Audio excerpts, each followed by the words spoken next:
was submitted by General Kumalo. All right, let me.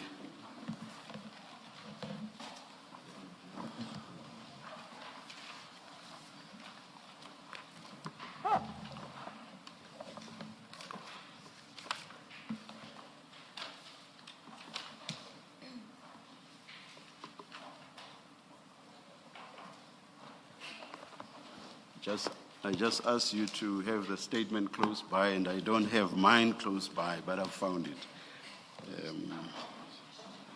Page I want to go to. I also want mine. Yeah, in a few paragraphs in your statement, let me, for example, take you to paragraph 84. There you refer to the implementation plan and you say provided as follows, and you list a lot of things there. Which one are you referring to? SS13 or the one that you say was prepared by General Kumalo?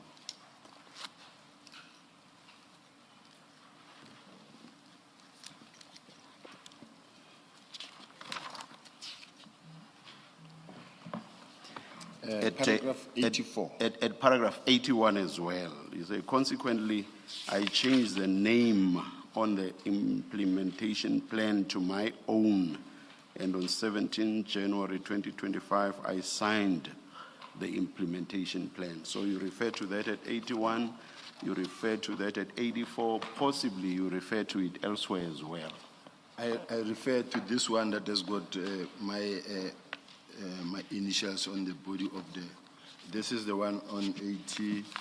This is SS13. That's SS13. 13. So anywhere where you refer to the implementation plan in your statement, you are referring to SS13. That is correct, Chair. All right, all right. So before you step off the letter then, if it is the implementation plan, I would like to deal with some aspect of that implementation plan. Absolutely, Chair. Yes.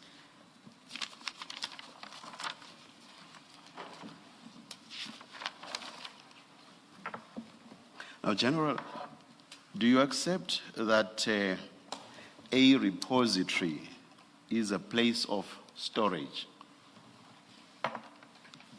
That is correct, Chair. You say that in accordance with the implementation plan, I may just as well call it the disbandment plan, the dockets were to be stored in a repository that was to be established by General Sintumule. Correct? That is correct, Chair. Yes. And yesterday you said the plan allowed General Sintumule to establish this repository anywhere in the country, meaning it could be at head office or anywhere else in the country, correct? That is correct, Chair. It is only logical then that for as long as the dockets were stored in the repository, detectives could not access them as and when they wanted to, correct? May I understand the question again, Chair? It is only logical that for as long as dockets were in the repository, detectives could not access them as and when they wanted to. Is that correct? It is correct, Chair. Yes. That must mean during the period of storage, however short or long, investigations would be halted, correct? It is correct, Chair. In paragraph 84.2 of your statement, you say that the disbandment plan outlined measures to ensure that investigations would not be disrupted, correct? Correct, Chair. Do you accept that this was meaningless because storage of the dockets automatically meant that investigations had to come to a halt? Put differently, disruption of investigations was inevitable Do you accept that? No, Chair. Yes, please explain. Chair, considering the fact that this docket were not meant to be withdrawn and be stored, and nothing should happen any further. It was meant for a handing over, and when the handing over is happening, those dockets that are in the process of being handed over are kept in a safe space where no one can say, I don't know what happened to that docket or that docket. Now, as General Sintumula said, they were meant to be in transit back to KZ, and without any waste of time, they were meant to go back. Now, I'm giving this example in a sense that when we conduct an inspection, we are able to call for a docket. We're doing docket inspection. For that week, the officials from head office are at a particular province. They are doing docket inspection. In other words, when they do docket inspection, is when they come and the docket are being put in front of them and they go through the dockets. At that point in time, the investigation is halted, and because dockets are being inspected or audited. The idea here was just to make sure that nothing falls in between the cracks, and it doesn't happen that we don't know where's the other docket, but also to proper account of the docket in such a way that when you receive a docket, you go through the docket, you make sure that as you inspect what you are being given and you read the investigation diary, you can account for each and every statement that is, according to the diary, should be in the docket, in such a way that you don't find yourself now being given a docket that you think this docket was actually fully investigated. In the meantime, some statements are missing, and this is what was found to be the case. So that is why you have to, I had to say, just make sure that whilst these dockets are in your hands, they are safely stored where they need to be safe. General, you've already accepted, and I deliberately made you say correct all the way down. You have already said that it is correct that during the time of storage, detectives would not have access to the dockets. It is correct. Is that correct? Now, if that be so, that must result in disruption, however long or short. It must result in disruption of the investigative process, not so? It is correct, Chair. It is so. Unfortunately, It is part of the process. It must be so. Now, did you at the time of putting together your implementation plan know how long it would take between the time of the storage and the time of the return of the dockets? Did you have any idea at that stage? We had an idea, and the idea was that it must move from this signature to this signature and be redistributed immediately, not for the docket to be stored. But did you have any idea how long the process would take? Bear in mind, we are talking 121 dockets. Did you have any idea how long the process would take? At the time? The process could take 3 days to a week, Chair, because this is what we do every day, inspection of dockets. And when you give me now 120 dockets to inspect, I can inspect the 120 dockets in 3 days or in 2 days. That is doable. And then for the dockets then to be sent back to KZN or as it was intended to be. General, you say you do inspections of dockets every day. You have never called for 181 dockets at the same time for inspections, have you? Remember a few answers back, you said that I can call for a docket to inspect it. You have, I would imagine you have never called for 121 dockets for inspection, all at the same time. Have you? I want to respond to the chair. Let's take it that, Chair, when I say I mean my team. Now, they have inspected more than, remember, Chair, there's a person who will have 200 dockets or 300 dockets to inspect. So we have called more than 121 dockets before to inspect. When we go out there inspecting docket, there are people who's got 600 dockets on hand, 500 dockets on hand. And as we normally send team out to go and inspect, these are the dockets they're inspecting on a daily basis. So it does not necessarily mean that when I inspect 400 dockets, it means that I say I will complete the whole 400 today. But as I'm here, because we send them for them to be there, and they will be there for 3 weeks sometimes, inspecting dockets per provinces. But the crucial thing, though, is your admission that during the time of storage, investigations would be disrupted. You've accepted that. I do. Thank you. That's all that I wanted to establish. I'm going to move to a second point, which I also think would have disrupted investigations. Now, you say in paragraph 84.3.8, PKTT members would be reassigned to other units within SAPS in consultation with General Sintumule.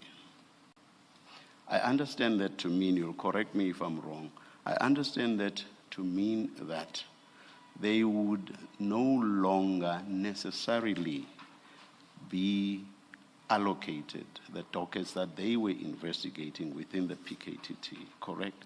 That is correct, Chair. So that must mean that new investigators would now be assigned to those dockets, or new detectives, correct? It may mean that, but on the other hand, Chair, when we're talking about court-going cases. No. Let's leave out court-going cases. Let's talk about those that still require the investigation before they go to court. They will be reassigned. They would be reassigned. That is correct, Chair. Do you accept that a new detective would first have to take time to get used to the content of the docket before they actually start investigating? Is that correct? It is correct, Chair. And some of the dockets could easily not have been as flimsy as that, but quite thick and complex in terms of content, correct? It is correct, Chair. So it would have taken quite a bit of time for a new detective to acclimatize themselves with the content of the docket. And indeed, not just the content, also broadly what the investigation was about, correct? It is correct, Chair. However, Chair, I just want to say the three questions that the Chair asked, I said, and I kept them short to say correct. Because you had to. But there is explanation to that, Chair. I haven't once stopped you from giving explanations. No, I'm trying not to. I've been advised to keep it short and respond to the Chair immediately. Let me ask the question again. I'm saying some dockets, I'm sure, would have been quite complex in terms of content and in terms of the investigation required. And that would have taken the detective quite some time to get used to that content and to know what next steps to take in the investigative process. Is that correct? No, Chair. Yes, what is correct? Why I'm saying no, Chair, is that in the police, we lose members every day, every month, in terms of the attrition, natural attrition. It is a standard practice. It is a well-known fact that members get transferred. Members, some of them, they leave their dockets because they are assigned to the task teams, and you will have number of dockets. It's just like when you just get appointed today, they load you with 120 dockets. Or what will happen, Chair, is that to get the first docket, you read the A1. A1 statement is the complainant statement. They give you the whole background of the case. Now you see the case.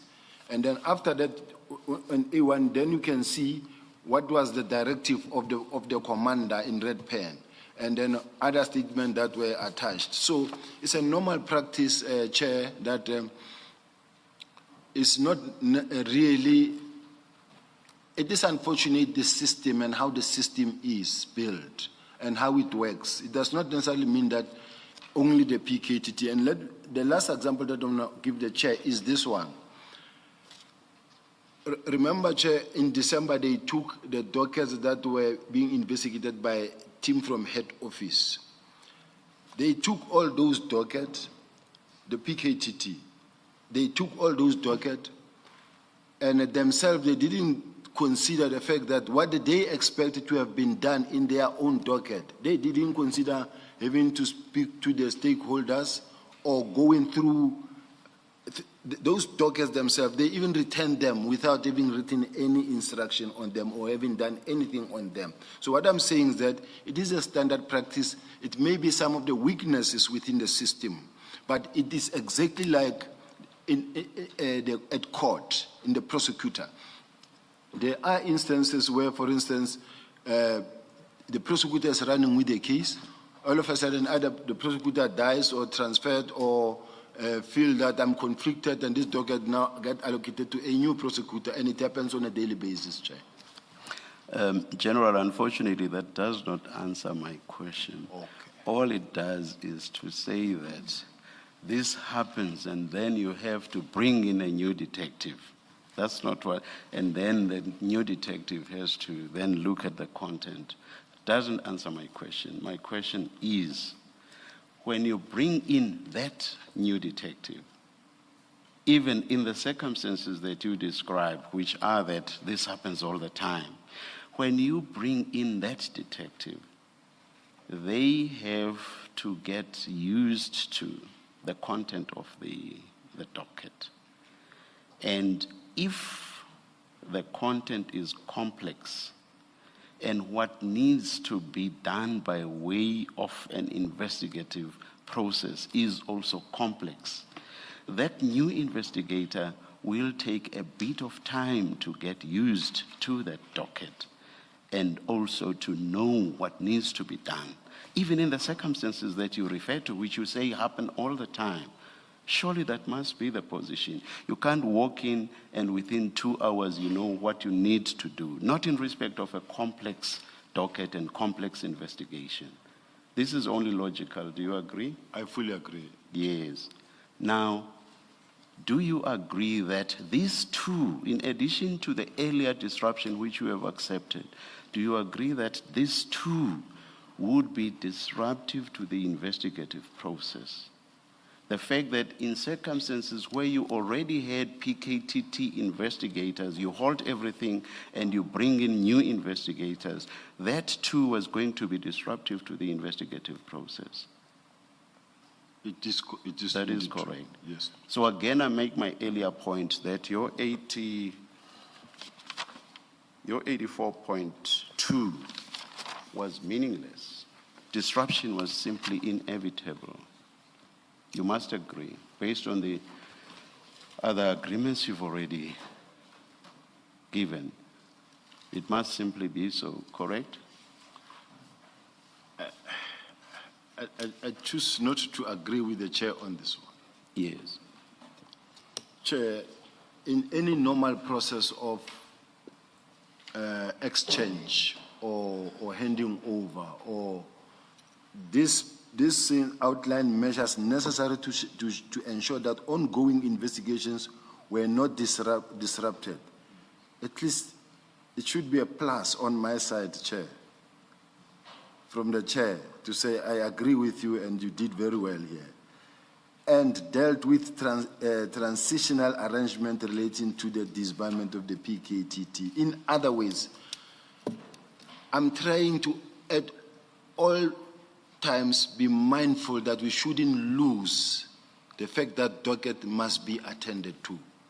Okay, perhaps let me leave out the meaningless because it seems that disturbs you. Let me leave it at the two concessions you have already made, which is the storage of the dockets would result in disruption. The change of investigators would result in disruption. I will leave it at that. Thank you, General. Thank you, Chair. Sorry, can I ask two questions? General, I'm worried that you have contradicted yourself or I misunderstood you. Remember on the first day when you came here, I asked you a question. Was your instruction to General Khumalo that the PKTT dockets must be transferred to the detective? And that was, your answer was yes. Do you remember that? I do. Yes. So there was no instruction that General Sentumule must go to KZN and simply inspect dockets. Do you accept that? I do. The instruction was that they must be taken away from PKTT and be given to detective and forensic services, correct? That is correct. Yes. So when you now say to the chair, all that needed to happen was that they needed to go to KZN and simply inspect the dockets and not bring them to Pretoria. That was not the instruction that you gave. Unless you can show us in the documents that are in our possession where your instruction was clear that the dockets are not to leave KZN. Are you able to show us a document that you have penned or written that says the dockets are not to leave KZN? Just to quickly answer on saying, no, there is no such an instruction where say the dockets are not to leave KZN. Now pause there. Where is General Sentumule based? Where is her office? She's based at head office. In? Head office. In Pretoria. In Pretoria. So if dockets are to be transferred to her, where would they naturally go? The same applies to General Khumalo. Is No, I'm not asking about General Khumalo. I'm saying if PKTT dockets are to be transferred to General Sentumule, who is based in Pretoria, where would they naturally go? Where they will naturally go is to go to the Deputy Provincial Commissioner Crime Detection in KZN. But General Sentumule is not in KZN. You have just said yourself that dockets were to be transferred to General Sentumule. That was your instruction. You see, in all fairness, Chair, in all fairness, what under normal circumstances should have happened was for General Sentumule and General Khumalo to fly down to KZN, do the handing over among themselves, and for General Sentumule to hand over the dockets to the provincial commissioner or to the deputy provincial commissioner responsible for crime detection, under whose command murder and robbery unit falls. She didn't, and she's not the one basically who also brought the dockets to head office. They were brought by crime intelligence by General Khumalo himself to head office. No, General. General Sentumule and Brigadier Khopoditata went to KZN. We've had that evidence already. My simple question is this. Is there an instruction by you that General Sentumule must hand those dockets to the provincial detective services? May I correct the commissioner? The files were brought by a Colonel Khumalo from KZN to General Khumalo, the project coordinator at head office. This was not supposed to be the case. So General Sentumule never went to KZN.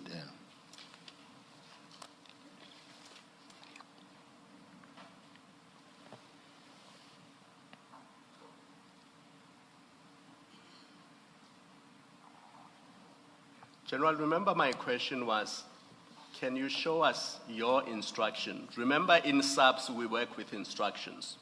So they report to you, you give them instructions. And you've accepted that your instruction was that General Kumalo must hand over the dockets to General Sintumule. Now you are saying to us, General Sintumule should have handed them to the head of the detectives in the province. That's what you say. Can you show us your instruction where you say to General Sintumule, she must hand them to the head of provincial detectives?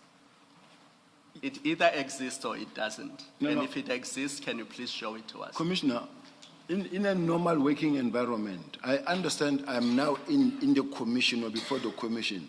Just like when I'm in court, then when maybe the prosecutor or the magistrate or the judge will say, show us this. But what happened is that General Sintumule called General Mkopozi to say, now we need to take over this docket.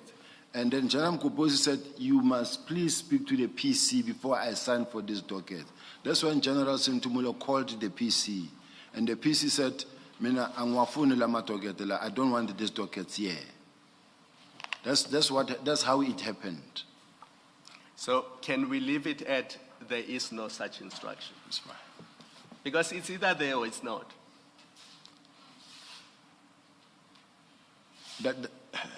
General, either the instruction exists or it doesn't exist. The instruction that the docket must not leave KZN. Yes. I just want to understand that question. Yes.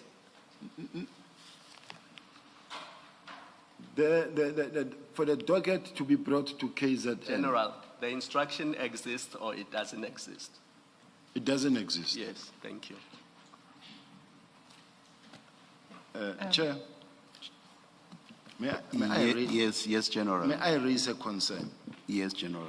You know, Chair, there's no wrongdoing whatsoever that happened in the process. But the way I am being pushed into a certain corner that says, is there an instruction that says the docket must go to head office or not? I've never given such an instruction. It never happened that I said, take the docket from head office to now. General, it was planned maybe. They decided to take the docket themselves to head office.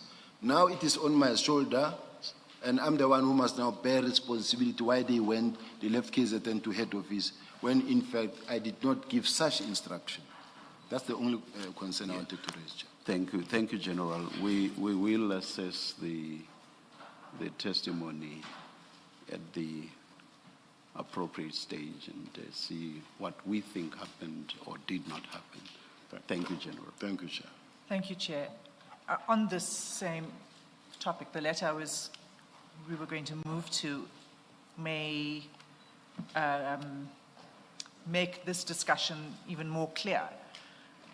Could I ask you, General, to have a look at your letter of the 4th of February, and that's SS17.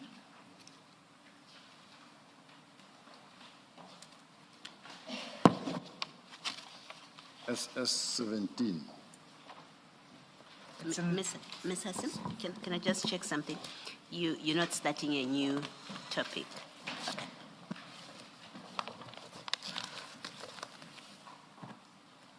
I've got SS17. It's still related to the dockets and the implementation, Commissioner Beloy. So SS17, is this letter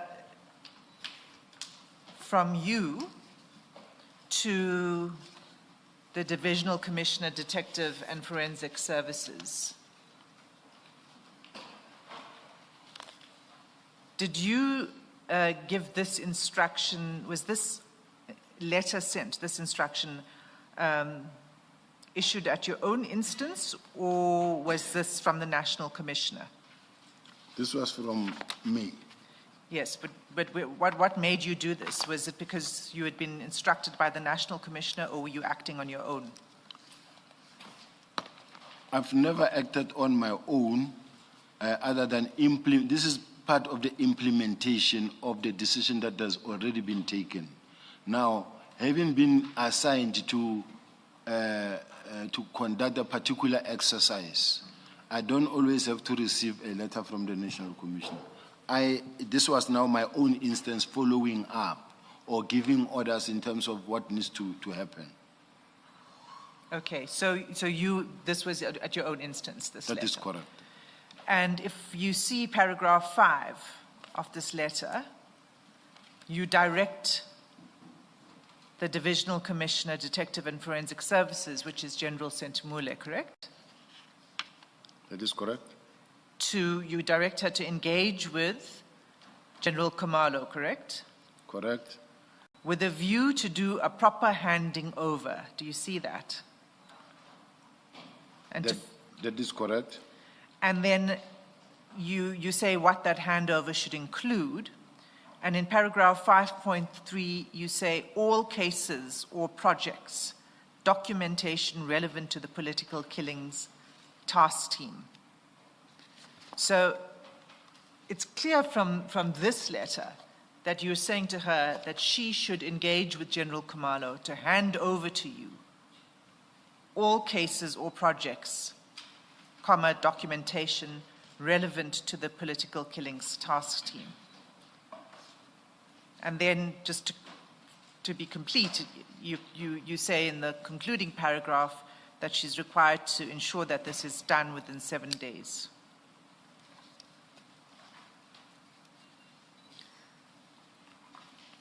So what I'm saying to you is that contrary to what you're saying now, that there was no instruction to do it, there does appear to be an instruction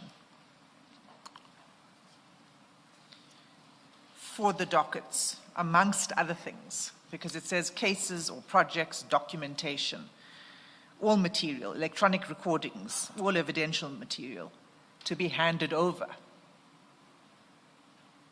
That's the instruction. That is the instruction. Yes. You agree? Yes. So it's clear then that General Sentumule was going to take possession of the dockets and all of the evidentiary material. That's correct. Okay. And that's at your instruction. Yes. Thank you. May I clarify something? Yes. But taking possession by General Sentumule doesn't physically mean that she's the one who's going to go there, get the docket, get everything, put in the car and bring to head office. It means that now it is under her direct control. Well, I agree with you. It doesn't say that she should go and collect it. What you say is that she should engage with General Khumalo to hand it over to her. That's correct. Right. And she is, as Commissioner Khumalo put to you, and you've accepted, is based in Pretoria. So the only place where she could receive it is Pretoria. No. You say no. Yes. How else would she receive it then? If the PKTT is based in Durban and it is about the work in KZN, simplest thing to do was General Sentumule and General Khumalo to fly down to KZN, meet, even if they went with the team, meet, do the handing over in KZN, and then they fly back, it is done. I don't understand how that would work in practice. Where would the dockets go? Exactly what I directed to say, let them go to murder and robbery unit. Where? No, you said to a repository, please. I'm sorry, Mr. Hasim. You said to a repository to be established by General Sentumule. I'm sorry, Mr. Hasim. And you also agreed that could have been Pretoria. You may continue, Mr. Hasim. Thank you, Chair. Just to, your message and your instruction has been consistent in all of these implementation, your SS13, the 4 February letter. Let me take you to one more letter then. It's SS21.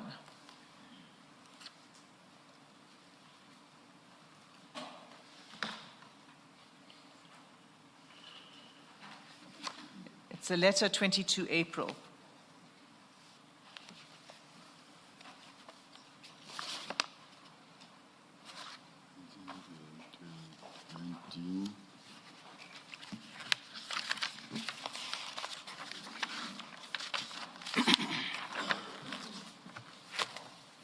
I've got it, Chair.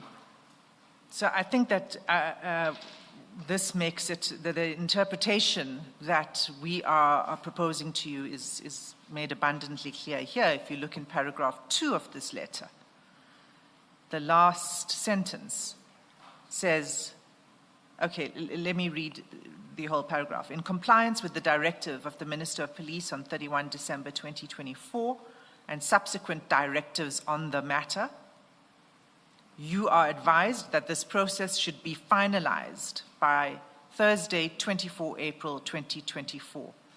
This includes the transfer of all dockets closed, currently under investigation, and in court to the Division Detective and Forensic Services. There's nothing ambiguous about this directive. I agree. All of this was to be transferred to General Sintumule. That is correct. So do you still stand by that interpretation that you're trying to contend for today, that it was not that it should be given to General Sintumule to be held in one repository, but that she should rather have gone to KZN to inspect the dockets? You see, Chair, I think we're talking one and the same thing, in a sense that when I say do a handing over, get the dockets, make sure that as you do your handing over, and whatever exhibit, whatever that is there that goes with this docket, make sure that they are kept safe in a repository. It's a logical, formal way of doing a handing over in such a way that you don't lose any material or you don't lose any exhibit, and that you can account for every exhibit that goes with a particular docket.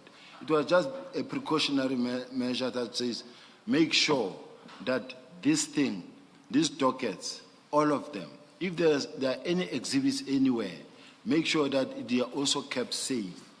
And there's no any other way it could have been done other than to say, if I am to say, you are the Divisional Commissioner of Crime Intelligence, and you are also doing investigations that falls under Murder and Robbery Unit. Take those dockets to Murder and Robbery Unit. Now, in between the process, let us make sure that we don't lose exhibit, we don't lose docket, and we don't have any docket failing to go to court because of the process. It's just a simple administrative process. Yes, but you see the difference between what you're saying now and what you say in this letter is that you don't say in this letter that the dockets should go to murder and robbery.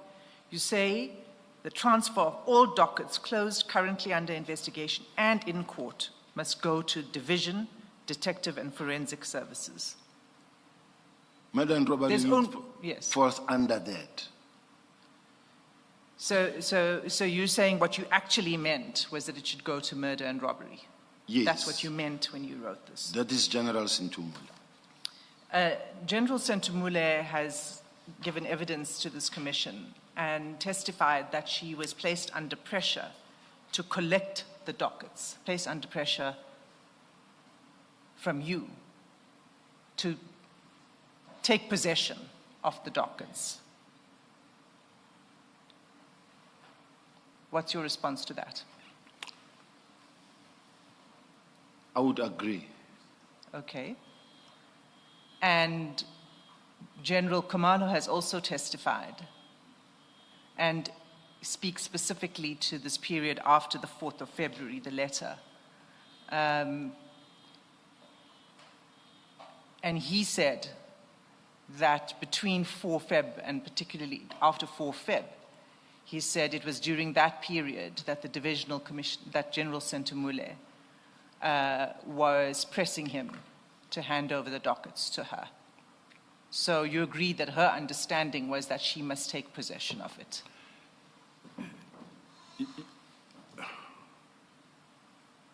Can I explain something, Chair? please do take into account the fact that there was already a presentation made in Parliament and an action plan was made by General Khumalo himself that says this is the action plan, this is what we are going to do. It wasn't yet. There was no such thing at this point in February. This period between, I said, after the 4 February letter. No, we are in the 22nd of April now.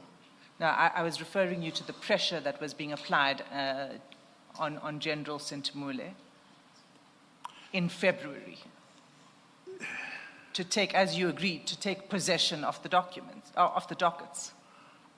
I just feel that I'm being punished for being effective, in a sense that if I try to say, let us move and let us make sure that we don't keep things lying around, let this handing over be finalized,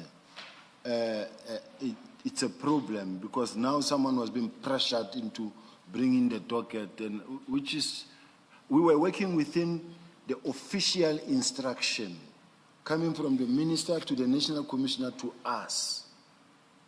And we are at all material times complying with the national commissioner's instruction to make sure that we push the handing over process.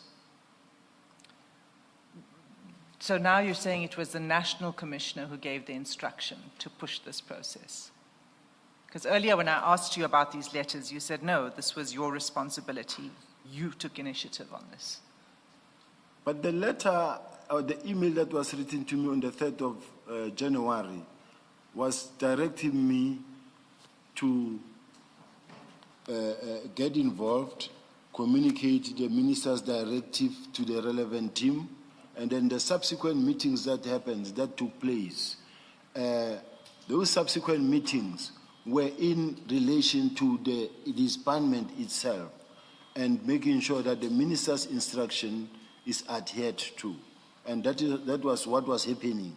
Now, everything was happening in the normal course of duty, in the same spirit of we are complying with the instructions. So even if I was acting whatever letter that I wrote, it was still within the instruction that I received to say this is where we are going. Would you agree then?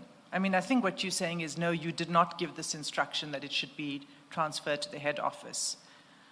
And what did you do then when it was transferred to the head office?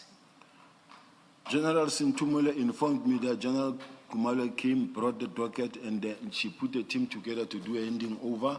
And then that's when I started saying, hey, let now this docket. This when I wrote this letter that says now, because I didn't want it to waste time. I said, let it go, let this process be finalized within 7 days. Because I was trying to shorten even the date, the time in between, to say this docket must now reach where they must be investigated within a very short space of time. Now, you can see that time, for me, time was of essence. And so that we do this process and finalize it without any delay, further disrupting the further investigation of the docket. That's not quite what is said in your letter of 22 April, because it says you're calling for the transfer of all dockets, again, closed, currently under investigation and in court, to General Sentumule. That's what you're calling for. Yes. Yes. Yes. Yes. So the point is, if the dockets are with General Sentumule and all of the evidence with General Sentumule, they're not being investigated. They're in a repository. That is not correct. And that's in fact what happened. No, it's not what was supposed to happen. We are doing this ignoring or leaving out the fact that what cost to this docket being kept at head office for a particular period of time. Had it not been the fact that General Mkhwanazi rejected the docket, we wouldn't be sitting here. Can you just be specific? When he rejected the dockets, when? When immediately after these dockets, there was a handing over. And they then called him and said, we are bringing the dockets, and he rejected them. That is the beginning of the problem. You mean after they were taken to the head office? Yes. Okay, and we will come there. For now, what I'm trying to establish with you is that your instructions are repeatedly deliver all of the evidence in these cases under the control of the PKTT, deliver it to General Sentumule. Let's not use the word deliver it to General Sentumule. Oh, transfer. Sorry, you use the word transfer. Yes. Transfer to General Sentumule. This thing is very simple, Chair. If this authority is no longer with this minister but must go to this other minister. Now, what happened is that the docket that were under General Kumalo must be under General Sentumule. It's just a word of mouth, and the docket has been taken to now the murder and robbery unit. It's not something that is really should be complicated or take too long or affect any service delivery, even though there was that in between this delay, service delivery was of course affected. But within the short period that I specifically gave,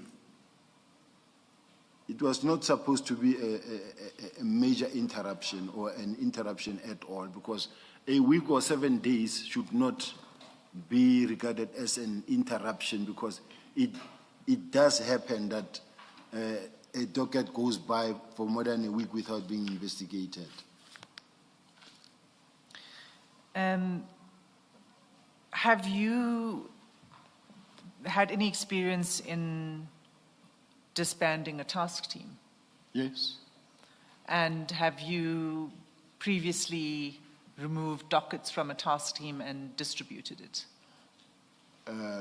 Not necessarily, because they didn't need me specifically, and there was never such an outcry for a task team to be disbanded, because it is just a task team. For it to be disbanded is just a word of either is done in writing, and then the members come back, the local continue with the investigation. So it's not something major, something huge, something big. Not at all.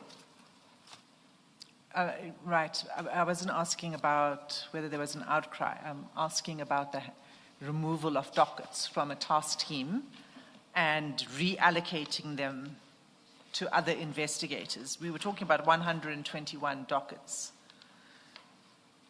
They were quite voluminous, those dockets. But it's a small number. 121 dockets is a very small number. I'm sitting with more than 6,000 people who are carrying between 200 and 500 dockets. So you say it could have been done quickly, but the inspection, and you referred earlier to the inspection that was done by General Motsepe. General Motsepe says that the time it took just to do an inspection was from 19 May to 30 May. That's the time period doing the inspection. Do you recall that? I don't, but I'll take it. And I mean, and you would agree that there's a difference between inspection and investigation, correct? Yes. So in that period of time, all they were doing was... Was your answer yes, General? You whispered. It is a yes, Chair. I'm sorry. Thank you. And in that period of time, the inspection, according to, in fact, if I'll just refer you to what General Motsepe said, it might be easier. Paragraph 20 of her statement.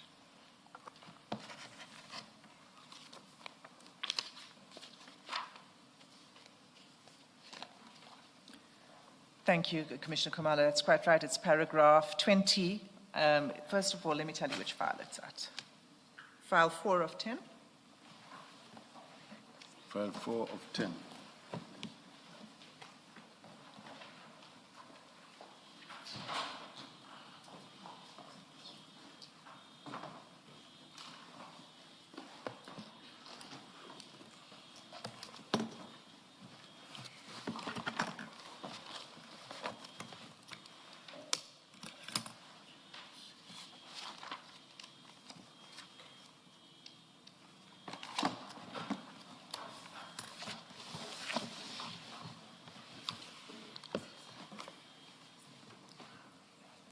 I'm on it, Chair. Paragraph 20, she says, I instructed my team to conduct an analysis of the dockets and to prepare a detailed report on their findings. This exercise commenced on 19 May 2025 until 30 May 2025. Paragraph 20, I'm at paragraph 20. It says prior to the meeting of 6 March. Is it the one? Are you on page 251? 251.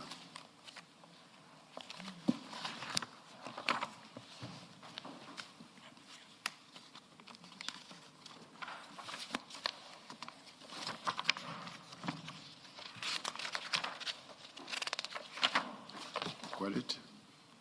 Paragraph 20. Must I read it? Yes, it's just, I'm just referring you to where General Motsepe says the inspection exercise commenced on 19 May 2025 until 30 May 2025. Okay? So that's 11 days just to do an inspection report. No investigation could be done while the inspection was taking place, right? Yes. And what was your expectation then once the inspection was done? What was to be done with it? Did you give any further instruction?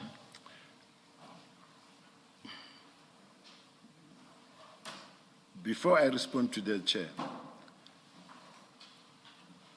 the 11 days that we're talking about that took to do the inspection, there's nothing untoward in that period in doing the inspection. It's part of attending to the docket themselves. It is work on its own. The inspection of the docket, and it takes that period, which means the dockets are receiving attention. Yes, you see, you said there's nothing complicated in this. It could have been done. You gave an instruction that the whole process must be done within 7 days, meaning it must be back with investigators, right? The docket, Yes, yeah, it must yes, go- after they receive them for the dockets, yes. Yes. And what I'm saying is that just the inspection process alone took 11 days.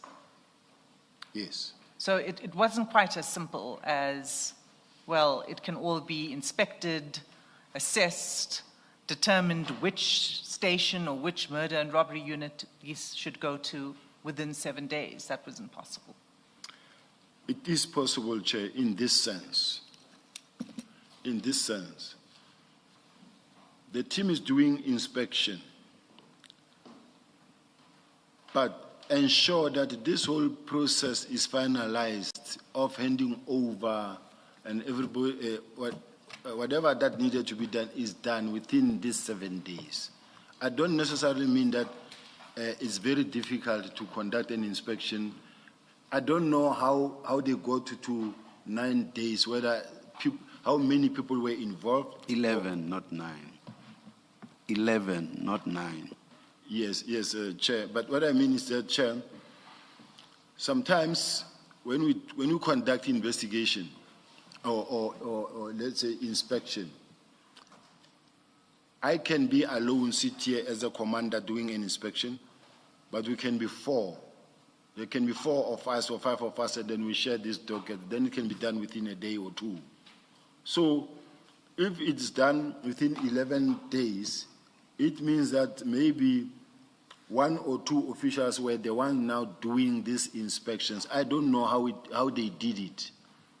That led them to take in 9 days.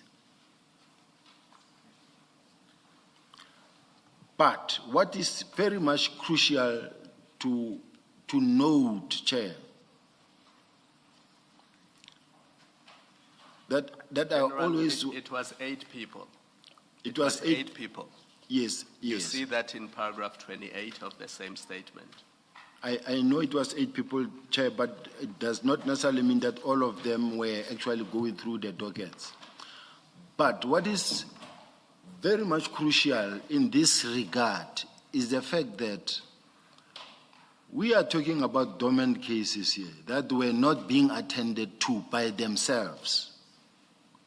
So it's not like the 10 days that we spent versus the 3-4 years they never attended to those dockets. That's, General, whether or not what you're claiming is correct or not, and we can get there, you didn't know that at this point in time in any event. Yes. You didn't know that. Yes. What you claimed now, that in fact there was no work being done on these dockets. I've demonstrated And- it already. You did not know that in February. You did not know that in March. You did not know that in April. I did. How did you come to know that?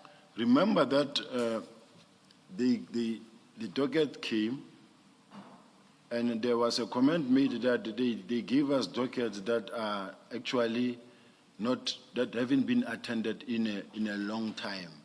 And Where then- was that comment? Come again? Where was that comment? Where was that comment? Yes. It won't be in writing. Oh, But the docket were handed over on they were collected from KZN, I think on the 27th by a Colonel Kumalo from PKTT to General Kumalo, who handed it over to General Sintumula the 28th of March. Now, from the 28th of March, General Sintumula already indicated to me that we've received 118 dockets. Now, those 118 dockets, the team is after, she says, I've instructed the team to just conduct an inspection on those dockets so that we must check under, let's say, what circumstances or under, or let's say, for instance, how far were they investigators, those dockets. So it is the normal course of duty or how we do it when you do a handing over. You've got to be able to know that this docket, I found it under this condition. This is how it was. Now, they said this docket, if you can look at it, many of these dockets are not political related cases. who said that? General Sintumula And and when did General she say Motsepe. that? And when? It was after the handing over. How long after? It's not a difficult question. It's just that I'm listening to this question. How long after? I mean, I asked you a question because you said, look, the fact that it took so long and the inspection, it takes whatever it is, that period of time, you anticipated me where I'm going, I think. You tried to anticipate my question by saying, you know, there was no work being done on these dockets in any event.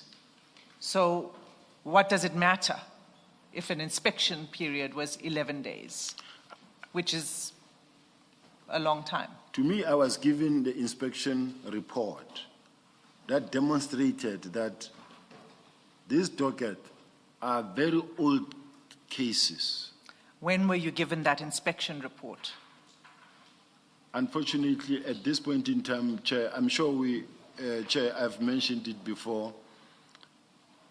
I'm not in office. I don't have gadget. I don't have anything that can remind me or assist me to remember anything, everything. But the bottom line is that I do have the report. And this report I read.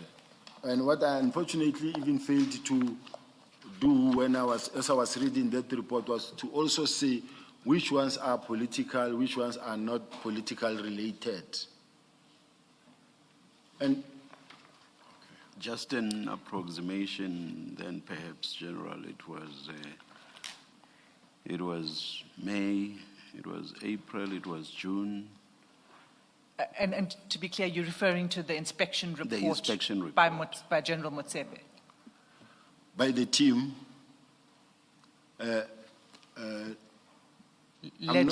Led by General Motsepe, because you've referred to the Chair, Motsepe report. can we refer to the letter that was, a report that was drafted by General Motsepe, because it contains the date? Let me help you, General. General Motsepe says in paragraph 24 of her statement, thereafter, on or about 6 June 2025, I compiled a draft unsigned report in the form of an executive summary of the inspection exercise undertaken. The purpose of the draft report was to motivate for a budget allocation for these dockets to be investigated and to get direction from General Sibiya and General Sintumule. Yes, so when is the date? The date is on or about 6 June, 6 June. is when she compiled the draft report. Yes. So then she says on 7th June, let me just read it to you. On 7th June, I met General Sibiya and Sintumule to give them feedback about our intention and readiness to go to KZN and Eastern Cape to start the investigation of these 121 dockets. So it was on 7 June that she met with you. I assume that she would have given you the draft report then. It's not the report I'm talking about. It's not the report I'm talking about. I'm talking the one that starts on the 3rd of, we call it the Motsepe report. That's what I want to check. We do have it. So, aren't we able to locate that? So that should mean, General, then it would have been later. If this one was, what's the word she uses? 6 The word, June. no, I'm saying the word she uses to describe that one. Draft. Draft. So if this one was a draft and its date was about 6 June 2025, so the final, the Motsepe report that you are referring to would obviously have been later than the 6th of June, I would imagine. What I wanted to read out of that Motsepe report, Chair, is because it gives a background. Out of the background, I was going to get the sentence that I think I need. That tells me that this is what happened. Are we not able to locate the Motsepe report? It's in file 6, which we just find. It's 272, General, in file 6.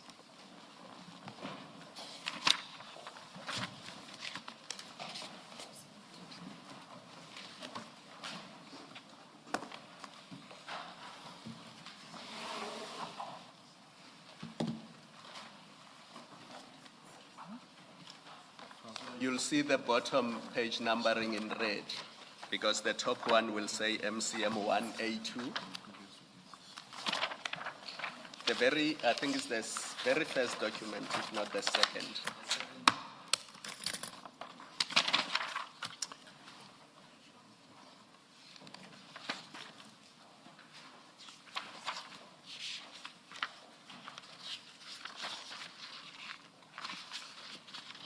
I think that's the one, Chair. Do you have it? I've got it, Chair. And what sentence did you want to take us to? May I read it? May I read on 31st December 2024, the Minister's Office issued an instruction. I will leave this paragraph. And okay, it says, I leave this paragraph. Discussion. On 28 March 2025, at about 10 o'clock, a meeting was held at Head Office Crime Intelligence between the Divisional Commissioner of Crime Intelligence and Lieutenant General Kumalo and the Divisional Commissioner Detective and Forensic Service Lieutenant General Sintumule, and proof of her acknowledgement is available. Now, this is now 28 March. A total of 118 dockets under investigation were handed over to Divisional Commissioner of Detective and Forensic Service by Divisional Commissioner of Crime Intelligence. The agreement between both divisional commissioners is that the docket management and administration of the dockets will be in 3 phases, namely docket under investigation, docket pending decision from court, docket to which are presently with the former political task team. But now, on 2025-04-23, 3 dockets under investigation from Eastern Cape were handed to the Divisional Commissioner, Lieutenant General Sintumule. And then, during the inspection, I'm now going to 3.2. During the inspection, Captain van der Berg established, according to the subs 5 entries, the last work done on the investigation and instructions given in this specific docket was on 6 January 2024, and the inspection officer was Lieutenant General Kumalo. This docket was investigated together with Mtata. Now this one is on the Namhla matter. But what I wanted to just say is that Lieutenant General, when I read the 3.5, Lieutenant General Kumalo responded by writing information note signed on 2025-05 indicating that in October 2023, the task team commenced with a comprehensive analysis of both case dockets. During this review, it was discovered that no, it's okay. It's an irrelevant thing. What I was just trying what I wanted to show here, I thought I would come across where a clear background is provided as to what happened in terms of the timelines. Okay, so it wasn't of any assistance to you? Not much. Okay. So that report, however, was, and I think, yes, this is MCM1, so this is the Motsepe report, which we know, at least the draft, was only ready on 6 June. So you would have only received the report sometime after 6 June, correct? No. I think when they have done, it was just before they wrote a letter requesting for the budget, I guess, because I remember at that point in time I was still being given the document, the thick document that shows the one that I presented in terms of all the dockets that were inspected and the list of case dockets. So it is around about that time. Maybe. But then to Chair's point, that would be much later because the letter requesting the budget, General Motsepe signs it on the 23rd of June 2025. It's MCM2. It follows that one that you were looking at. Yeah, let me concede in that regard. So maybe you can look at it and confirm on page 287, that's her signature. It's 23 June 2025. Same file. You were looking at the same document is MCM1. The one that follows it is MCM2. I don't want you to concede things that are not there. So maybe look at it and confirm that that's her signature on 287. It's the same file, file 6.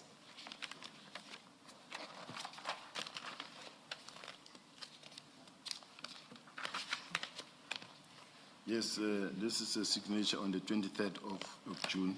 Yes. Okay, so that confirms, why don't you finish what you were saying? You confirming that you only received this report sometime after the 6th of June? Yes. Okay, so you had no idea in February or March or April, any time before, what the status of the dockets were, the 121 dockets, the status of investigations. You had no idea because there had been no inspection done. No, it was been done in between since the receipt. It was been done. Remember, they received it. They received the the dockets, and the inspection started. Well, the inspection team has already put the Commenced. evidence before us, and they said they started on the 19th. It took a team of people. They started on the 19th. They finished on the 30th. They compiled a report. A draft report was done on the 6th of June. At some point after that, you were provided with the report. Right? Yes. So to go back to my question, you therefore could not have known what the status of the investigations were of those dockets prior to receiving this report. Yes. Okay, so you didn't know what the status of those dockets were in February, March, April, etc., when you were issuing these instructions? No, it doesn't mean when I say yes, I didn't know because I didn't have the report. But what is important is that, remember, in between this period, Chair, we have management meetings. We're meeting every day. We discuss these things. I know where they are with what. So it does not necessarily mean that the fact that there was no physical finalized report given, I didn't exactly know what was going on in my house. I get updated on a daily basis what is going on. So I knew that we've been given files, and the information that was given to me is that in some files, certain statements have been removed. In some files, like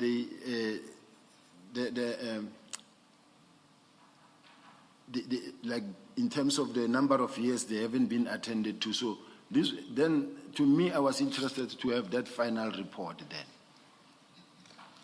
Okay, so you wait for the final report. These dockets now have been there since the 28th of March. In all of that time, until it was returned, ultimately, in August, I believe, 2025, you would agree that no investigation was done on those dockets, correct? I agree, no investigation was done. Chair, may I add, I don't want it to look like I'm just being asked one question and I want to still go to Polokwane and come back. But there was no investigation done, I agree. But had it not been the fact that when the docket was supposed to have been taken same time to KZN, the investigation wouldn't have been stalled. Okay, so you said you were in constant supervision of your team. What did you do? What did you do before the inspection report? In fact, why did you insist on the inspection report? Why did you not instruct that the dockets go back to KZN? And I'm not saying back to PKTT, on your version, to the murder and robbery unit, so that it can go into the hands of investigators. I think we already passed that stage. I already said that I gave that instruction, and General Sintumula spoke to General Mkwanazi.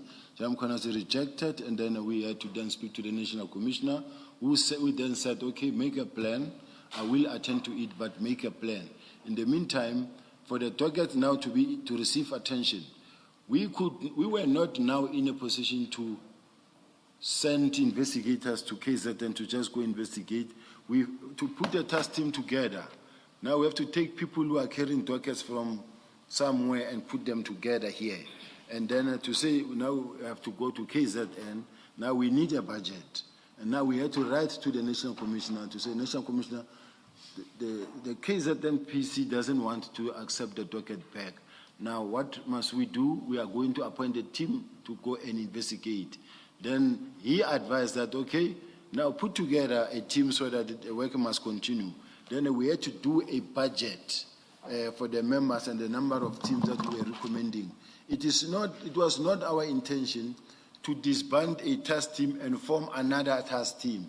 But we were now caught up in the middle of a situation where the KZN PC said, no, I don't want this docket in my province. Let them see what they are doing with it. Now, if that is the case, what other options did I have as the head of investigations was to make sure that work continues. And for the work to be continued, it needed a budget. And it was sent to the National Commissioner, and it stayed for quite some days. He only signed it after I was suspended, and he signed it and actually said, no, the docket must go back to KZN. That's when the docket went to KZN. Something the National Commissioner could have actually given that instruction long time ago and say, this docket must go to KZN by tomorrow. Well, General, I think it's important how you explain things. You say the National Commissioner said to you, well, then make a plan. That's not what he said. That's not the evidence. The evidence and from you, but also from the National Commissioner himself, is that he said General Sibiya is the one that ordered that these dockets should be removed. He should see to finish, basically. He must sort this out. So, and that's completely different from the impression that you're now creating, that when General Mkhwanazi refused to accept the docket, the National Commissioner said to you, well, make a plan. It didn't happen. And it's important that you express it accurately. He did not give you instructions to make a plan. Even on your own version, he said to you, he'll see to finish. Let Sibiya decide what to do. Isn't that what happened, in fact? May I respond, Commissioner? It is not true that the National Commissioner said, I get rumor, I hear rumors that the dockets are here at head office. What are the dockets doing here at head office when they must be at the stations as was discussed? It's not what happened. The National Commissioner would not even say that and say, let General Sibiya see what to do, because he's the one who gave instructions that the docket must come to head office. I've never given that instruction that the docket must come to head office. I'm not discussing with you now whether or not you gave that instruction. I'm not saying that. I'm saying your characterization of the National Commissioner's response when he was informed or when he came to know that the General Mkhwanazi refuses to accept the dockets. His response was not a commander or a superior to you saying, well, we have a problem, come up with a plan. That's not the evidence that we've had. And that was not your account. When you criticized him, remember in your evidence, you criticized how the National Commissioner dealt with this. The account we have from him and from you, at least I thought you agree with that account, that he said, let General Sibiya deal with this because he created this. Not because he created this. He said, let General Sibiya use his discretion. Yes, absolutely. Yes, he must attend to it. Let him use his discretion how to deal with this. Yes. Yes, thank you. And that was in a positive way, not in a negative way, because we were with him.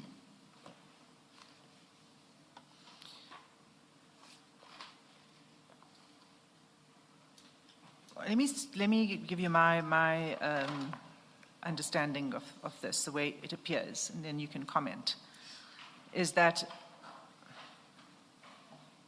a very serious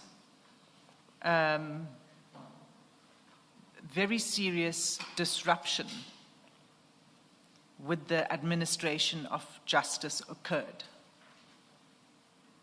in the handling of these dockets. I think you'd agree with that. I really don't agree with that, Chair. I don't understand why, if dockets are not investigated for months, that is interfering with the administration of justice.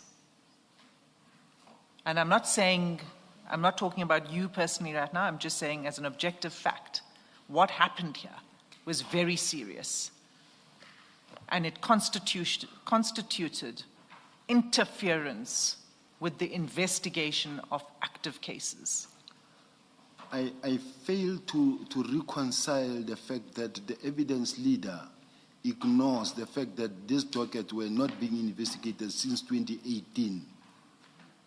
For a very long time, they were not. But even First- when you even when you compare 3 to 5 years to 3 months, and you find 3 months to be the travesty of justice compared to the 5 months where those dockets were sitting gathering dust somewhere. General, even if it were true, which there's a different version, let me just say, about whether they were being investigated by the PKTT. Even if it were true, that is no answer to what I'm putting to you.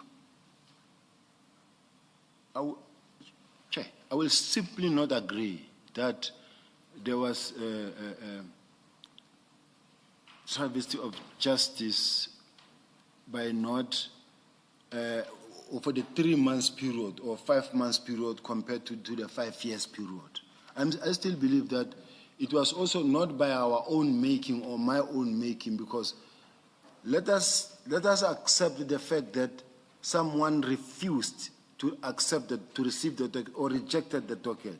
That part on its own was not a smart move either from the provincial commissioner to reject. And that's why when I began, I said I'm not assigning responsibility anywhere. I'm just saying from an objective point of view.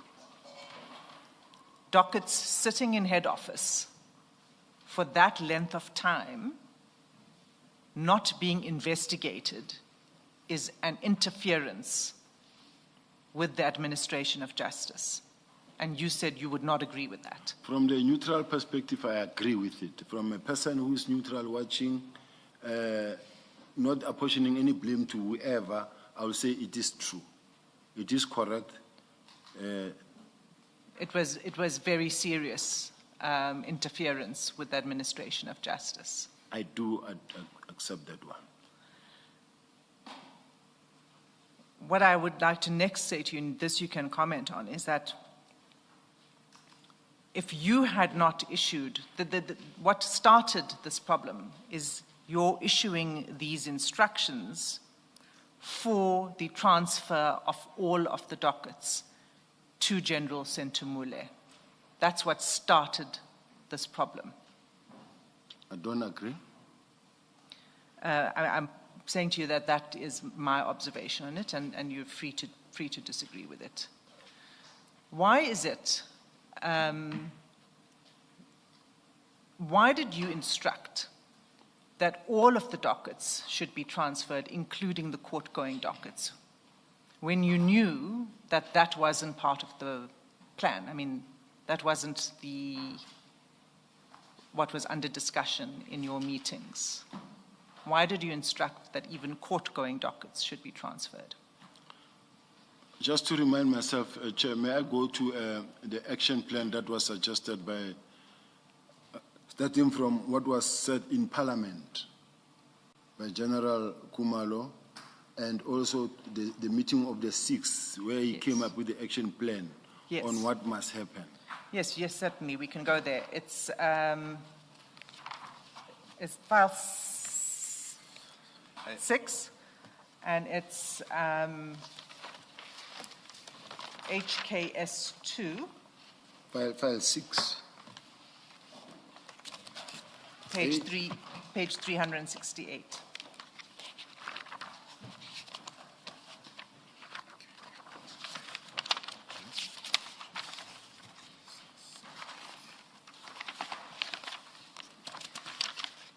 Advocate Hassim, just check if the action plan he's not referring to is the one in file 2, page 271. Remember, there was the briefing and the action plan. I thought he referred to the 6th of March. Yes, it would have been the same, but there's the action plan, which is the steps that needed to be followed. It may be that it also appears in the same document. It's page 10. Yeah, it's the same. 375. On page 10. Page 375.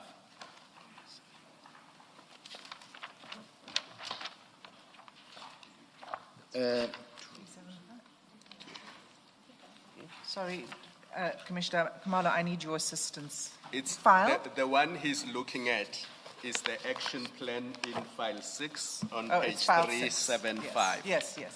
Okay. But you will see that it's a much later version. The earlier version that I think he wanted to refer to is the one in file 2 on page 271. Because the one we're looking at now, generally, you see it even has dates of July 2025. Just look at the last item there and the due date, where you were on page 10. You see that the last entry there is for July 2025.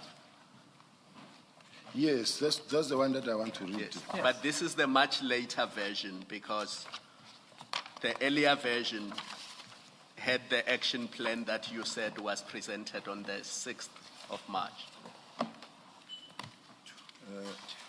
Chair, let me just have it on the side.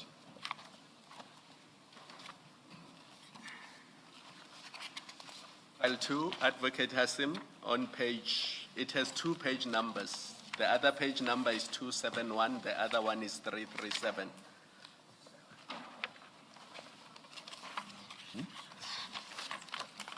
It's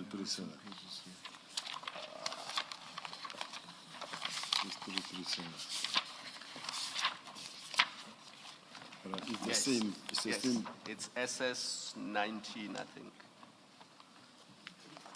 SS 18.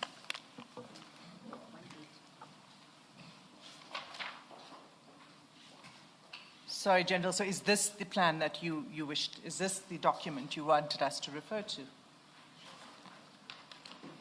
That is correct, Chair. Now, Maybe before you speak to it, General, this plan, who's prepared this plan? is Crime Intelligence, the project coordinator, General Kumalo. Okay. And is your evidence and what you're going to be saying that you then started implementing General Kumalo's plan? Yes. I see. Okay. Now, I'm looking specifically at this one, action plan on page 10.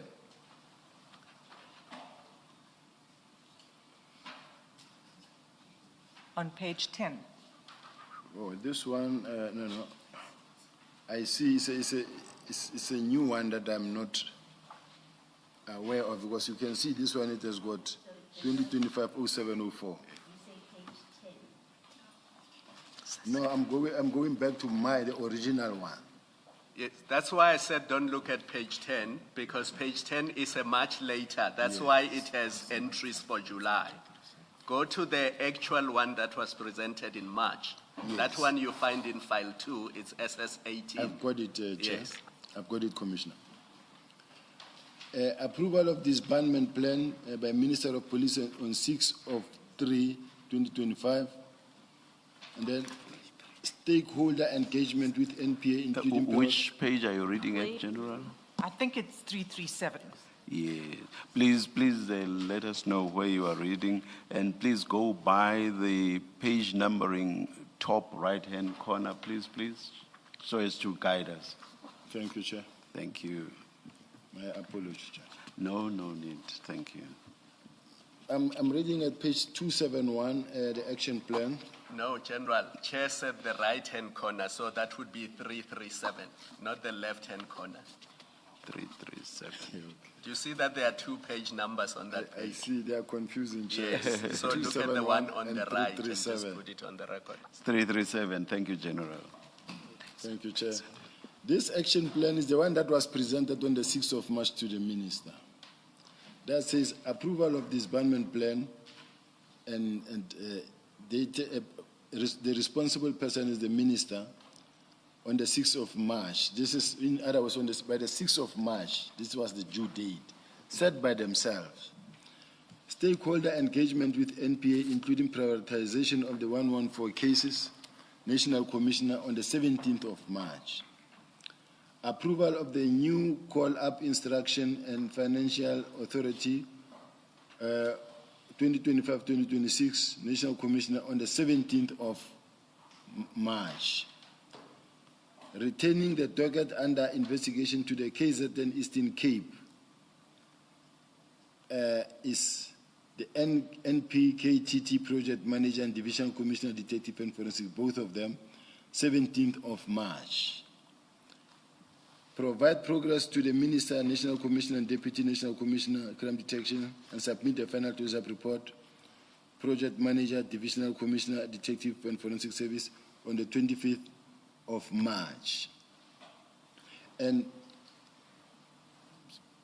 in fact, the very first one didn't even have provide progress to the Minister, National Commissioner, and Deputy National Commissioner. They took me out of that list, the very initial one.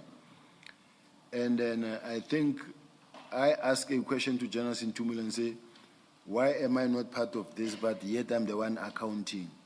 Then General Kumalo responded by saying that, no, we thought because we account to you and we are the one doing the job, we won't put you here. But then they put my name, me here as well as the implementation. Now, on the 28th of March, that's when the handing over was done. Now, I realized that they have done the handing over, and now the dockets are here. They must go to where they need to, the work needs to start to be investigated. I accept that. I also then included the court dockets and any other investigation that is running to complete the process of, because I didn't want this thing to prolong of disbandment. It just had to be done if it had to be done. Either we do it or we don't do it. So it had to be done. And that's what happened. But that wasn't part of the disbandment plan that was discussed on the 6th of March. It did not include cases on the court roll. Isn't that so? It is correct. So there was a difference of view between you and General Kumalo and the others who prepared this plan. Yes. Yes. So why would you insist that even those on the court roll, that's what I asked you, is why did you insist that those on the court roll should also be transferred? When it wasn't part of the plan, as you agree, you've taken us now to 6th of March. And perhaps, Chair, just to be complete on this point, in the same document, if you turn back a few pages to page 334,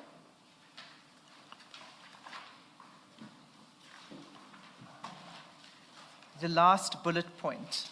Are you there, General? 334. The last bullet point says the 114 dockets, and then it's broken down, that are on the court roll will remain with the team that will be scaled down. That's the PKTT. That will be scaled down both in KZN and Eastern Cape until the finalization of the prosecution processes. So this was envisaging that those on the court roll would remain with the team until they're finalized. So why did you act on your own and say, despite the plan, even those on the court roll should be transferred? I didn't act on my own. We were with the minister, together with the National Commissioner, when this plan was presented before the minister. The minister, when it comes to, because there was one where they say retaining the docket under investigation to KZ, and it gave the date, and then there was one that spoke about the court docket. Then the minister said, this is partially approved, but I'm concerned about the court cases because they could take 5 to 10 years to come. And as a result, go and revisit this. So the minister, I think, he even testified, even on the day, I'm not sure, but there was this, it was not wholly approved by the minister as is. He said, I'm worried about the court cases because they may take 10 years to be finalized, which means the PKTT must still continue for the next 10 years. Now, commissioners, you must have heard also General Kumalos talking in Parliament saying that it takes, if it took 7 years to establish a task team, it must take 7 years to disestablish task team. It's not how it works. If a task team was established for a particular purpose, to go and extinguish the fire there, once the fire is extinguished, it can be disbanded. You don't need the same number of years. Now, as we speak, in their own version, the cases that were started in 2018, 2019, they said are going to be finalized now in 2025.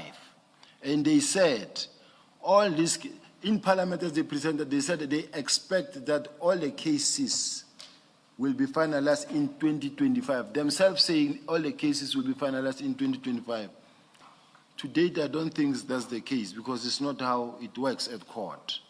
So, which means when we say disbandment and then we say the court cases, the team will remain with the court cases for the next period of time, it may be 10 to 15 years to come.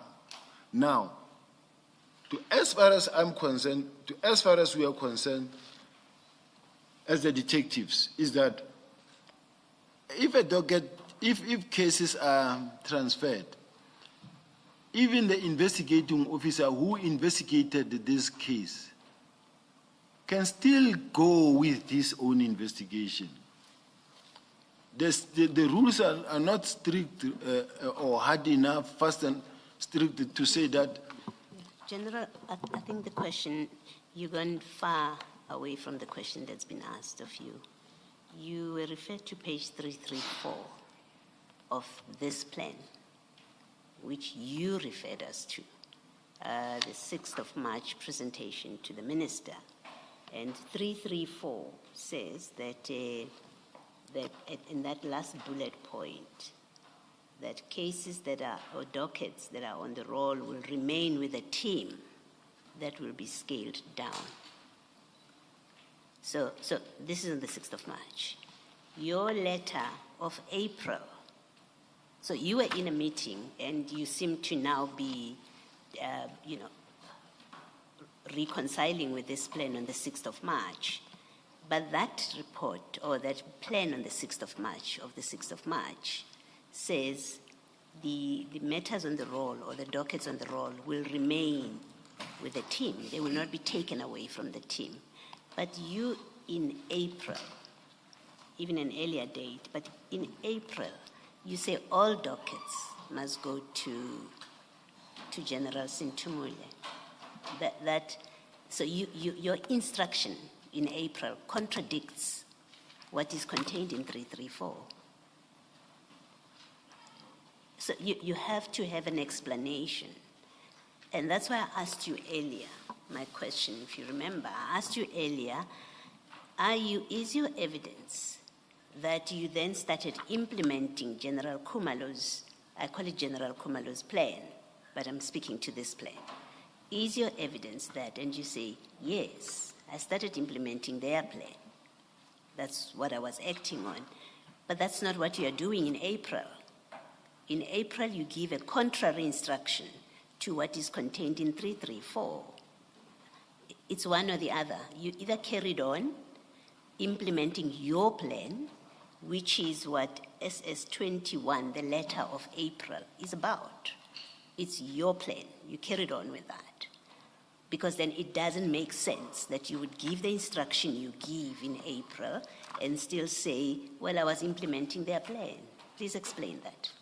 What I'm explaining, Chair, is that I think it is important to confirm, and I do have it somewhere, I don't know if it's also in my statement, that the minister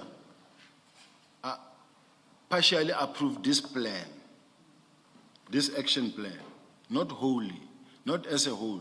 He raised concerns when it comes to the court docket and say, if you say the court docket will remain with the task team, it shouldn't be the case because it will take too long. Okay. So can we then agree that in April, when you gave this instruction in April, you were not executing this plan? You were executing a completely different plan as relates, at least for present purposes, as relates to dockets that are going to court. You were not implementing this plan. You were implementing your plan, taking into account what you say the minister expressed concerns about dockets that are going to court. Can we at least agree that?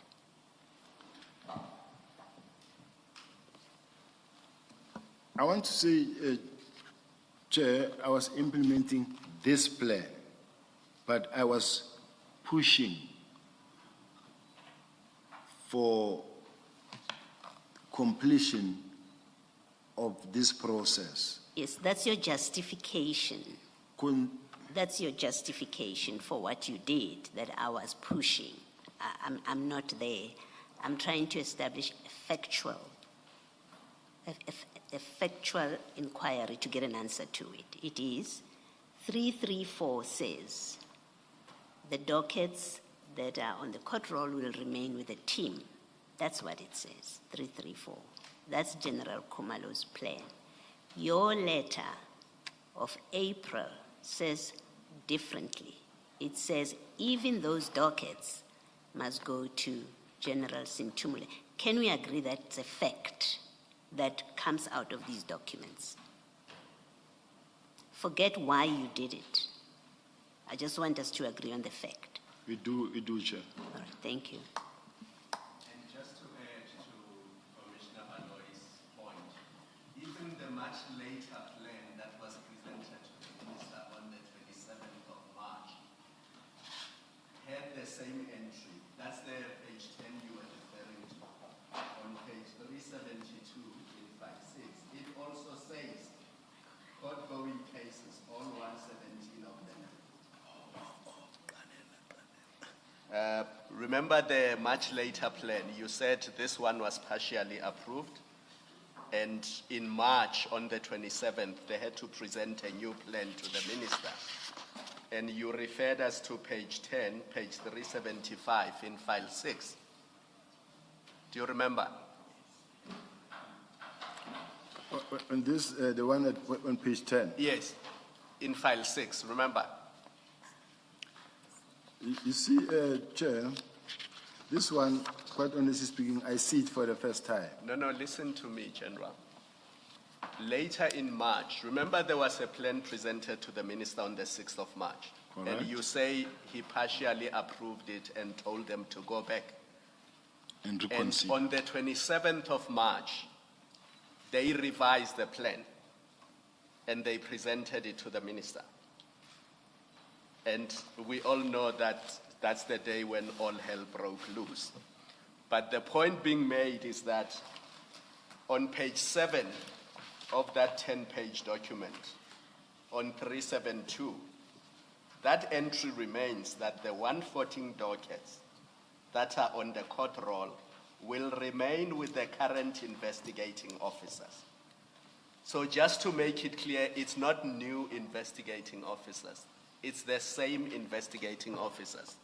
And the point Commissioner Baloy is making is that you were not implementing this plan. You were implementing your own plan, because your own plan was that all dockets must come to detective and forensic services. So you can't say you were implementing General Kumalo and General Masemula's action plan, because their action plan did not contemplate court-going dockets being taken from the current investigating officers. And you can read it for yourself. That's what it says.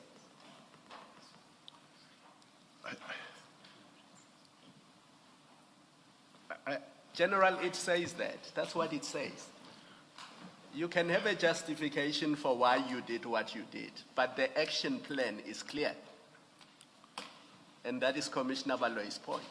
So you can't say the action plan was that the dockets were to be taken away from the current investigating officers. That's not what it says. May I comment on something, Chair, if you allow me? If we listen to General Sintumule yesterday in the recording, and she say, why are they keeping the court dockets? Why must they still keep the same docket and be sleeping in hotels to just remain and keep the court-going docket? What is there to do still? Because it's a court-going docket, investigation is complete. Now, which means the court-going docket, it's a done deal. Whether the investigating officer goes with it or it goes to the next investigator, the bottom line is that it's done. It's not like an investigation that will require. So I understand the process, what the commissioners are saying, that I was implementing my own plan. I was implementing the plan that even the minister raised a concern and said, I'm worried, however, about this thing of the court docket remaining with the team, because which means if the dockets are going to be there for the next 10 years, this instruction is not going to be complied with. General, can we just agree that you were not implementing the action plan, you were implementing your own plan? Can we just agree on that? I will agree, Yes. Chair. And at that point, Ms. Asim, I'll return to it after the adjournment. let's adjourn and resume at 22. Let's adjourn. Thank you, Chair.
Yes, Mr. Sibiya.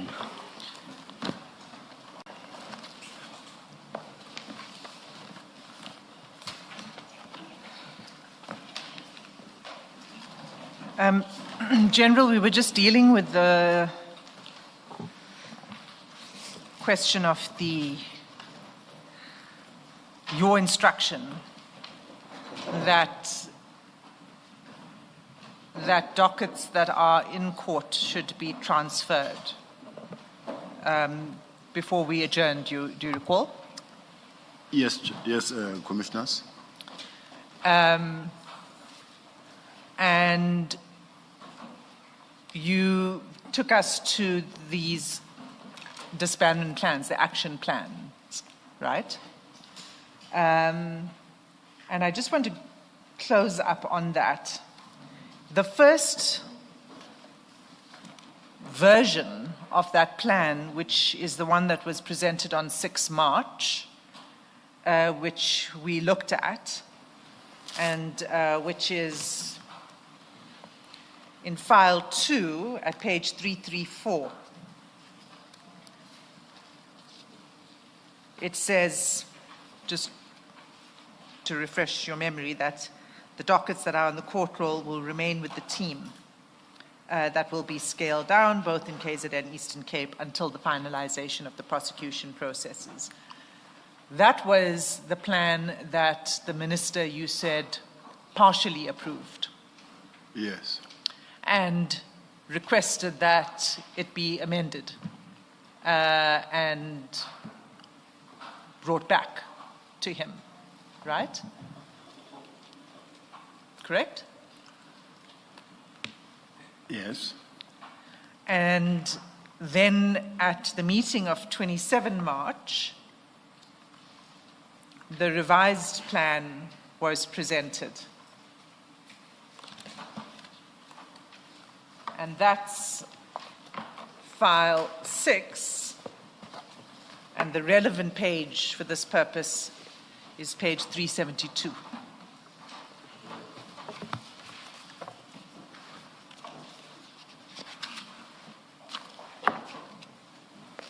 Okay? Got it? All right. So, in the minister's statement to the commission, and let me take you there too, I'm sorry that it's a lot. You can close the first 6 March version of the plan, but if you look at page, file 4, File 4. file 4, at page 375,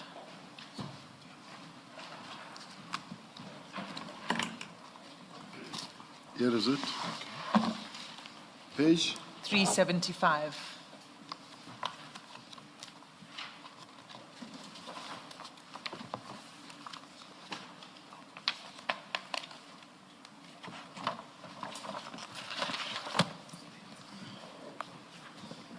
Okay. 375. Yes. So this is the minister's statement. And what the minister says is on 6 March 2025, the SAPS prepared and delivered a presentation titled Briefing to the Minister of Police on PKTT Disbandment Plan. This briefing recorded how the SAPS proposed to implement my directive on 31 December 2024. The plan, the disbandment plan of 6 March 25, inter alia recorded as follows, and then he records 184.1 to 184.4.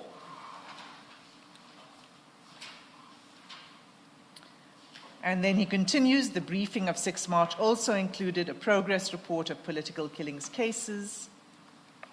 The content of the disbandment report was similar to what was presented in Parliament on the previous day. I approved the NPKTT disbandment plan, subject to certain amendments and on condition that the disbandment be completed in 2025. Right? You Yes. see that? I just want to check the last one. I approved the plan subject to. Which page is that? Paragraph 185. 185, okay.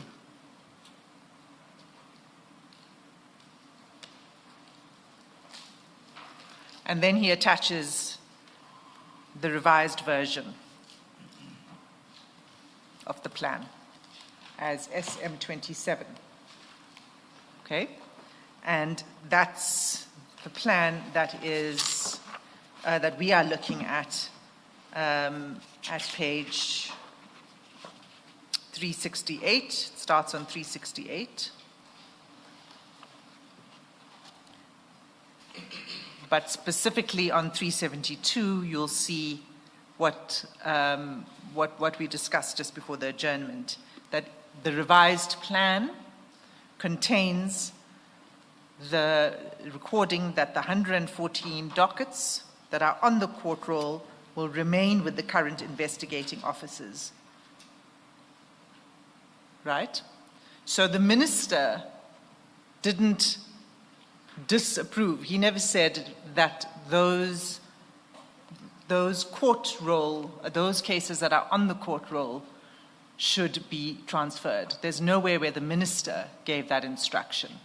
In fact, what he puts up in his statement is the revised plan and has no issue, takes no issue with the 114 dockets that are on the court roll remaining with investigators. But do we know, Mr. Sim, what the certain amendments that the minister is referring to were? We don't, the minister never referred to which amendments. All the minister did was say, and here was the revised plan. And the revised plan includes the same requirement as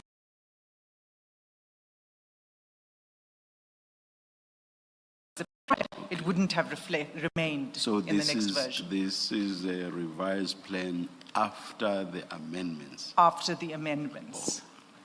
So if he had asked that has to be removed, then it wouldn't have been reflected in the revision.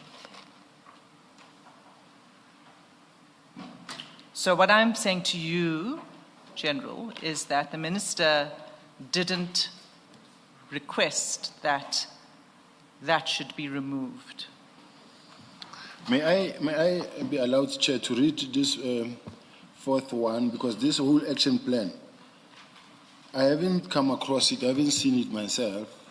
I've always known the action plan that was submitted a day after the meeting at Parliament. The next morning on the 6th, there was this action plan. This one I haven't seen.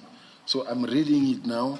But what I see, handing over of the docket under investigation, I'm reading at page 10, it's page 375 action plan, the latest one, Chair,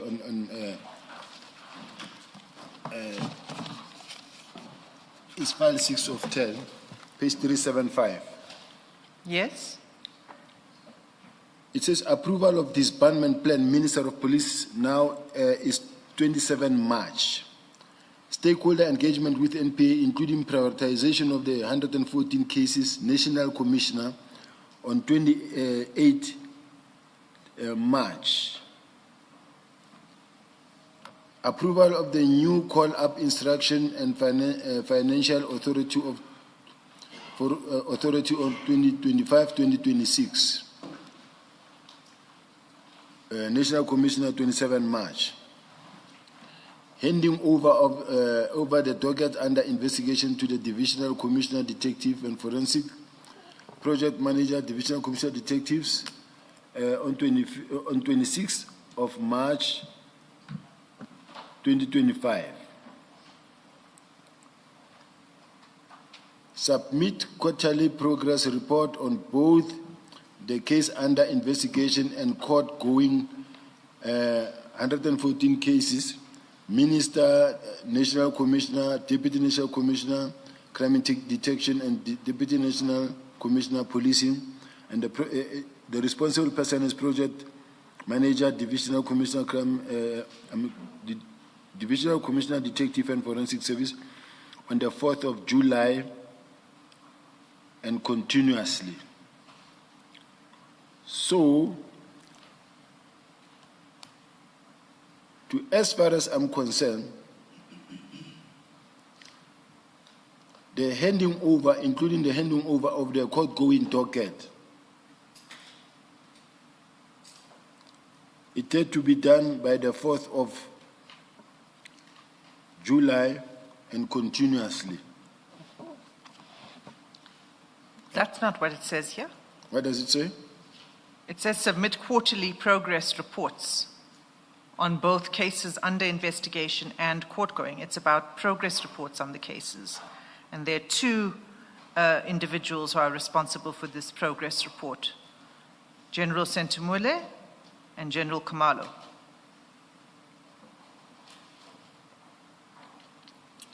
Yes. And the same document that you're looking at now, 3 pages earlier, at 372, talks about the court-going dockets. And it says it will remain with the current investigating officers.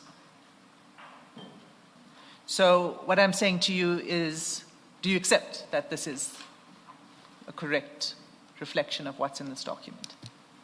I accept that this is a reflection of what is contained in this document. However, it's not the document that I myself was aware of. Okay. All right, that's fine. What I'm saying to you is that this, read with the minister's statement, indicates that the minister did not request that the 114 court-going cases must be removed. Do you see that? Yes. So your instruction for those dockets that were on the court roll to be transferred to General Sentumule was your own instruction. It did not come from the minister and it did not come from the National Commissioner. Yes, it was my instruction based on my responsibility as the Deputy National Commissioner of Crime Detection. Yes, but contrary to what this plan says, it was contrary to the plan. You were acting contrary to this plan. I don't think I was really acting contrary to the plan because it all worked towards disbandment and towards handing over the docket, including the court cases. Okay. Do you accept that your instruction that court-going cases, the court-going dockets, must be transferred to head office contradicts bullet point 4 on page 372? Can we fix, Chair, this thing that my instruction that the docket be transferred to head office? Because that's not the instruction that I gave, that the docket be transferred to head office. I said to the Divisional Commissioner Crime Detection. But General, even that is contrary to the plan, because the plan is that court-going dockets must remain with the PKTT. That's why the minister says, I approve the plan subject to the condition that the disbandment be completed in 2025. So even the minister was happy that the PKTT must continue to exist at least until the end of 2025. And court-going dockets were to remain with the current investigating officers, not to go to a different division.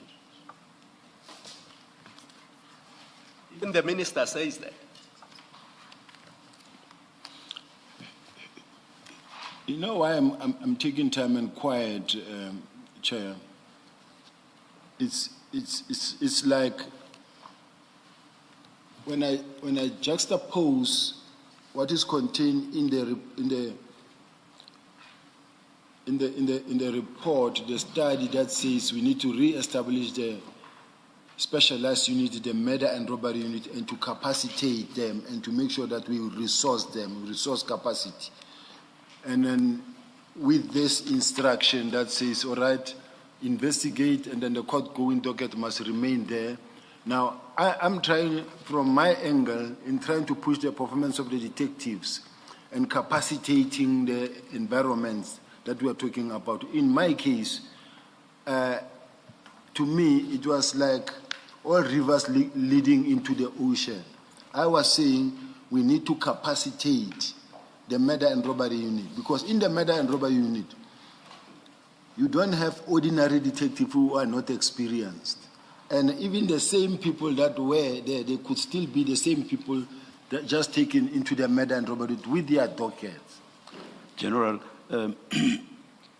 What started this debate was a reference by Ms. Hassim to the transfer of the dockets to head office of Pretoria. But throughout until then, Ms. Hassim has been referring to the transfer of dockets to General Sentumule. So I think that's what we must understand here to be talking about. And the question is, do you accept that your instruction that all dockets must go to General Sentumule was at odds with what the plan said, which was, insofar as court-going dockets are concerned, those are not to be transferred to General Sentumule? That's the simple point Ms. Hassim is making. Do you accept that? That is, you gave an instruction that was at odds with the plan.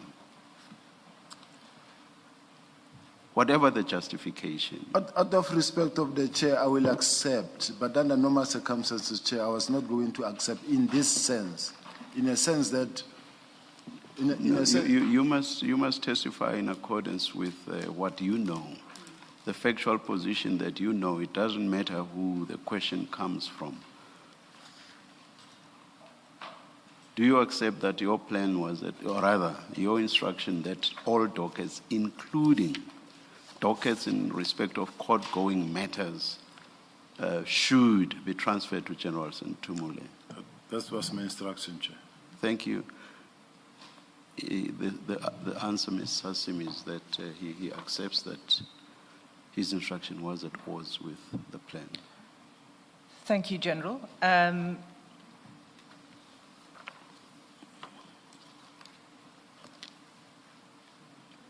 I think we can leave it there, because what that confirms then is that you were acting on your own without, not in accordance with instructions from either the Minister or the National Commissioner.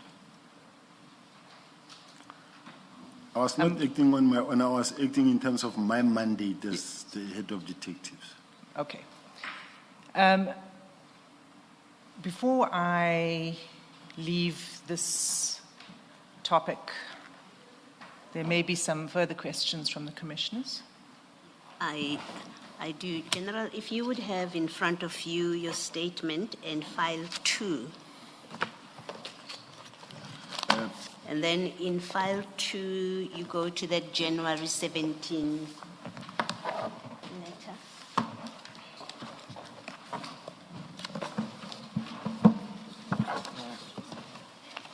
It's 2.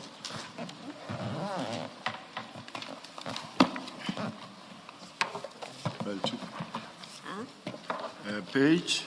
Yeah. Page what? Commissioner Kumalo says page 205. Yes. That's where you have SS13. I've got it, Are you there? Chair. Yeah. But what I want to first understand, which is not clear from your statement, when you got, so this letter, the disbandment letter, is issued on the 31st. You do say in your statement that it gets sent to you by Brigadier Litoko, I think, and you consider it to come from the office of the National Commissioner. General Sibola, not Brigadier Litoko, Commissioner. Okay, but Brigadier Litoko sent you something. Brigadier Litoko sent me the directive that comes from the National Commissioner that says I must communicate the minister's directive to the relevant team. That's what I'm referring to. I'm referring to that. That came from Brigadier Litoko. I'm not yet at General Sibula yet. I'm still discussing Litoko. And what you do in your statement, you explain. So if you look at paragraph 71, you say on the 3rd of January, Brigadier Litoko communicated the minister's decision to me and directed you. Para 71?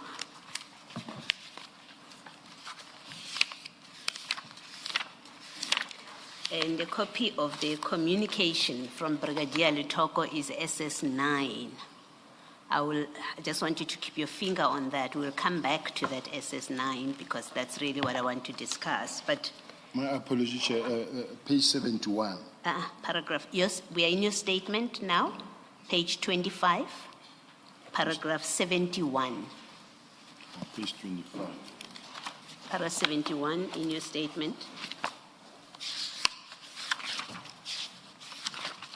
I've got it, Chair. Yeah. So that's where you say that you first, this is where Brigadier Lutoko sends you. Here's what you say, in fact. Lutoko communicated the minister's decision to myself and other officials, right? And then gave you certain directions. This is what you say. And then if you just page over, and then you say in paragraph 75, the next page, you say on 7 January 2025, your office directed an email to divisional commissioner.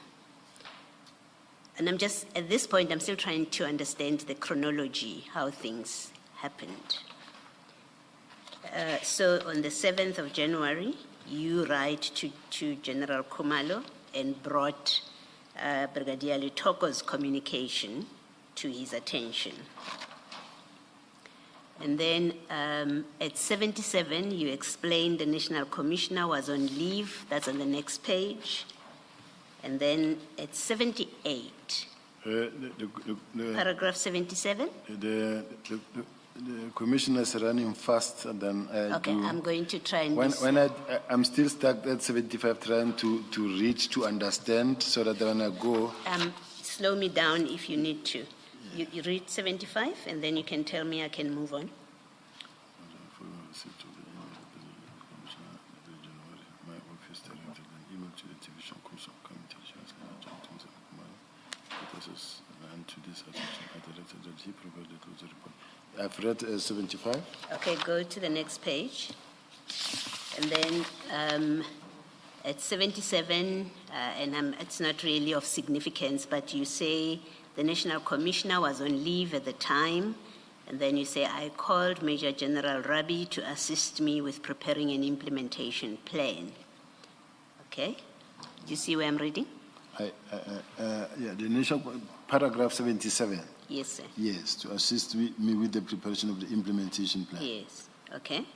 And then you say on 14 January, that is at paragraph 78 now, you say on 14 January, General Rabi sent the implementation plan to Major General Sibula. And then you say in the next sentence, on 16 January, General Sibula sent an implementation plan to me. And then you give us those email addresses. And then in 79, you then summarize the sequence. 79.1, you say Rabi sent the implementation plan to General Sibula on 14 January. And then 79.2, you say General Rabi then sent the implementation plan again to General Sibula on 14 January, a different time. And then on 16 January, at 79.3, in the next page, you say on 16 January at 11:36, General Sibula then sent the implementation plan to Captain Sibongile in your office. And then in paragraph 80, you say General Rabi had cited the author of the implementation plan as the National Commissioner. However, upon discussion with National Commissioner on the said implementation plan, he instructed me to sign it off because in his view, it was an operational matter and it wasn't necessary. Now, when you were testifying to this paragraph 80, you said this instruction from the National Commissioner was on the 14th of January, that you should be the one that signed this implementation plan. You remember that? I remember, Commissioner. Okay. And then you say, consequently, I changed the name on the implementation plan to my own. On 17 January, I signed the implementation plan, and then you addressed it to General Khumalo. Now, You've given us, and I don't need to get there to refer you to the document. You've given us in file 2, and if you need me to take you there, I will do that.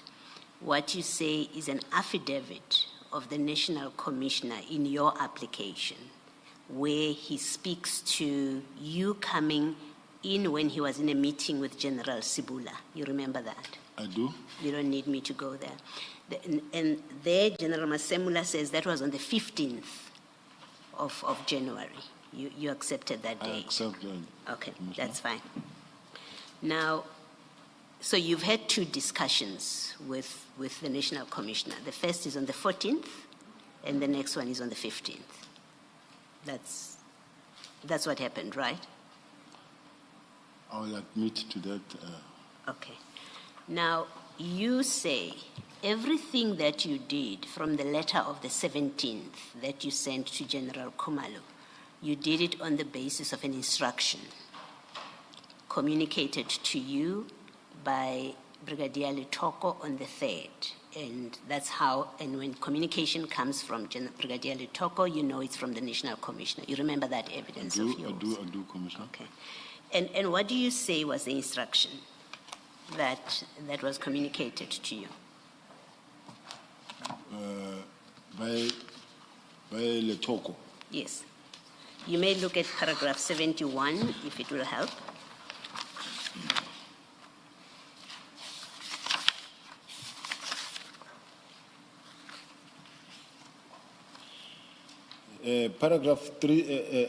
Paragraph 71, on 3 January 2025, Brigadier Letoko communicated Minister Mkunu's decision to myself and other officials.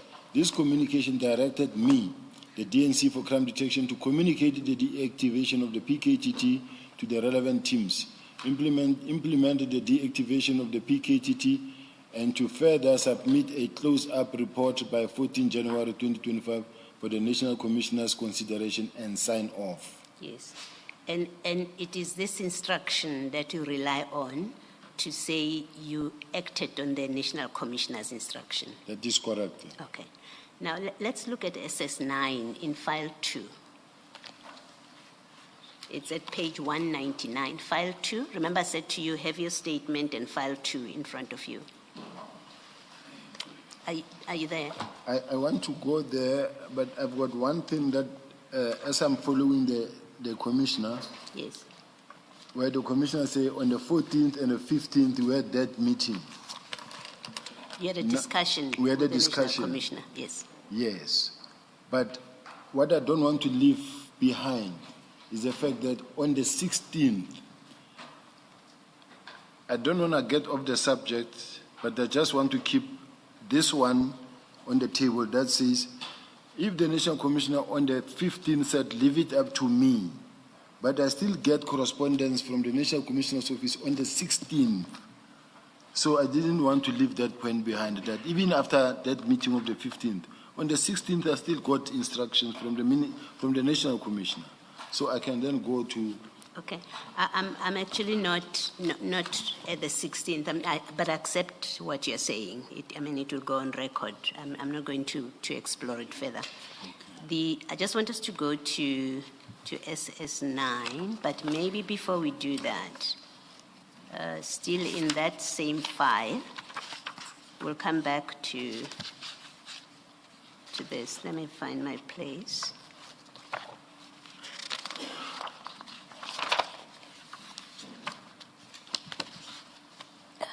Okay, what happens when you're dealing with a lot of paper is you lose places. Never mind about that. Let's look at SS9, General.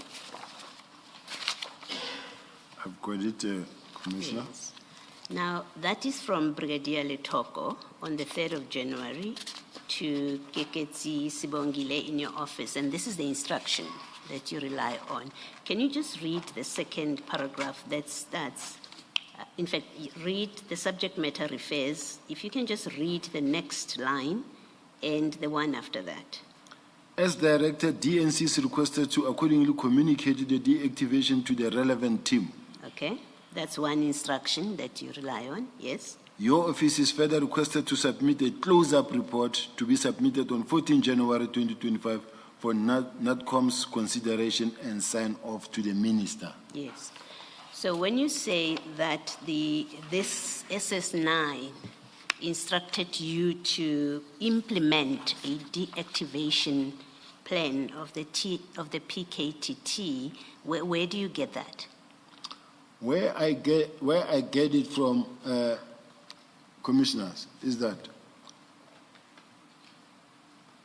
there has been several other meetings where this subject came to the fore, or where this matter was ventilated, where discussions or decisions were taken or directives given.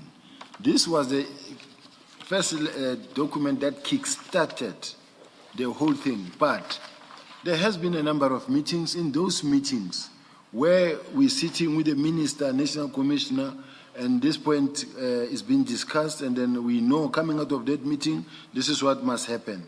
So whatever letter that I had to go and write or that I wrote, it's not like I was just now pushing and running alone in my own lane, whilst there has been a series of meetings, considering the fact that at some point the minister expressed his dissatisfaction or unhappiness. Yeah, no, don't go to the minister. The minister is in March, the 6th of March. You are far ahead. You have said in your statement and in your testimony that SS9 is the instruction from the National Commissioner on the basis of which you acted. All the steps that you took them on the basis of this instruction. So where the National Commissioner says he doesn't know, you were doing your own thing, he's being honest. You've criticized the National Commissioner because you said, but I got an instruction from his office. And you've relied on SS9. And SS9, and you say you prepared an implementation, to implement the deactivation of the PKTT, hence your letter of the 17th and you sending it to General Kumalo, hence your February letter, and hence your April letter. You say it is because you were acting on an instruction SS9. Now, SS9 doesn't call on you to implement the deactivation of the PK. And that's a big issue. It's been a big issue here with previous witnesses that you went ahead and implemented, gave instructions, this whole debate about moving all these PKTT matters to General Sintumule. Remember, we looked at that letter yesterday in the first paragraph where you say with immediate effect. And you continued to give instructions. You have repeatedly said, I acted on the National Commissioner's instruction as communicated to me through Litoko, which is the normal way in which we communicate. Now, all I'm putting to you, or that I'm discussing with you, is that SS9 doesn't instruct you or even authorize you to implement a deactivation of the PKTT. All it does on a reading, simple reading of it, it says you must communicate the minister's decision and then to the relevant team, and which you do by informing General Kumalo, and then it says submit a close-up report by the 14th of January for the National Commissioner to consider and sign off to the minister. That's all it says. So you could not have been relying on SS9 to implement with immediate effect the deactivation of the PKTT. May I respond, Chair? Yes. When we read SS9, can we also take it along with SS10? The very next page, which is at page 200. Meaning, all I did. So which part? There are two emails. There are in two SS10. emails. Which one do you want us? Because the first one, the bottom one is a repeat of SS9. No. and then there's the top one from Afinand. Which one do you want us to look at, and which one are you speaking to? The one of SS10. Yes, Let I'm me- yeah, let saying, me- sorry, I don't mean to interrupt you rudely. I just want clarification. There are two emails on SS10 at page 200. Which one do you want us to take into account when we read SS9? What I want to demonstrate here, Chair, with respect, is that here is an instruction that comes from the National Commissioner that says, as directed, DNC is requested to accordingly communicate the deactivation to the relevant team. Now, the same email, and this was on the 3rd of January 2025, 1407. Now, the same email was sent now on the 7th of January 2025, at 11:22, from Colonel Afinand, and then Colonel Afinand is in my office, Yes. and addressed to Divisional Commissioner Crime Intelligence, Kumalo. And now, what I want to refer to these things that I'm now forwarding the same instruction from the National Commissioner's office, same instruction to the Divisional Commissioner. I'm communicating. I'm doing that. What the National Commissioner says, I want you to do the following. The same email. What did the National Commissioner say he wants you to do? He says That's really my discussion with you, General. You just tell us, what did the National Commissioner say he wants you to do as through Brigadier Litoko? What did he say he wants you to do on the 3rd of January? To communicate the deactivation Yes, to the relevant team. yes. And that's how I understand it, the deactivation To communicate it. to the team. Yes, In other words, inform the team yes, that now we are embarking on a different road trip. We are now deactivating. Yes. Now communicate this to the team. yes. Now I take the same instruction to General Kumalo in the same, as you can see, it is in the same page, Commissioner.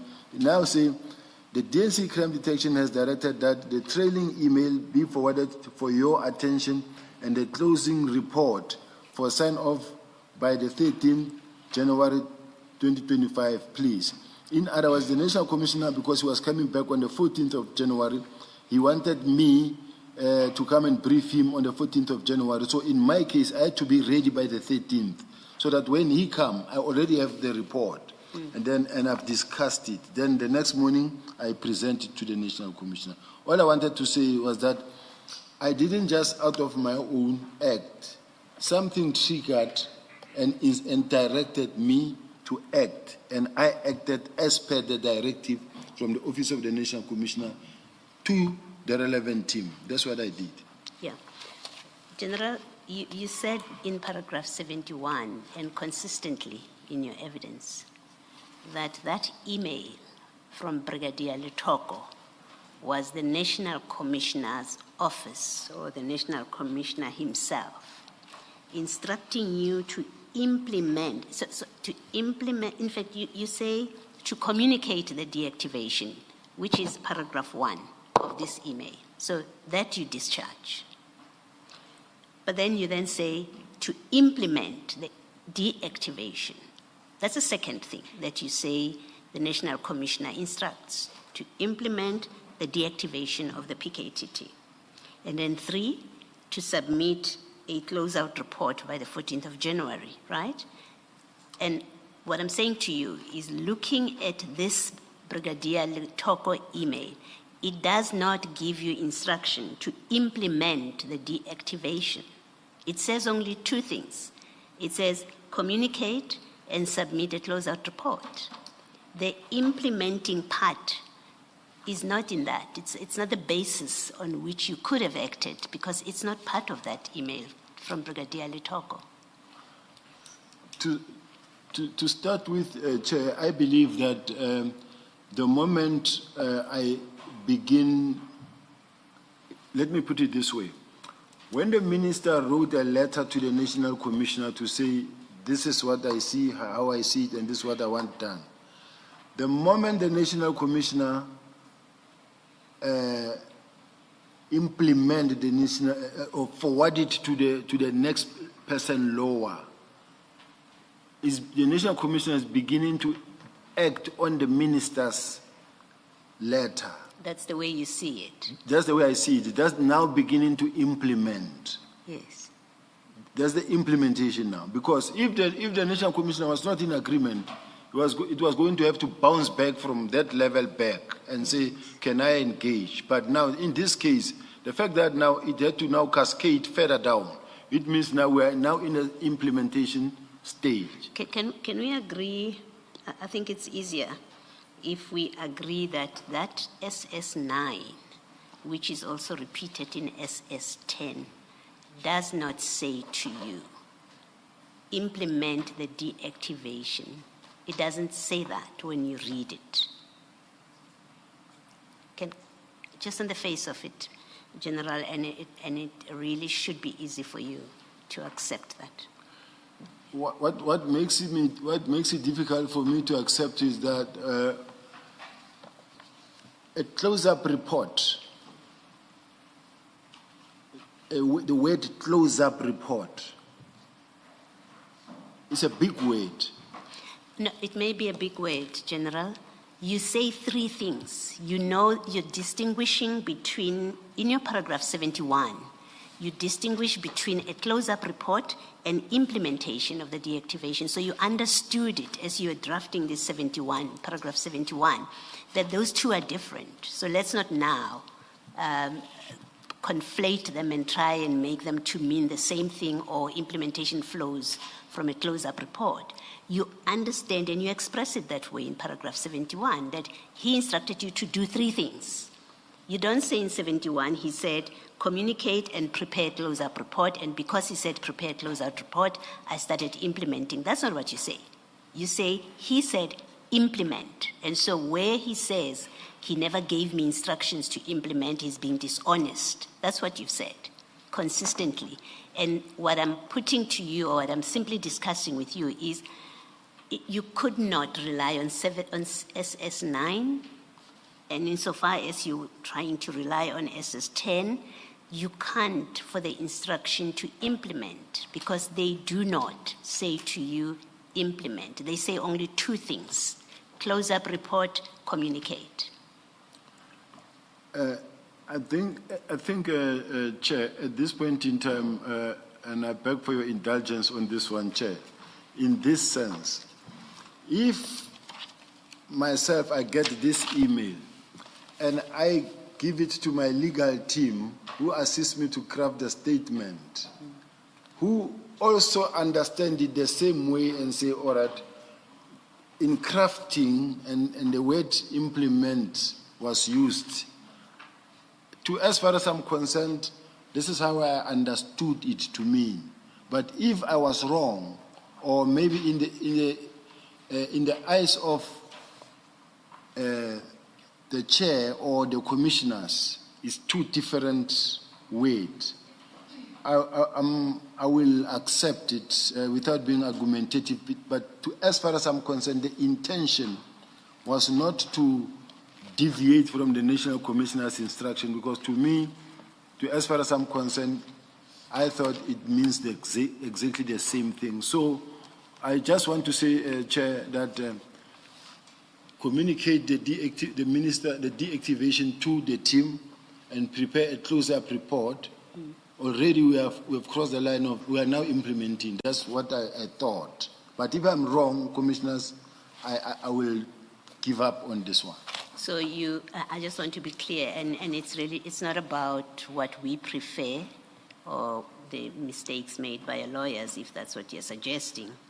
I'm looking at SS9, and all I need you to, or what I'm testing with you is, do you, and I expect you should accept, that SS9 on the face of it, does not contain an instruction, doesn't contain 3 instructions. It contains only 2 instructions, and it does not contain an instruction to implement the deactivation, just on the face of it. You've read it into the record. You may have read in your head, interpreted it, and decided it does contain an instruction to implement. That's a conversation for another day, how you would have gotten there. But I'm simply now discussing with you that on the face of it, it doesn't tell you to implement the deactivation of the PKTT. On the face of it. Chair, if I was arguing with the person at my level, I was going to take it further, but at this point in time, I want to cut it short. Earlier, General, I said your responses should not depend on who is engaging you. So please give the response that you want to give. I'm sorry for the interruption, Commissioner Malloy. So please respond, General. Chairperson, I don't want to really sound as if like I am, and I don't want to anger the commissioners as well. I want to leave it at that. General, no, please speak freely. You make our job easy when you speak freely, because we need to get to the bottom of the facts. You shouldn't not say things because you don't want to make me If I was angry. talking to my lawyer, Chair, she was going to say that's semantics. Try it with me. Maybe I'll say the same thing. Yes. She was going to say to me, I mean, it's one thing. You implemented, you want a close-up report, we are saying close, implement. And now the chair is strictly holding me onto a word and say, this word doesn't mean this, but when you look at the ultimate goal, we are going to the same direction.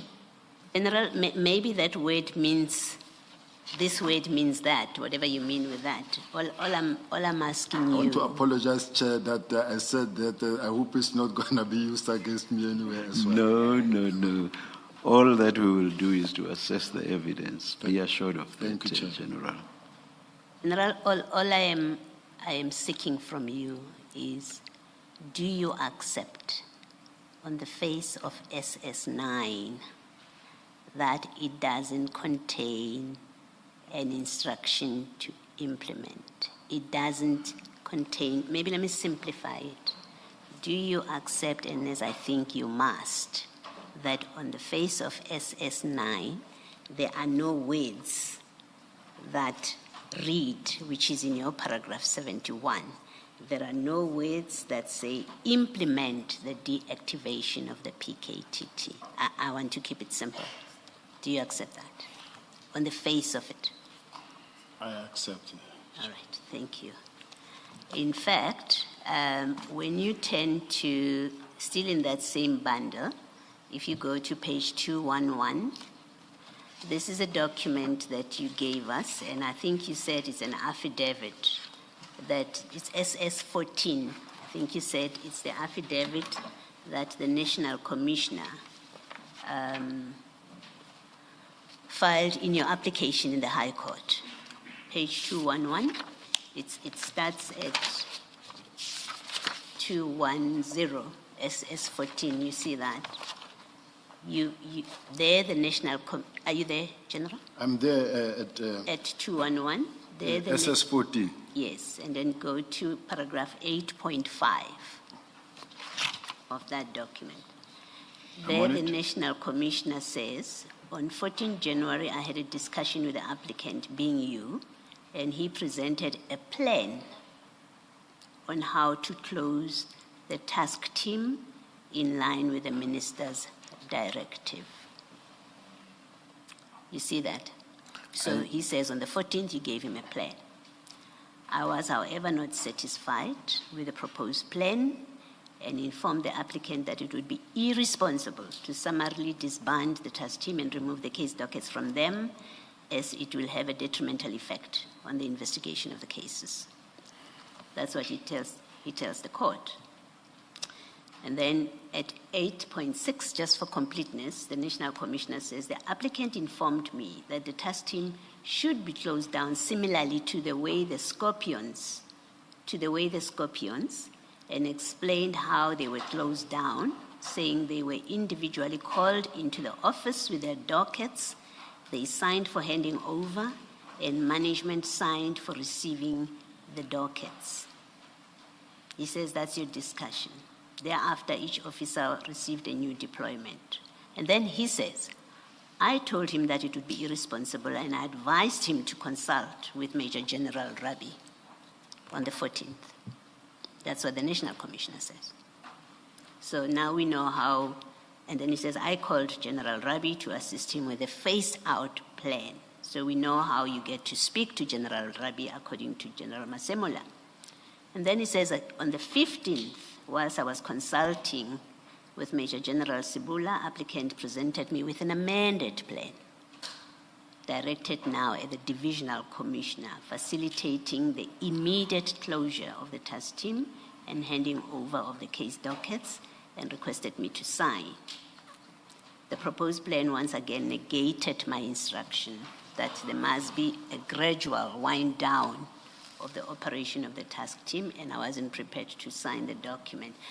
That's what the National Commissioner says happened, that you've presented one plan on the 14th, which was an issue that, again, I found quite confusing from your statement, because in your statement, you don't tell us that you presented a plan on the 14th, which the National Commissioner rejected, and then you went and presented another one on the 15th. You don't tell us that. But that's what he says. You had two plans. The second one, again, he rejected it because you wanted an immediate disbandment.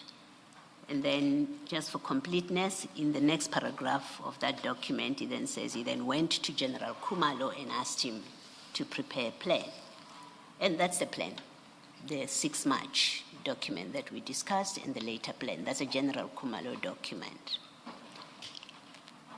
All it comes down to, and this is what I want to put to you, all it comes down to is you did not have an instruction from the National Commissioner to implement a disbandment, a deactivation plan. He didn't give you that instruction on the 3rd of January.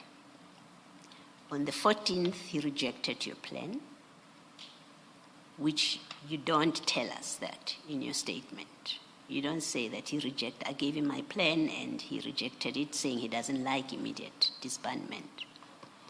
On the 15th, he rejected your plan, and this is documents that you have provided, by the way, the affidavit, to prove that the General Masemula has said these things on record. On the 15th, he rejected your plan.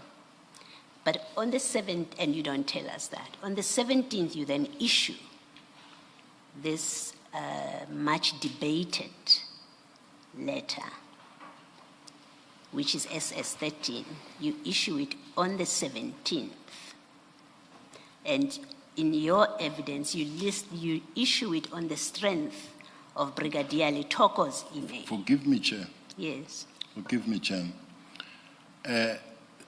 When Commissioner Baloyi referred me to a paragraph, and I read the paragraph, in my mindset, I begin to formulate a response. And as I formulate the response, she goes on to the next one, and she goes to the next one, and to the next one.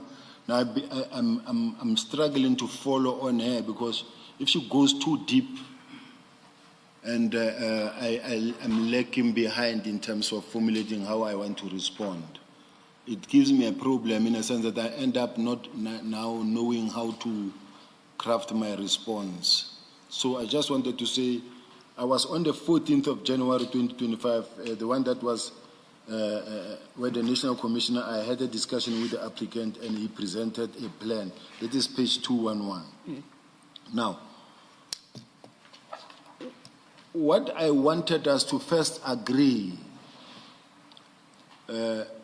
Commissioner, is that the same plan that the National Commissioner says he rejected comes from the National Commissioner's office.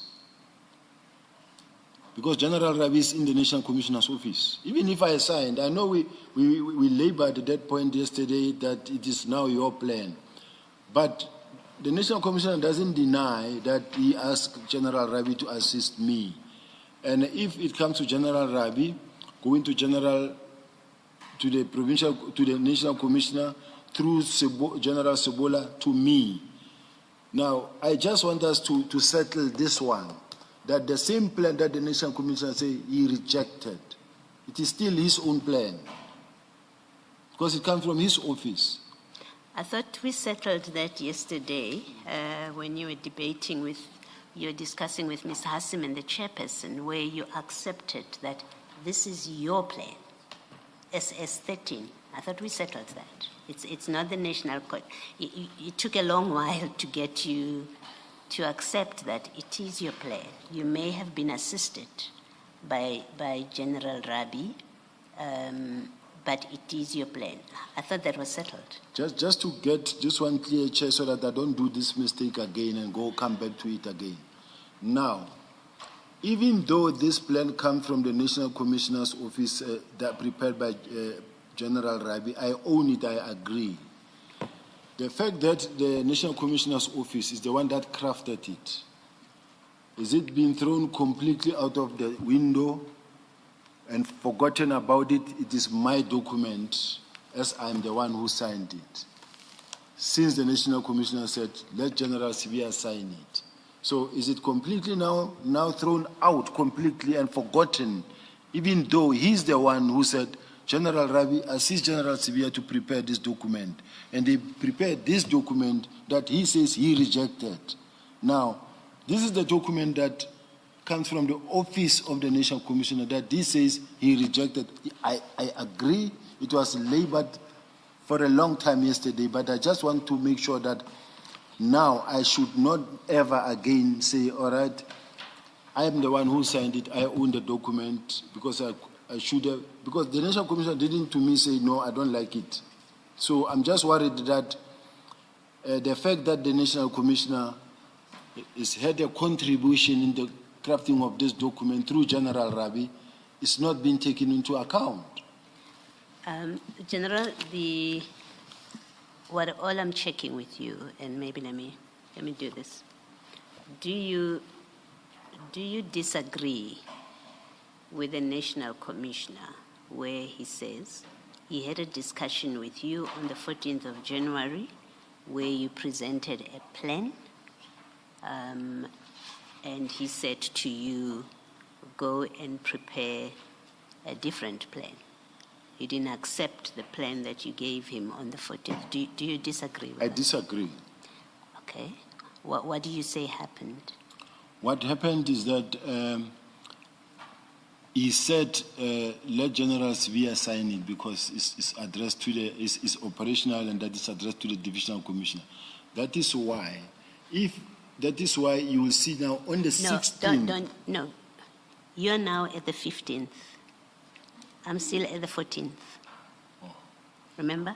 8.5 is the 14th of January. That paragraph we're looking at in his affidavit, that's where you went. You stopped. Remember, you stopped me, and then you said, I want to respond to the 14th of January. So I'm asking you, with everything that you've said now about this comes from the office of the National Commissioner, and therefore it's the National Commissioners. I'm asking you, just so that there's clarity, what your evidence is. 8.5 says, on the 14th, I had a discussion with the applicant. He presented a plan/letter on how to close the task team in line with the minister's directive. Do you disagree that happened? That just what I've read. Just look at it, General 8.5. Do you disagree that first sentence? Do you disagree what the National Commissioner describes there happened between the two of you? I totally disagree, Chair. Yes. Even this example of the scorpions. No, don't go to the scorpions yet, General. We'll finish quicker if you go with me step by step. I'm doing it step by step so that we don't misunderstand each other. Okay. don't misunderstand your answers, but also that we finish quicker. 8.5, I've read for you the first sentence, because I'm trying to understand what you disagree with in that paragraph, right? So 8.5, I've read the first sentence, which is, on 14 January 2025, I had a discussion with the applicant, being you. The applicant is General Sibiya, and he presented a plan letter on how to close the task team in line with the minister's directive. My question is that correct, what he's saying there? Is that what happened? You presented a plan on the 14th of January 2025. That's correct. Okay, great. And then he says, I was, however, not satisfied with the proposed plan and informed the applicant that it would be irresponsible to summarily disband the task team and remove the case dockets from them, as it will have a detrimental effect on the investigation of the cases. Do you agree, disagree with what he's saying there? I disagree with this one. Okay. What happened? What do you say happened? The National Commissioner never raised any such concern that you can't just close the test team summarily like that. Okay. Into effect. It never happened. What happened, in fact? What happened is that, okay, no, I understand. I think you can sign it. It is operational. Okay. All right. Then on 8.7, look at 8.7, the 15th of January, whilst I was consulting with Major General Sibula, the applicant presented me with an amended plan directed at General Kumalo, facilitating the immediate closure of the task team and handing over the case dockets, and requested me to sign the instructions. Did that happen, what he's describing there? Did you submit an amended plan to him? We know that you did see him when he was with Brigadier Sibula on the 15th, because you've said so much. Did you present him with an amended plan on the 15th? No. What happened on the 15th? What happened is that because this was now between the Office of the National Commissioner and General Rabi, and even when you look at the correspondence, General Rabi had to fix certain things that the National Commissioner wanted fixed. And as a result, when General Rabi was done, had to send the document again to General Sibula. I thought you saw the National Commissioner on the 15th when he was with General Sibula. Yes. That was your evidence. Yes. So why are you talking about Brigadier General Rabi when all I'm asking you is on the 15th,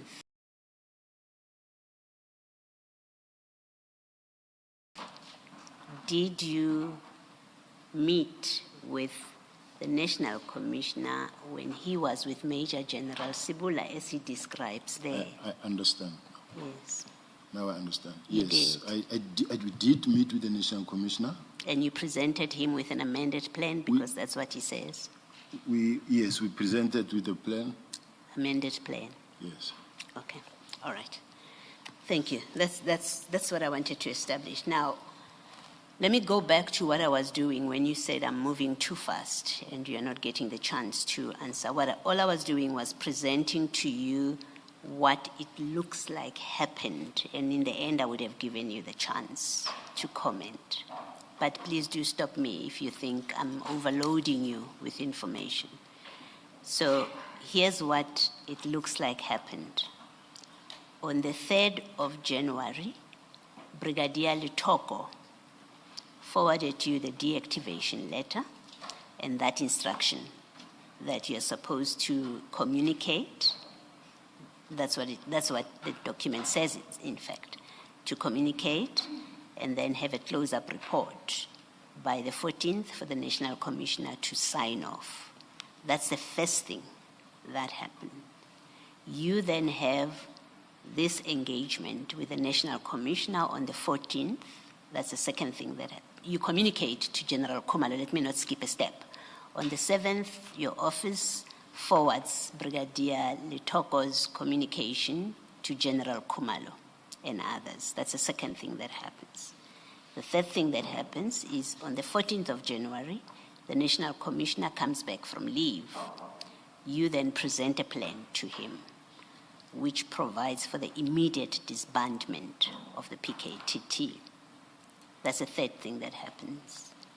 And again, keep in mind, I'm saying I'm drawing what the picture looks like to me. And then on the 15th, and the National Commissioner on the 14th is not happy with your plan. And then he says to you, I don't like this plan. I want you to prepare an amended plan with the assistance of General Rabi. That's the 14th. On the 15th, you present an amended plan, which you've just admitted. When the National Commissioner is with General Sibiya, you present him with an amended plan, now directed at General Khumalo. The National Commissioner refuses to sign it on the 15th. On the 17th, you then send SS-13 to General Khumalo, signed by you. You now send SS-13, and SS-13 now gives instructions what is to be done, and it directs the immediate disbandment. You follow up that with the letter in February and a further letter in April. And your evidence has been that all of that you did on the strength of SS9, which is Brigadier Letoko's email to you of the 3rd of January. That's what your evidence has been. And what I'm positing to you or proposing to you is the implementation that you carried on now from the 17th of January and all the follow-ups that you were doing were in fact of your own decision and initiative. It did not flow from any instruction of the National Commissioner because SS9 doesn't contain any instruction to implement. Now you can comment. What happened is that the National Commissioner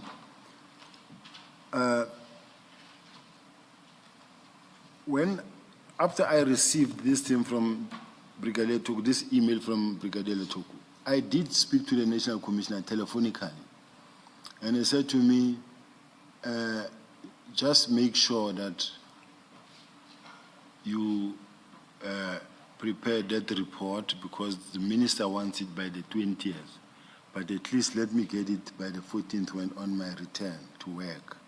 And I said, no, it will be ready. And then I've also approached General Rabi as advice, and then he said, okay, I'll also give him a call, which he did, give him a call. Now,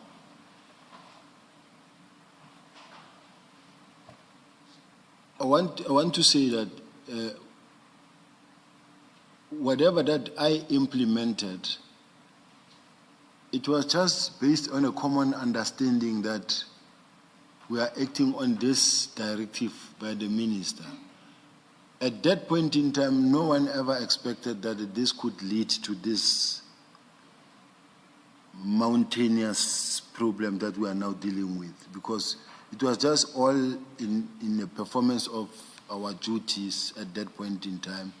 And I believe you, commissioners, the National Commissioner of the South African Police Service, what he says is final. There's no way I'll argue with the National Commissioner at any given moment, in his office, in his absence, telephonically, or what, because once he may ask you to say, can you please, but it's an instruction.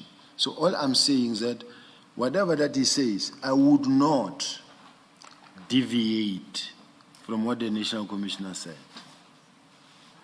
Except that, I think what is important in what you have said, General, is you say, everything that I did, I acted on the common understanding that we are giving effect. We are all giving effect to the minister's decision.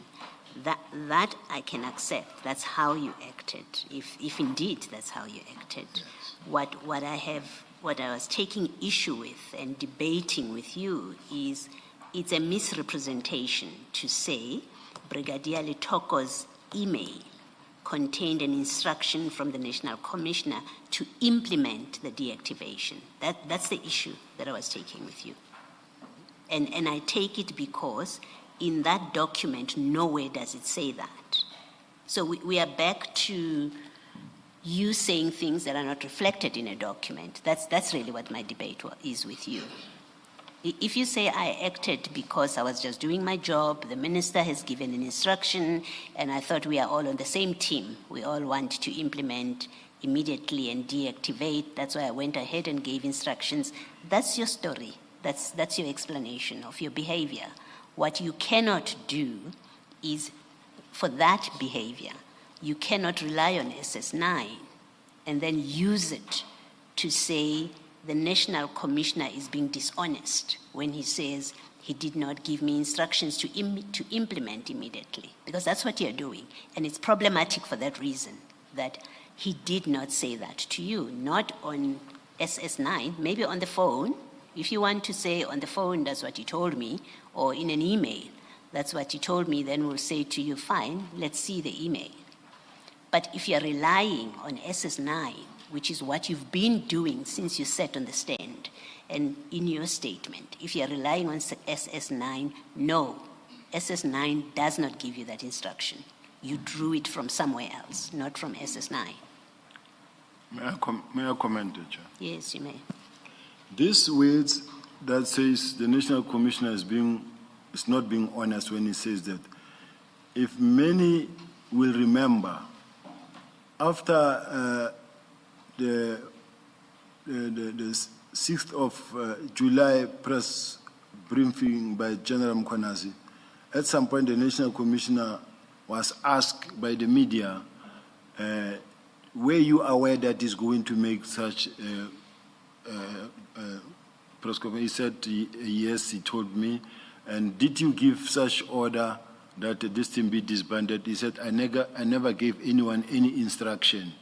And then based on that, from my side, knowing that I have an email that directed me, that is how I approach it, to say, but the National Commission is not being honest here, because the email, if you have another email, point us to it. Let's stop doing this, this secular discussion. If you have another email, by all means, introduce it. SS9, and now I'm putting it to you. SS9 does not instruct you to implement the deactivation. It doesn't.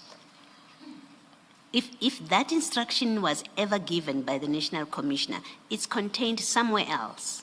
And you are free to refer us to that. But we can't keep doing this where you are insisting that the National Commissioner told me to implement the deactivation and he did that in SS9. It doesn't. And it's problematic that you insist that SS9 contains such an instruction. It doesn't. On any construction, it doesn't.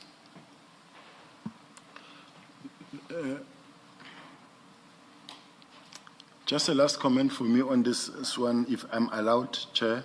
Yes, you are. You may comment.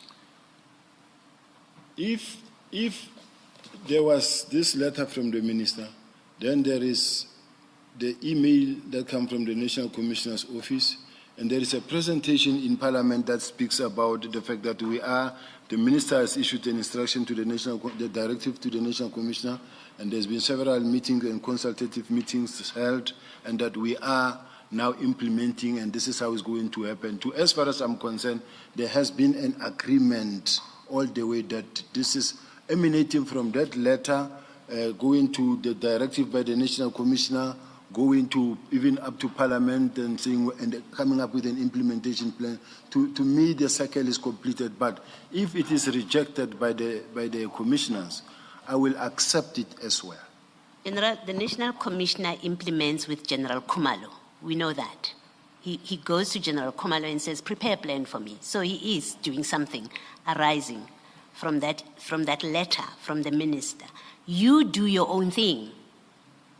And what you do is not based on anything that the National Commissioner asked you to do. He asked you to communicate, which you do. You communicate. 2, he says, prepare an activation plan, which you do. You present it to him on the 14th. But you do a third thing. You implement immediately. You give instructions to implement and deactivate. That is not contained anywhere in writing that we have seen. It's not in SS9, and if you're and so far you've relied only on SS9. So, and if that's the only thing you're relying on, what I'm putting to you is SS9 doesn't give you that instruction, so you acted without instruction, because that's what you're relying on. It follows. You acted without instruction, and that's what it is, General. You can comment lastly if whatever the chair allows you to do, but I don't think there's any point in doing this, because we are going around cycle. You insist that you acted on the basis of SS9, and I guess we'll evaluate it for what it is. But that is your evidence. I guess we have to accept your evidence is you acted on SS9. Feel free to comment, General. I feel oppressed, Chair. No, feel free to comment. I feel oppressed in a sense that this is an official process.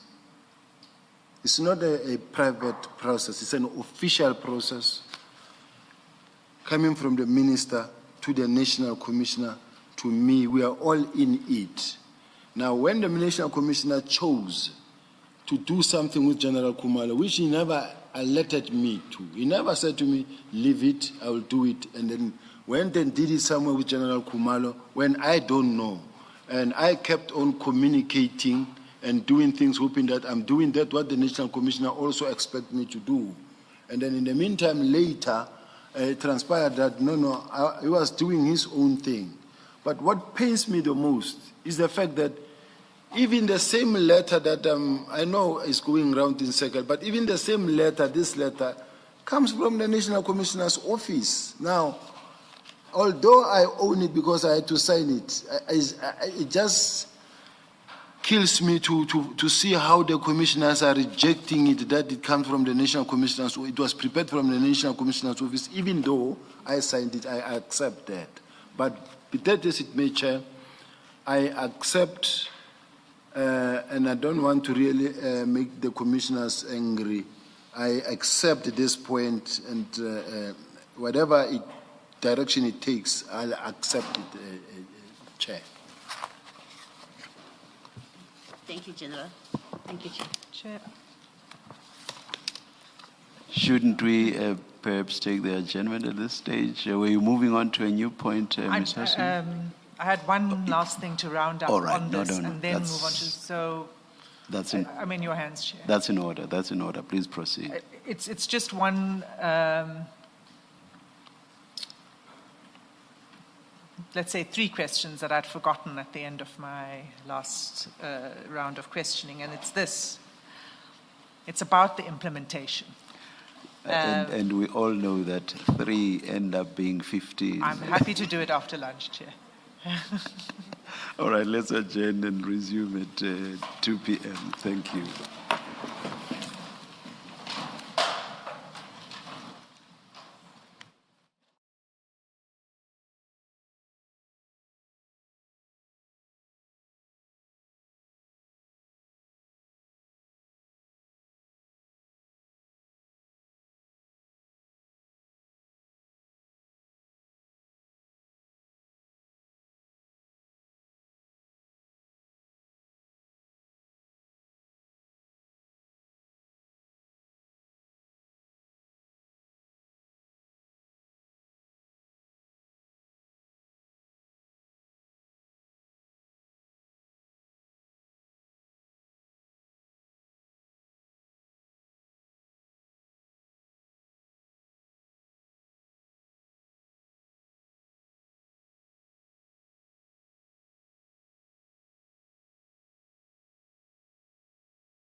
clients. Do you recall that? That is correct, Chair. And you also said that what you anticipated was that the dockets would be, at some point, transferred to the murder and robbery unit, to investigators in that unit to take over. Is that right? That's what was supposed to happen. And at any point, before issuing that instruction that that should happen, well, first of all, we've not seen that instruction. Let me just be clear. You say that's what you expected, but we don't actually see an instruction from you that it should go to murder and robbery, right? I think it is contained in the letter. I need to just remind myself. We don't need to detain ourselves on that. Let's say that was your expectation. Did you satisfy yourself that there was capacity within the murder and robbery unit to absorb these dockets? Yes, all I know is that there is murder and robbery unit in KZN. All you know is that there is a murder and robbery unit in KZN.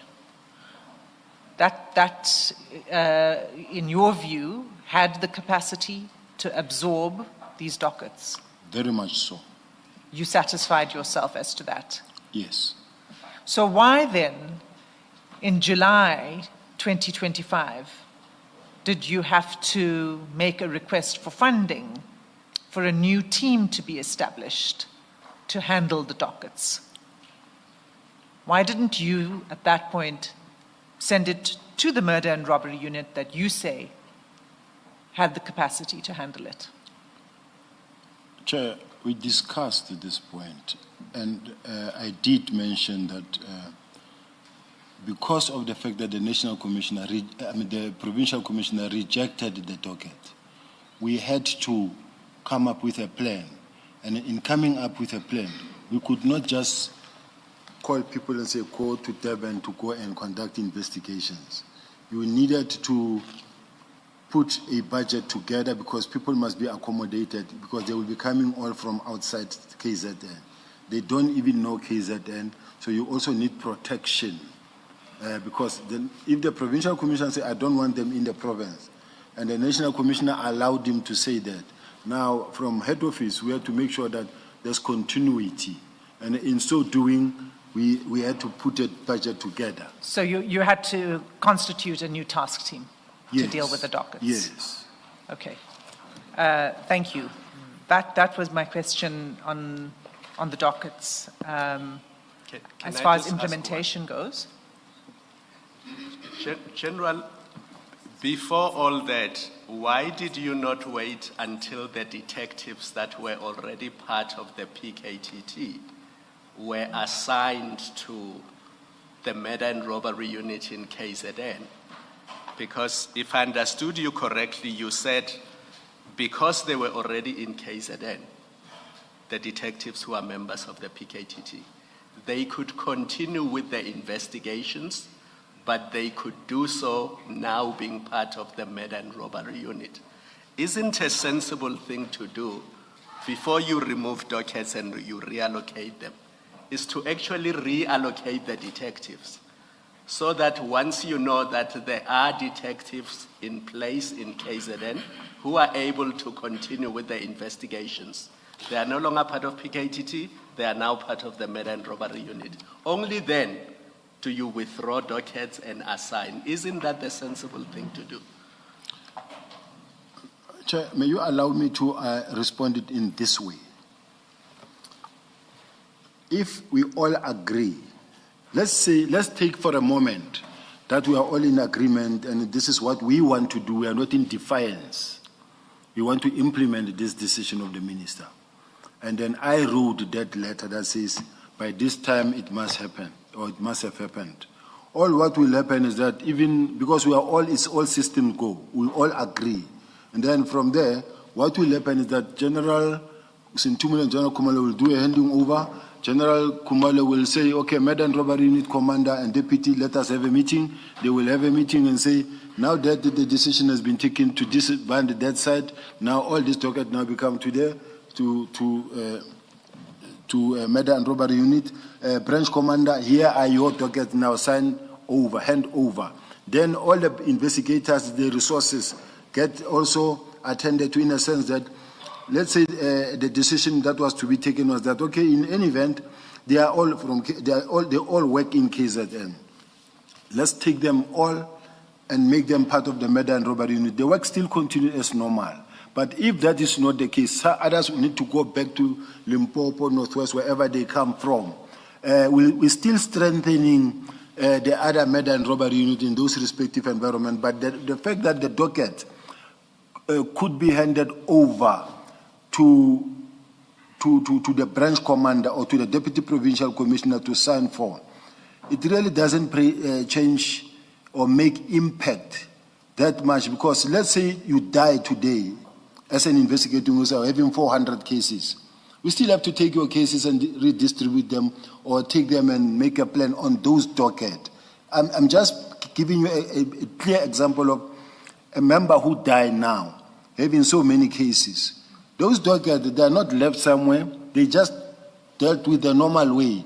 So even the PKTT's approach, when you disband, it's not like there was any commission of crime in the manner in which it was being done, or any irregularity, or any something that was not supposed that is happening, that is constituting a breach of some sort of law or standing order. It was all in the name of work, the processes. If where there was an error of judgment, maybe perhaps I will accept it, commissioners, where the commissioners will say, yeah, but do you agree that there was a disturbance in terms of the attendance of those docket? And then why did you do this? Some of the things may be an error of judgment, but no malice intent was intended. It was just all in the interest of work and making sure that this process does not take too long. Thank you, Chair. After that long explanation, do you accept that the proper thing to do is to first plan for what's going to happen with the dockets, and then you remove and reallocate dockets? Because you cannot reallocate them to non-existent detectives. When you reallocate them, you must know that there are detectives there who are qualified, who will take over the investigations. Do you accept that the planning must happen before the removal of the dockets? Simple. I do accept, Commissioner, and also the fact that this document, that the one that that I signed, makes provision for that they must then go to be transferred to Madam. General, let's not go there. You accepted that your document was rejected by General Masemola. He went with Kumalo's plan. So it doesn't help to keep going back to a document that was rejected. It was not accepted. You were at the parliamentary briefing. You were at the 6 March briefing. You know that it was not your document that was presented. It was something else. You know that. Thank you, Ms. Hassan. Thank you.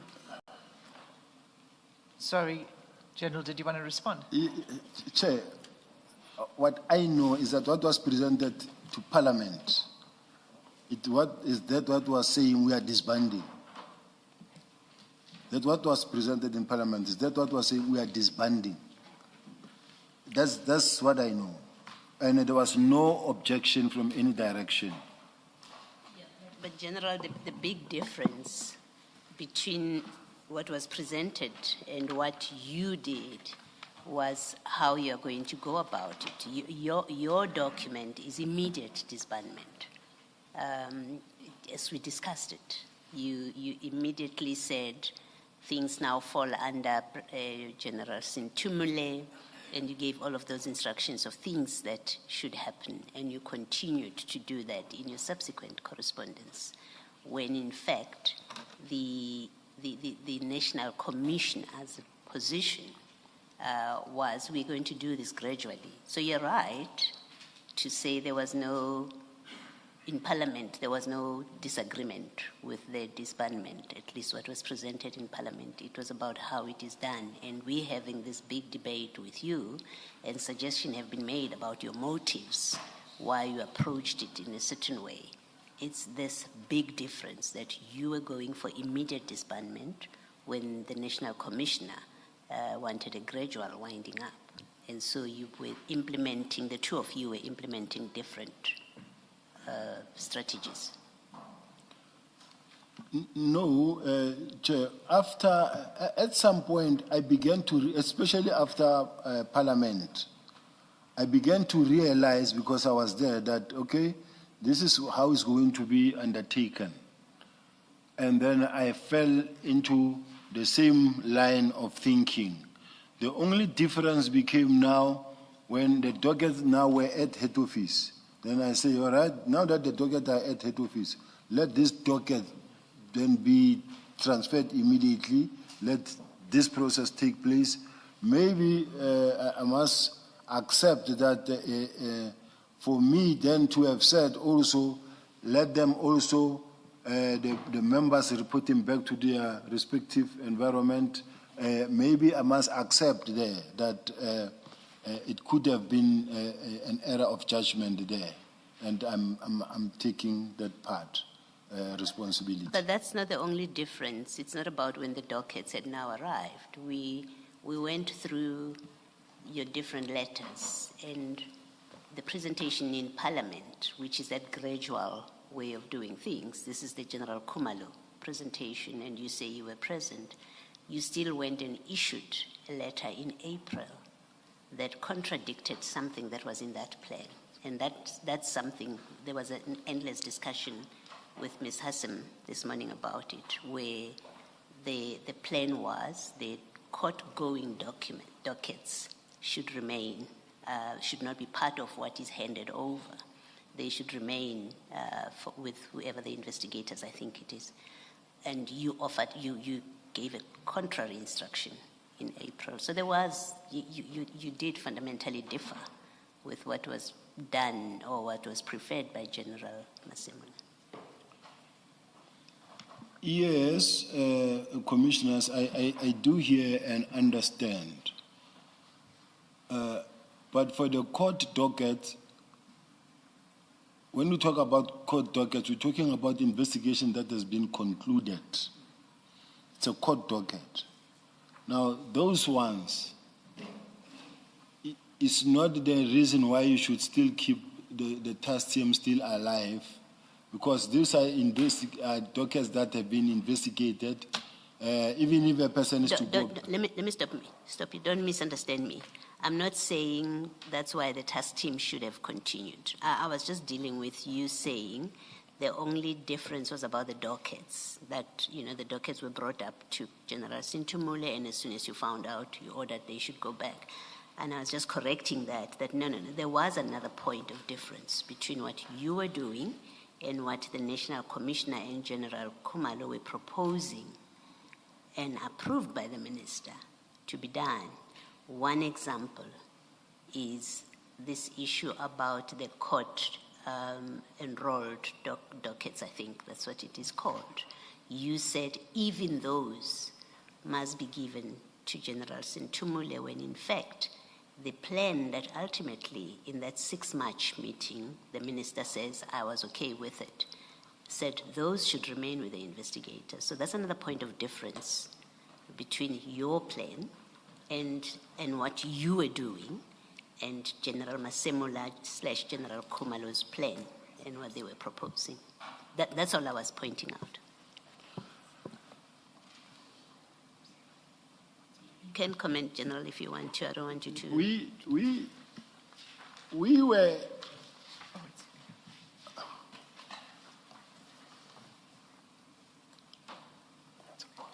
I want to comment, but I wanted the Commissioner to. We were all on a transition or transitional period where we're saying task teams must be disestablished, and we must capacitate the units that are established And for the murder and robbery unit to function, at some point we need to bite the bullet and make sure that we capacitate once and for all murder and robbery unit to be effective. And that is, from my angle, I was moving from the person who's actually managing the performance of the detectives. From my angle, I'm just trying to ask the commission not to limit the performance of my responsibilities to the mistakes that might have happened or taken place only because of the portion of the PKTT. But in my case, incapacitating the murder and robbery unit, we needed to make sure that we need all the capacities that we have, all the experience that we have in those structures, so that we have a capable state.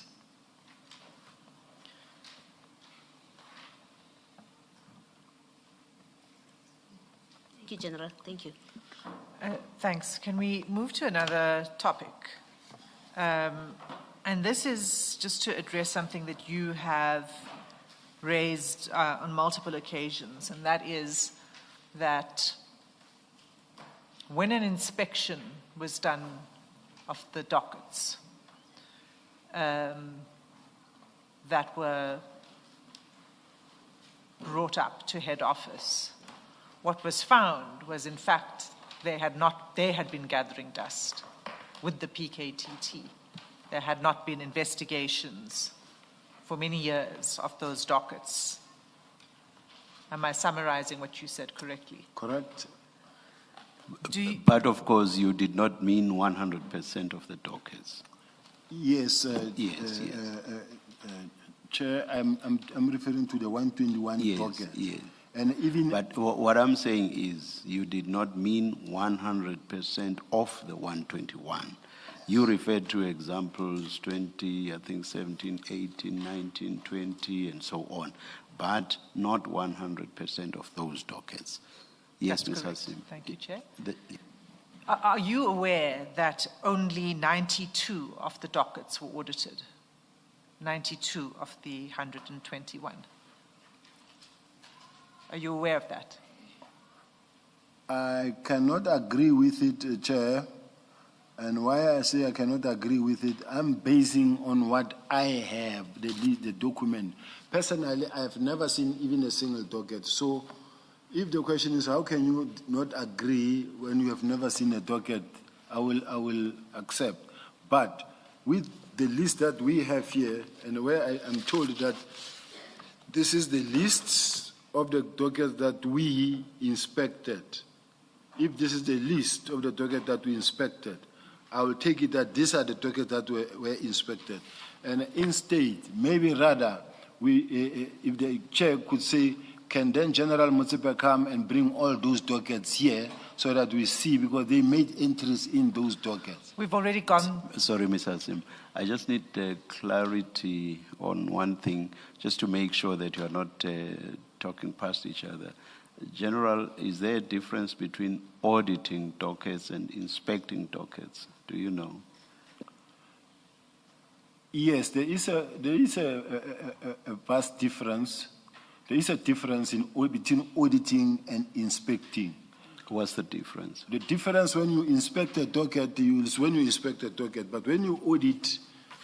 No, you can't define a term by using the same term, General. You can't say when you inspect a docket, you inspect a docket.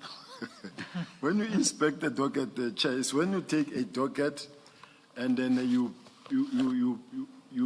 look into compliance, you look into, you have many, because there's in terms of the national instructions, inspection, the management of case docket, and how you manage a docket, and then so when you inspect a docket, you check that this docket is being run or managed in terms of the national instructions. In other words, when the docket is opened, was it put forward for 24-hour inspection? In other words, when a docket gets opened today, the very next morning it must be before the commander, who must read it and then give instructions and give a brought forward date and say, bring this docket again on this date, I want to see it. And then you keep on giving instructions and directions as well. So this is now a docket inspection. Now when you do auditing, is when you look at the number of dockets that are there, that you have, the number of dockets that have been closed, the number of dockets that are in court, the number of dockets that have been closed as undetected. It's a whole lot of them that you can say, this is docket. You audit now the numbers and a lot of things. It may include compliance according to the standard of maybe the Auditor General, how they also choose to audit in terms of their work. Oh, when you referred to the process that was engaged in, which yielded the results that X number of dockets were last investigated on these dates, was that an inspection or an audit? That is the process in terms of which you became aware that some dockets had last been investigated in 2017, 18, and so on. Was that an inspection or an audit? It was both. Both in terms of the number of dockets, and when you look at the, let's say your C5 document, your investigation diary, you look at the number of statements that were obtained. And then you look at, you read, you count the statements, and then you see according to the annexes listed there, now you know that, okay, in this docket, we received 20 statements and they are all accounted for. Put one side. Thank you. Ms. Asima, just because I think the general had been using inspect, and you used audit. So I just wanted to make sure that you're talking about the same thing. Now you've heard his explanation, you may proceed with your questions. Maybe before that, Ms. Assi, I don't know if it might not help the discussion you want to have. Paragraph 28 of General Mtsipe's statement. Maybe you want to look at that.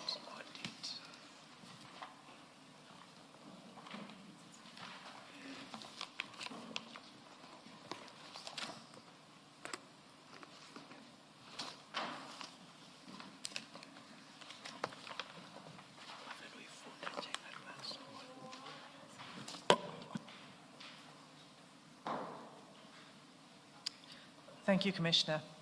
So what General Motsepe refers to is an audit. Which is exactly the term you use. Which is the term I use because she was in charge of that process. And she says that she conducted an audit of the 121 dockets, and then she says who the team was made up of. She says she was not directly involved in the audit exercise, but she did a few spot checks of the dockets. Okay? Now, it's that audit that I'm referring to. That of the 121, in fact, when we looked at it, only 92 were audited.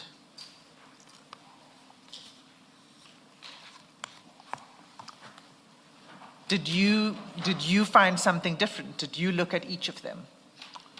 I indicated earlier, Chair, that I've never seen a single document or docket. However, whether it was 92 or it was 121, still the same thing in terms of the process that we are looking at. What I'm saying to you is that 92 dockets were audited. Still fine. Sorry? It's still okay. It's okay, all right. And of those 92, 46 were related to the traditional leader killings. Are you aware of that?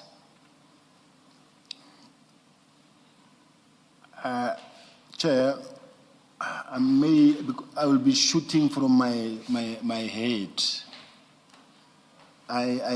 Unless I'm to be assisted to agree with it, but I don't think there's anything I want to really deny or in this regard. I'll help you with it. I don't want you to agree to something if you're not comfortable agreeing. So let's just go to the record so you can see it.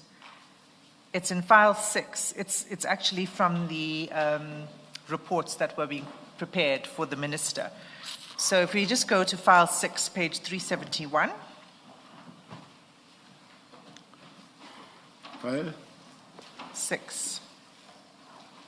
I think it's file 6. On the same breath, Chair, may I make a request that on the same breath, are we going to also look into how many were not political related, and how many were drugs, and how many were political killings? Well, yeah, it's very clear from all the presentations that have been made to you and the minister in these reports. Page? 371.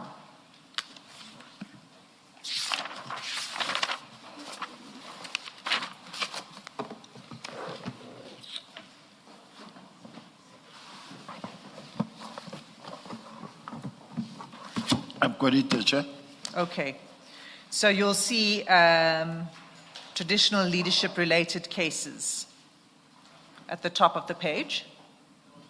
And it says 51 in total. Do you see that? Yeah, traditional leadership related cases 51, yes, I see. Okay. But it's broken down further in that table below the heading. And the number that concerns us is the one under blue, because those were the ones that were under investigation and had been transferred. It's 44 plus 1, so 46.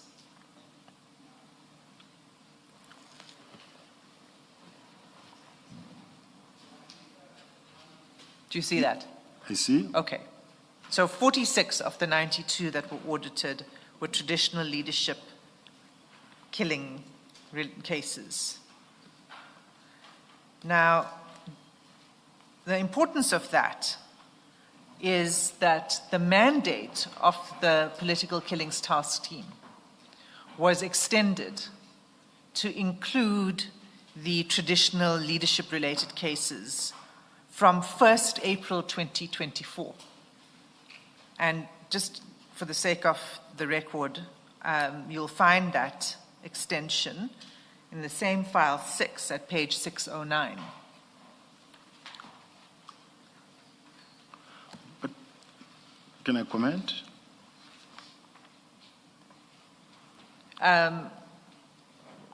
Sorry, did you say you want to comment? No, yes. Okay. Yes. Can I? Yes, Yes. General, yes. At the same time, I like this example that you're giving me, program evidence leader. You are saying to me all the cases, traditional leadership related cases is 51. And then we are saying murder is 44, one attempted murder, kidnapping 1. Now we are saying pending DPP's decision is only 2. Court-going cases only 3. Out of 51.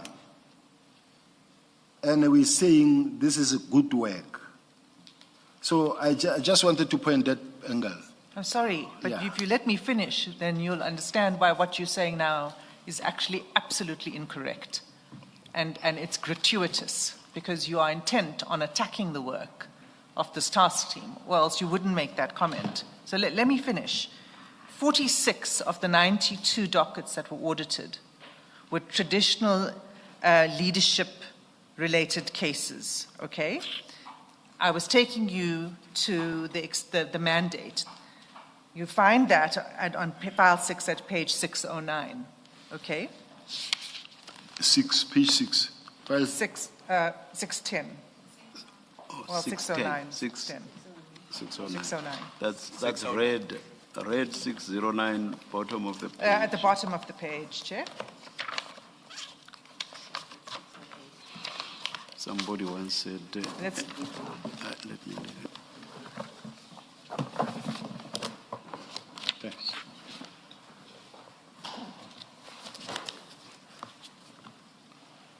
I'm on it, Chair.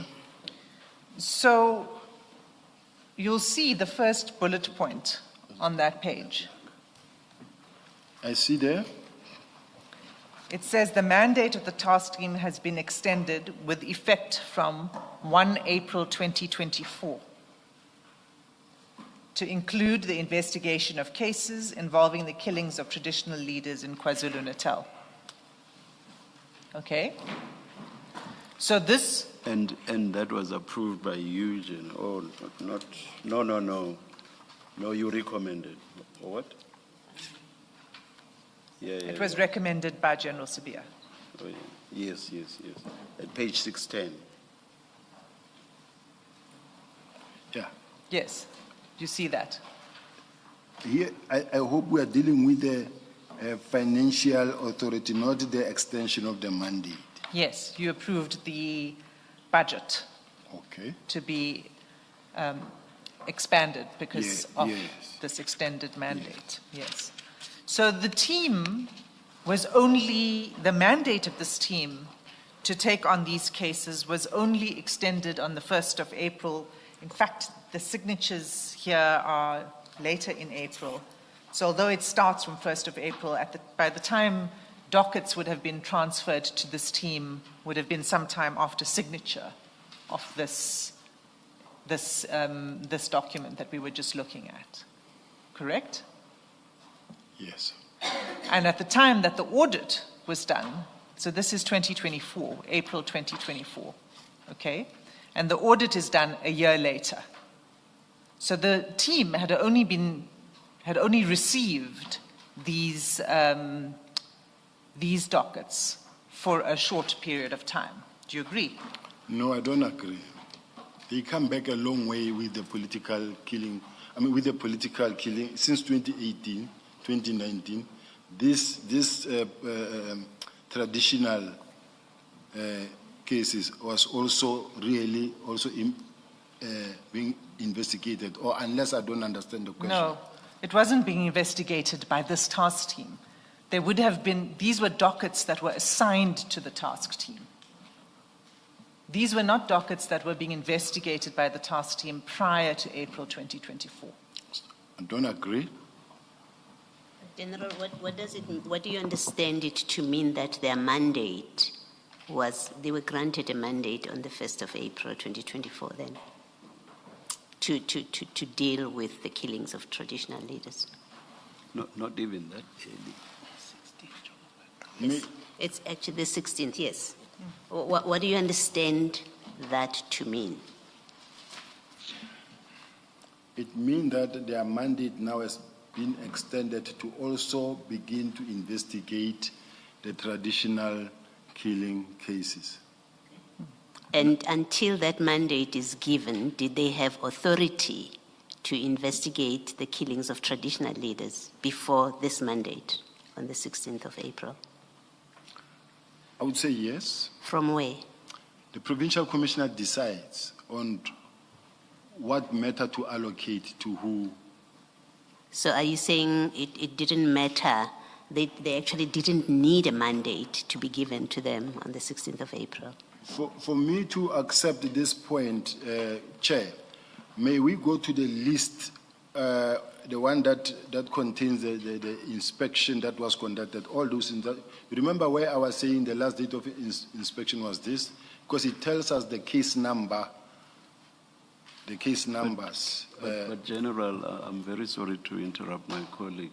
In response to Commissioner Baloy's second last question, you said the effect of the mandate was to allow them to, open quote, begin, close quote, investigating these matters as well.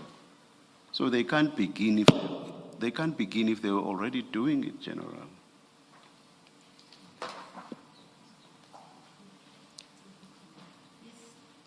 General, what's your answer to that? Personally, I feel that, Chair, the involvement into them investigating traditional leaders' cases didn't start with effect from this date. When did it start, General? That's why I want to ask commissioners to refer to that document whilst we are still on the subject. No, I can suggest to you that that won't help us because you've already said, let's look at the case number. We know case numbers, cases get open and they have an earlier date. We are now talking about on the 16th of April 2024, someone thought for them to now investigate these cases, these old cases as you referred to, we need them to be given a specific mandate to do that.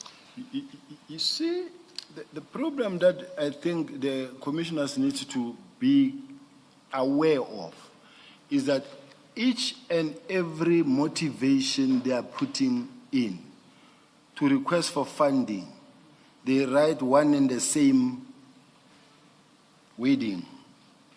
One and the same wording. Even when you look at the other ones preceding this one, they will still write the same wording.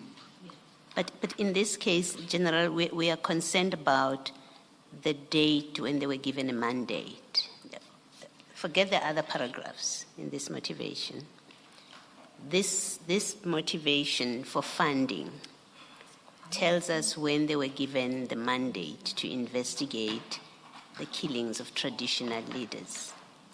And what Ms. Hassan is discussing with you is that effectively the earliest they had authority, a mandate, the earliest is the 16th, but you've agreed with her that dockets would have been given to them later, beyond this date, which seems to, now you're changing that and saying, well, they always had the dockets, they could have investigated them.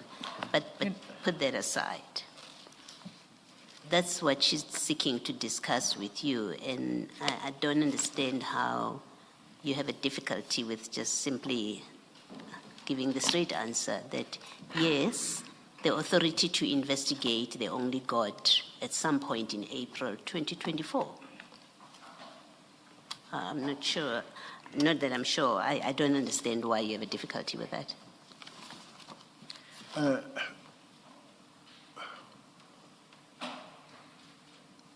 Chair, are we able to look into the document that I'm referring to so that I can also feel comfortable around that the response I have to, because it's binding.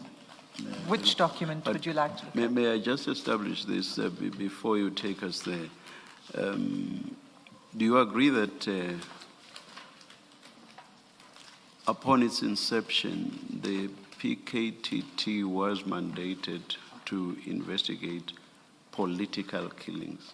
I accept that, Chair. And do you accept that that mandate was extended at a later stage to investigate something else, that is, or rather, in addition to political killings, the PKTT was now to investigate something else as well? Do you accept that? Traditional leader, I accept that, Chair. But between inception and the date of extension of the mandate, it could only investigate political killings. You accept that? That is, before the extension, between inception and extension, it could only investigate political killings. Do you accept that? They could only, but it doesn't necessarily mean it was what happened or what they were doing. So I was saying they were able to go beyond their mandate even before their mandate was extended. Is that what you're saying? Yes. And you say the answer for that lies in the document you want to refer us to. That is correct. Please take us there, and I hope we will find that. You are looking for SS 19, file 2339.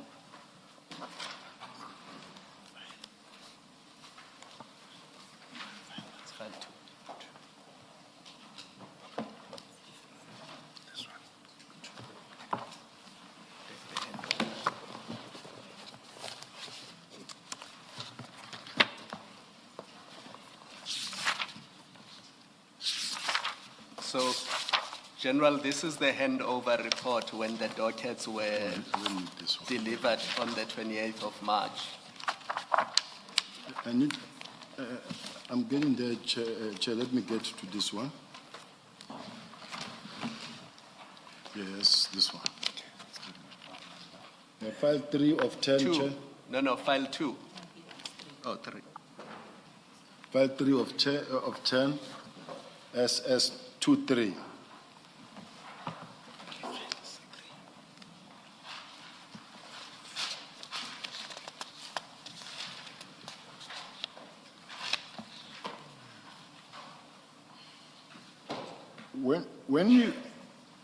When we look at number 2, Mpopeni matter, it's a murder case, not political related. When we look at 3, then Hausa, it's house robbery and theft, not political related. But General, are you aware that there were parallel cases which would not necessarily be political killings, but parallel in the sense that they are related to political killings. And because they are parallel, it would make sense for those cases to be investigated separately. So they would be lumped together and be investigated together. Are you aware of that? I am aware, Commissioner or Chair, I am aware.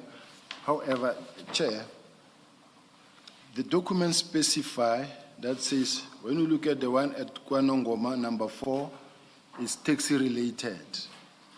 Now, I do understand and accept that there will be a parallel case. Sometimes it becomes a taxi related, but I don't know how it will add to political or how it will be a parallel case to political. But in some instances, you find that it's a traditional or it's a politician's son or relative that was killed for any other reason that is not political or that has got nothing to do with the work that is being done by. But you see, General, the problem is it doesn't assist us for you to just randomly pick cases that on their face appear not to be political cases without at the same time telling us that I know for a fact that this particular case was not a parallel case. If you cannot do that, the exercise you are engaging us in does not assist at all. General, can I, as a follow-up to this, just maybe to try and see if you're able to make your point. If you go to case number 5, in that same document, case number 5 at 357, it's at the extreme, it says traditional leader cases. Do you see where I'm looking? I am, Chair. Yeah. Can we then get back to what is the point that you want to make? Keep in mind the question that you were asked by Ms. Hassan, which is the PKTT only got the mandate in April 2024. And by the time April 2024, by the time the audit was done in 2025, it was only a year later.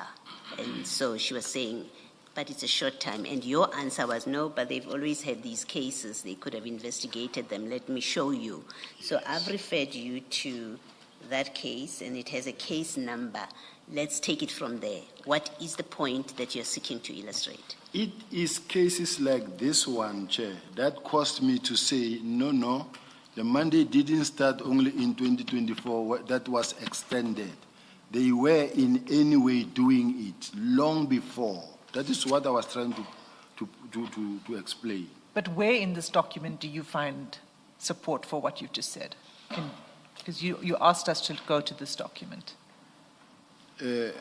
Evidence leader, I don't know, do you have the same document that we are at? Yes. Number 5. Yes. Muden, and it says traditional leaders. And when you look at the case number, is that of 2021. Yes. So I'm saying they were in any event doing it. No, I think you're misreading this. The CAS number is 2021. The case itself, the docket, was only allocated to the PKTT when its mandate was extended. So this is a docket that was already in existence. It was from Mooden, and it was transferred to the PKTT. So you'll find many dockets here with CAS numbers that go back in time. And there's an explanation for it, and let me just not use my own words, but use the words of the PKTT members who came to testify. General, just to show you that even the audit is wrong, just look at Madden on number 5, on 357. Do you see that it classifies the case as a traditional leader case? Yes. But that is wrong because I had asked you to go to file 2 in the handover report. Now, in the handover report, you will see on 340, Madden is classified as case number 57, CAS 74-12-2021, pointing of a firearm. It's a parallel docket. It's not a traditional. See, and this is the problem with relying on an audit that you did not do and dockets you did not see, because the handover report does not describe that case as a traditional leadership case. You can go and look at it yourself. The last one, so that I can move out of this document. Are you on page 340 of file 2? 340. 340 of file 2.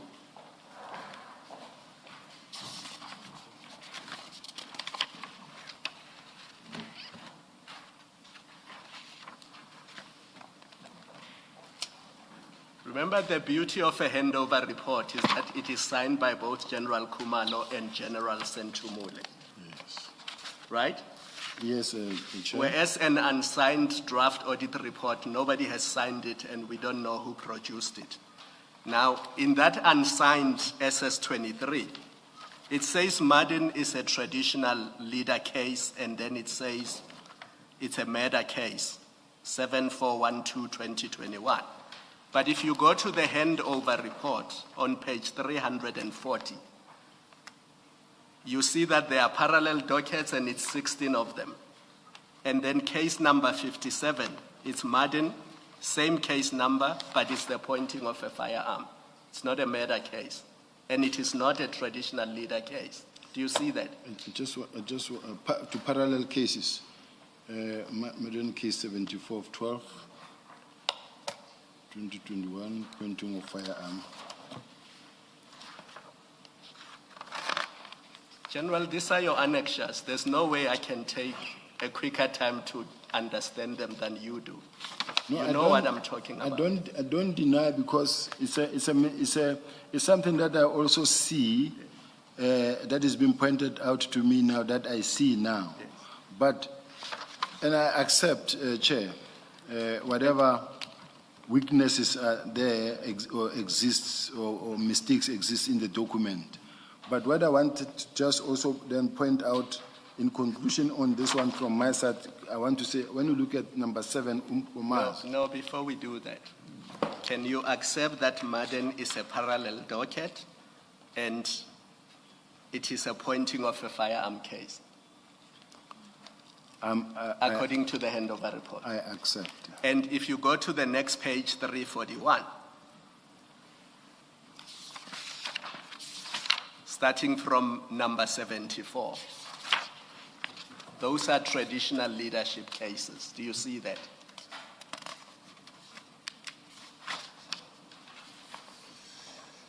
$345.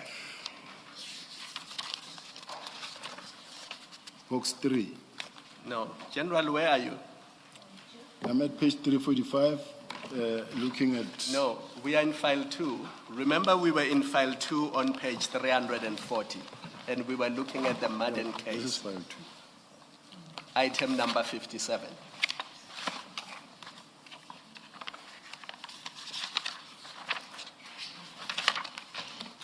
Which file, Chair? File 2, Yeah, no. page 340.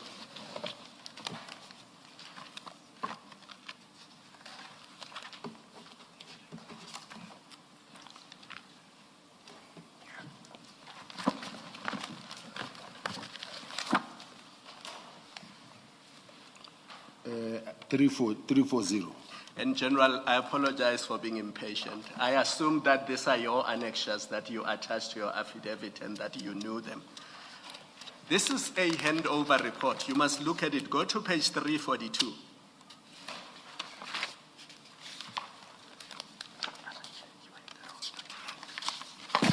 Are you there?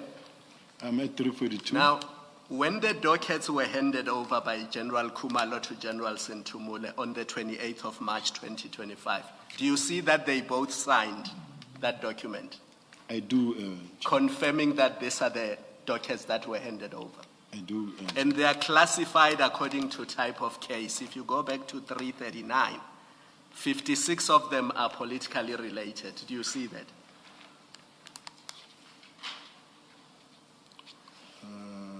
Page 339. 339. Are you there? Yes, sir. So you see that it's 56 politically related dockets. I see, Chair. Yes. And then you go to the next page, which was Chair's point. It's 16 parallel dockets. Do you see that? I see that. And the first one is Madden. I see. Yes. You go to the next page. You've got the ad hoc dockets. It's one from East Court. I see, Chair. And then traditional leadership is 45.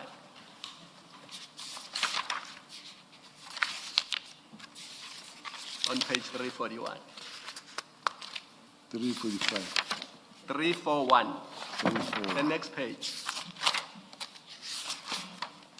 I've got it. Yes. So you can't rely on the case numbers because a case number simply reflects the case number from the station of origin. It is not a docket opened when it is handed over to the PKTT. So when you see a case number that says 2019 in 92, case 92, you know that it doesn't mean PKTT was looking at that from 2019. It simply means in the station of origin, that docket was opened in that year. Now, firstly, Chair, we will need, I think both of us, Chair, we will need to ascertain that fact from a case docket itself. Because now for me to just give in and say, yes, I agree, it was just only transferred after this request for funding, when in fact it may not be the case. So, but what I wanted to just point out, Chair, is that what is important, what I see here, as pointed out, it was a mistake that the Madden case that And the there Chair are many of them, is- because yes. I've analyzed that audit report. There are many of them. But yes, where I want to take the Chair to is the fact that both General Kumalo and Sintumule signed for it. No, they didn't sign the audit report. They did not sign the audit report. They signed the handover report. The audit report you are relying on is SS23. It is not signed by anybody. It is just a document that starts from nowhere and ends nowhere. And you've annexed that to your affidavit in this commission to justify your attack on the PKTT. It is unfortunate that Chair, that the Commissioner Kumalo see it as an attack on the PKTT, when in fact me, from where I'm coming from, as an employee of the South African Police Service, in my capacity as the Deputy National Commissioner responsible for detectives, being given an instruction by the National Commissioner to get involved and do 1, 2, 3, 4. At a later stage, then it got turned into like I'm attacking my actions or the attacking the PKTT. But General, sorry, Ms. Hassim. General, you say you cannot accept the proposition that that killing or traditional killings matters could only have been handled by the PKTT from April. You say we would have to look deeper or further into the matter to establish what the true position is. I just do not understand that because you have accepted what the mandate was when the PKTT was established. And you have accepted that that mandate was for the investigation of political killings. And we know from the documents that my colleague, Commissioner Baloyi, and indeed before that, Ms. Hassim, drew your attention to, that the mandate to do political cases, traditional killings, is extended only in April of 2024. So I just don't understand this idea that before April 2024, possibly, as you seem to suggest, the PKTT could have investigated traditional leader killings, even before the mandate was extended. I just do not understand that.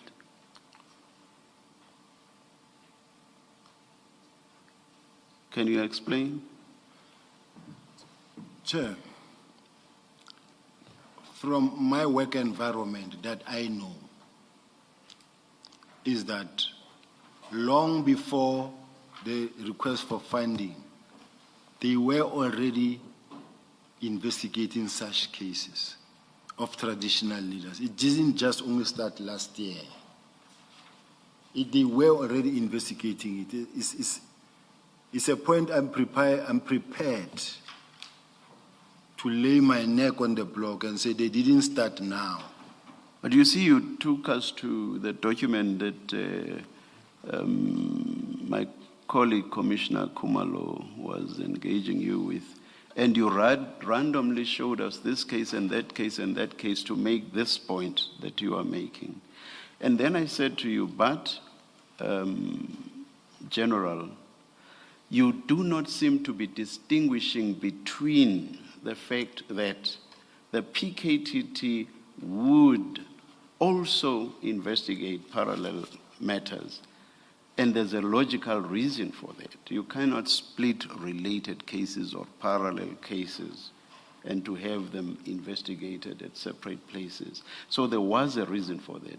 Now you randomly show us cases in a manner that suggests that you are not drawing that distinction. So now you are saying, but I do know that even before, I said, if you remember, I said, you seem to suggest that we will get an answer from a certain document that you were referring us to. We've gone to that document, and that's when you randomly pointed at cases in a manner that suggests that you are not factoring this distinction, the distinction between political killings and cases that are parallel to political killings.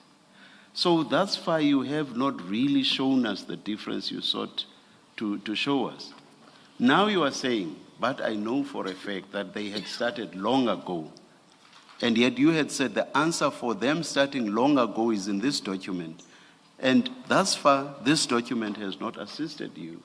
So where else, or from what other document, or from what other evidence, evidence, do you base the long ago?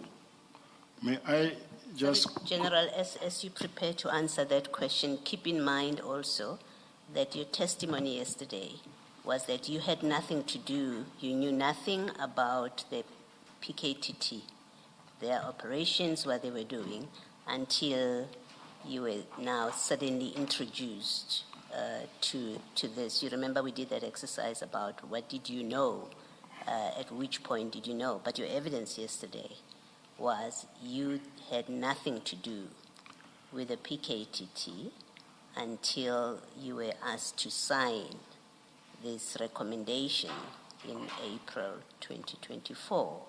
So if you say, I know for a fact they were investigating, you need to explain how would you have known that in your position? And as the chair says, where do we see that in the documents that they were in fact investigating?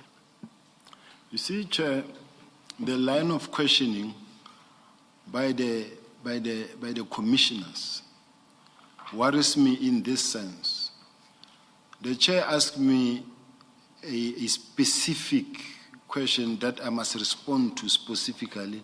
And just when I'm about to, because now as the chair speaks and I frame how to respond, then Commissioner Baloyi says, before you respond, then come up with a different angle, and then that goes also deeper into a different subject, or that needs a different response. I withdraw my question. No, Answer the chair's question, and then I can ask you my question after that. That's what I wanted to ask, Chair. No. The two are related. The two are related. You are saying long before the mandate was extended, you know for a fact that they had already been investigating traditional leadership killings.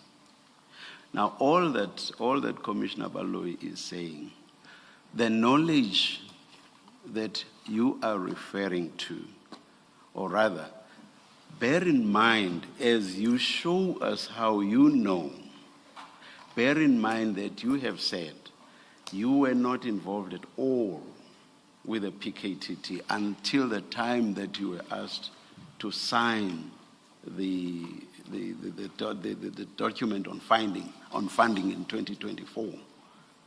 So that's all it adds. It doesn't change the complexion. It doesn't change the picture. It just says, where do you get this knowledge from, bearing in mind the fact that you say you were not involved with the PKTT? Chair, from my side, as when this question came initially, what I remembered in my mind is that I have seen a number of these cases, and that are dated as far back as 2018, 19, 20, 2021. So it could not have been. Then the chair comes and say, all right, but do you also believe that it does not necessarily mean that they started... When you say these cases, are you talking about traditional? Traditional. Yes. So then the question comes that says, but it does not necessarily mean that because of the fact that this case, the case number is 2021, it means that they started with the PKTT in 2021. Now, my point was try to demonstrate and say they have been investigating various other cases that are not political in nature and that are also not traditional in nature. And I wanted to give an example of that case in Umkoma's case number 7, because this one is about drug-related. Now, I don't know whether the drug-related, it is also a parallel case to either political killing or to traditional land affairs. That's what I wanted to point out. You'll recall that earlier when we engaged before my colleague Commissioner Kumalo started engaging you will recall that I said it doesn't assist us for you to randomly point at or itemize cases without, as you sit there, being able to tell us that, and I know for a fact that this is not a parallel case. It's an exercise in futility that doesn't assist us at all. Do you get my point? Do you get my point, General? If you are able, I will be with you 100% if you say to me, they were already investigating cases that were outside of their mandate, and here are examples. And the examples I'm giving you are not parallel cases. I know that because, and then you give reasons. But if as you sit there, you are not able to do that, I say to you, that's a futile exercise. Do you get my point? I hear what the chair said. Thank you. Miss Hasim, I'm very, very sorry. No problem we at all. Interrupted your line of questioning. No, you've advanced it. Thank you. General, by your reasoning, there are case numbers in this report. And by the report here, I'm talking about, I think, yeah, this is your annexure SS23. There are, if you look at the very first case on that table, page 356. Page 356. Yes, page SS 356. SS 23. SS 23, it's in file 3.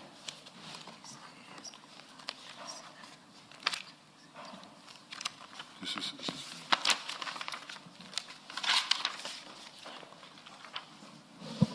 It's the same one that the general took us to for the Muden I've case. got it, Chair. Yeah. The very first case is a 2016 case. That's correct, Chair. Yeah. And if you just, and I'm doing a very random look here, if you look at page 416 of the same document,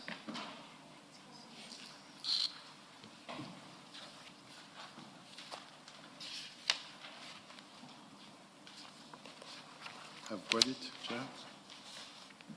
case number 112 is a 2011 case. Do you see Yes. that? Yes. But those were cases, the PKTT wasn't in existence in 2011. PKT was not in existence in 2016. So these case numbers, as we were trying to say, are cases that originated elsewhere and were then allocated to the PKTT. Do you see that? I see, and I don't agree. Well, the PKT didn't exist in 2011. In 2016, it did exist. Not this PKTT that we're talking about now. It didn't exist. The PKTT did exist, and there were some challenges about that one, apparently, that says it worked in silos and then closed down and a new one started. That's right. But That it was a did different exist. task team. It was a different task team. It was a political task team. Yes, but the mandate, this task team, came about in 2018 when there was a request by the president for a task team to be established to deal with the problem once and for all, because it was an intractable problem. That was in 2018. I understand. Okay, thanks. So you can't rely on these case numbers is the first point. The second thing is, if you look at Colonel Khumalo's statement, and in fact, you don't need to go there. Let me just tell you what he says for now. Can I do this again just to illustrate the point? And sorry to do this to you. Even that Pomeni 1112 case, the audit is wrong because on page 339 of the other file, that is a 2017 case and not a 2011 case. So just a simple analysis of this audit report tells you that you can rely. Just a simple analysis of this audit report. So you'll see if you go to file 3, it starts well, item 13. It says cast number 7611, so you know it's the same one. But then there it says 2017. Now in the audit report it says 2011. What I just must indicate, Chair, whilst I see the pointing out by the commissioners, even myself, I relied on this document as it was provided to me, and it has been used in every platform. And I may still do the same and say, let's take the one that was provided by, let's say Colonel Khumalo or themselves. If someone else was to look at that document also and to look for mistakes or loopholes, you may still come across one or two mistakes. So I do understand. And accept. But I'm saying a person is able to draft something, but you will find that the next person who must also look at it sees a mistake or two, and that the other one could not pick up. So I must say, I do see, and unfortunately, this is what I have in front of me at this point in time. That's fine. Thanks, General. Just to close up on the traditional leader-related cases, what Colonel Khumalo says is that by way of example, we received 50 traditional leader killing dockets in late April 2024.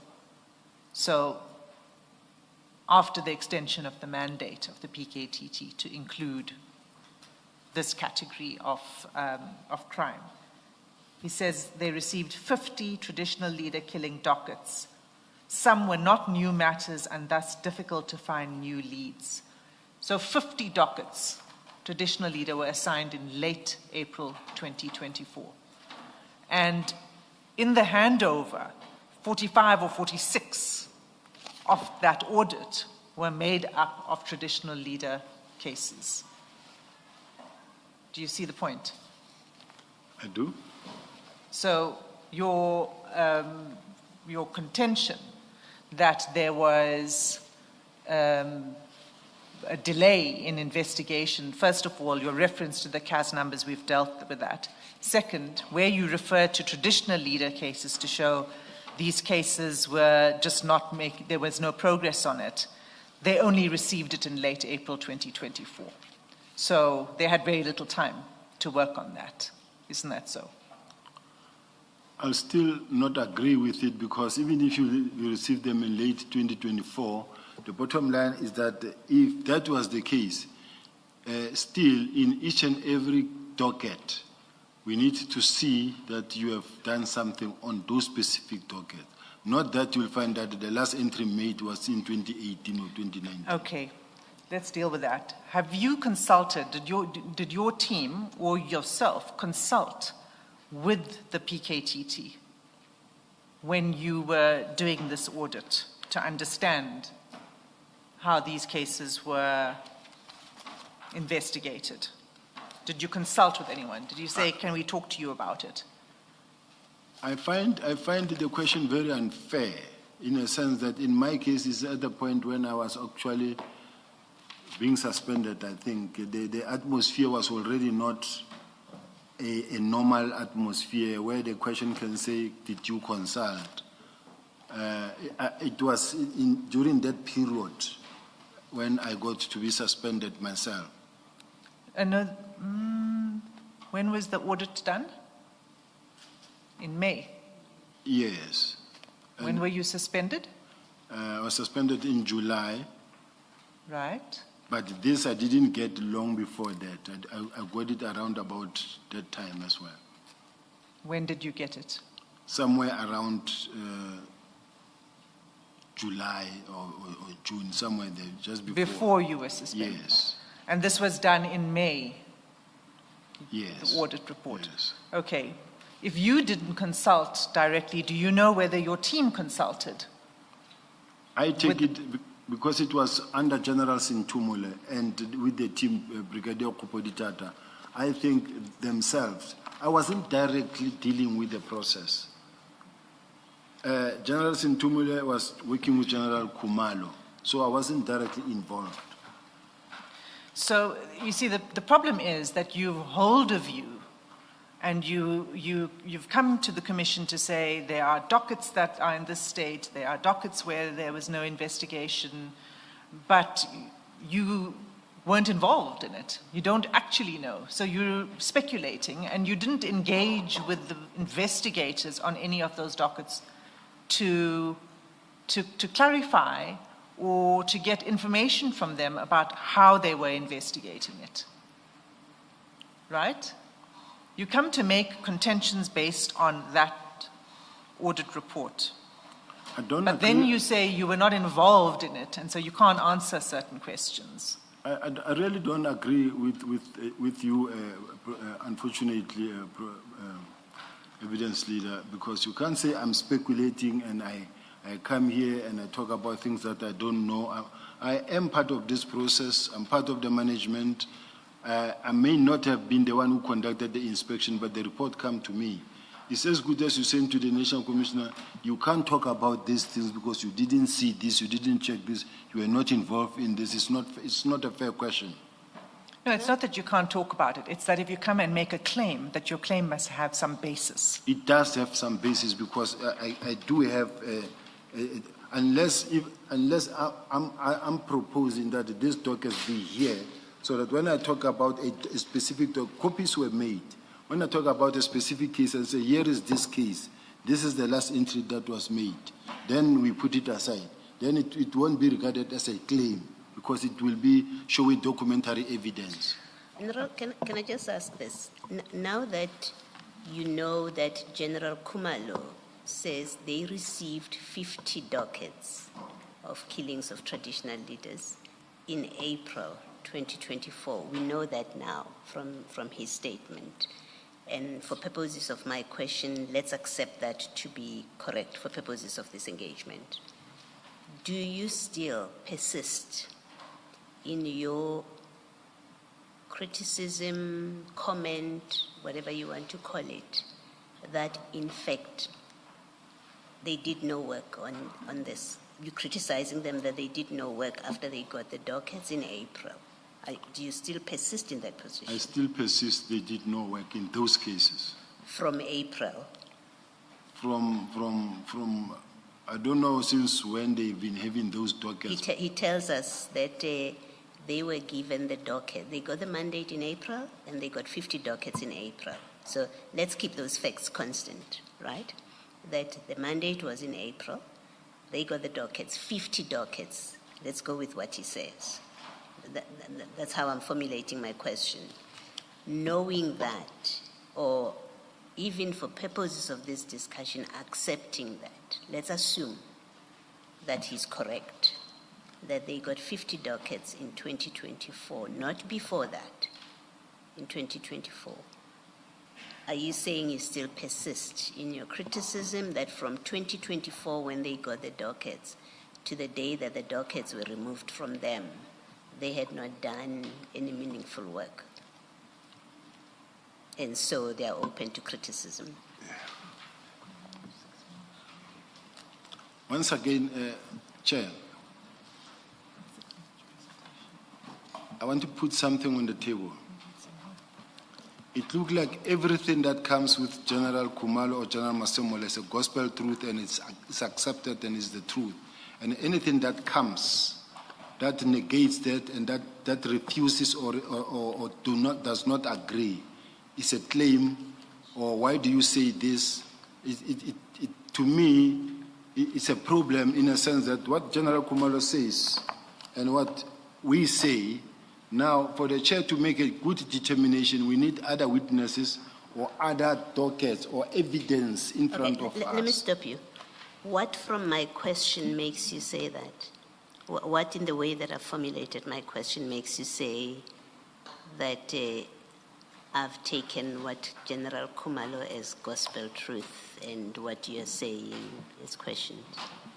And I'm asking not to be argumentative because I really am interested in an answer to my original question. So I want to clarify to the extent that you tell me what it is in my question makes you say, I take it as gospel truth. I want to clarify myself so that you understand that's not what I'm doing.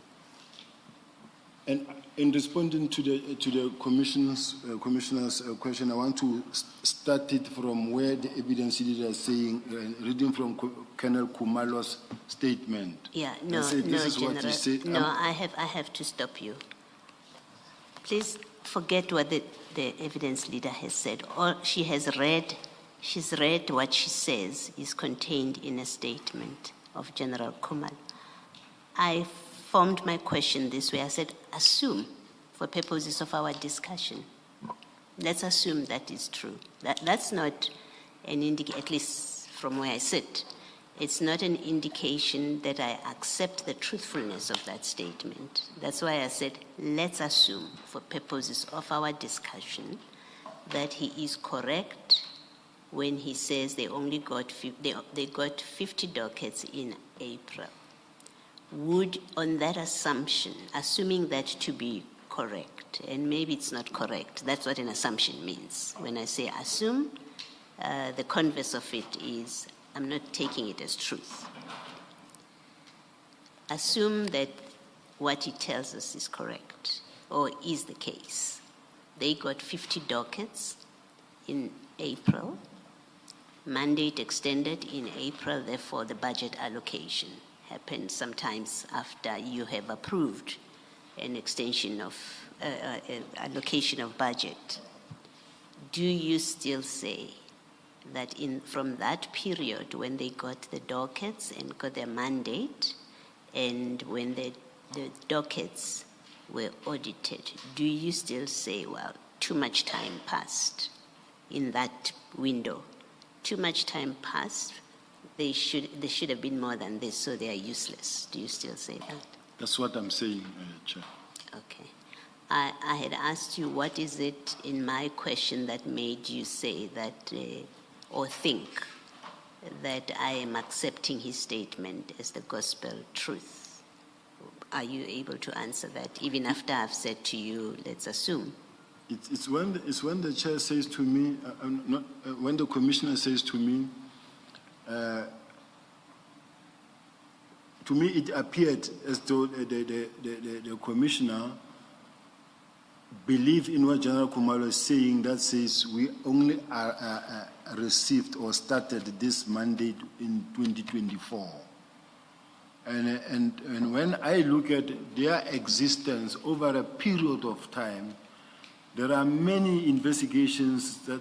I think you've answered me. Remember, you tend to go, you tend to answer things that are not flowing from the question that's been asked. I think the last question I asked you was, what is it in what I have said that made you believe that I've taken his statement as gospel truth?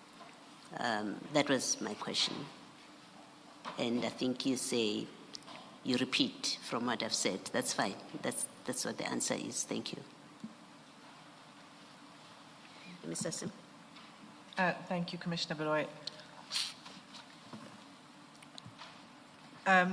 General, my question about whether there had been any discussion with the members and the investigators in the team is because there is an explanation that's provided for those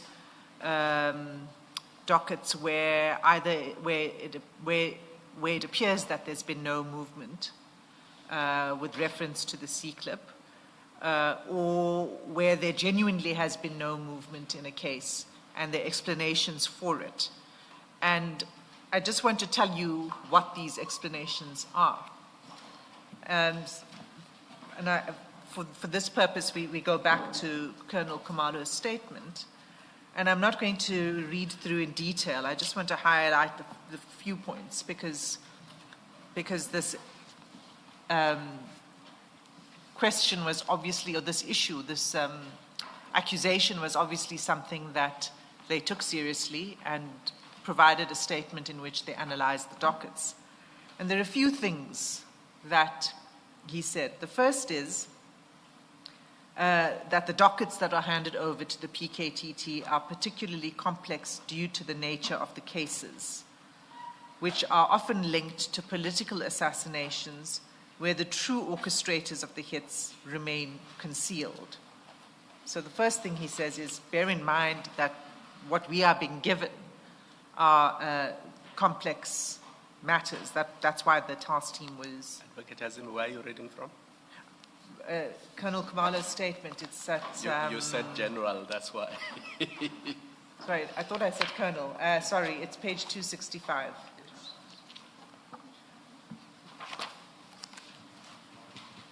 File 4. And it's paragraph 4.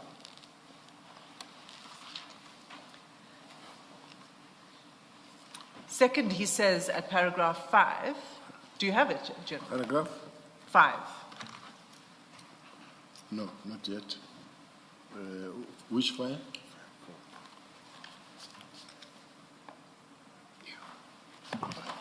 It's also projected on the screen if that's of any use. 267.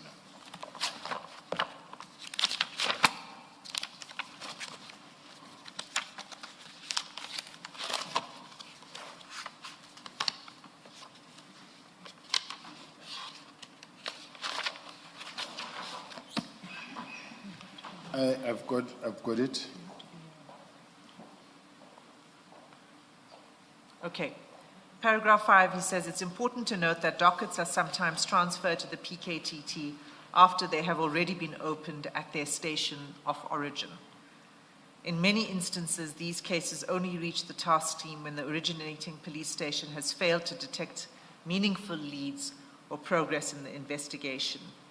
This means the PKTT inherits dockets that have already encountered significant investigative challenges.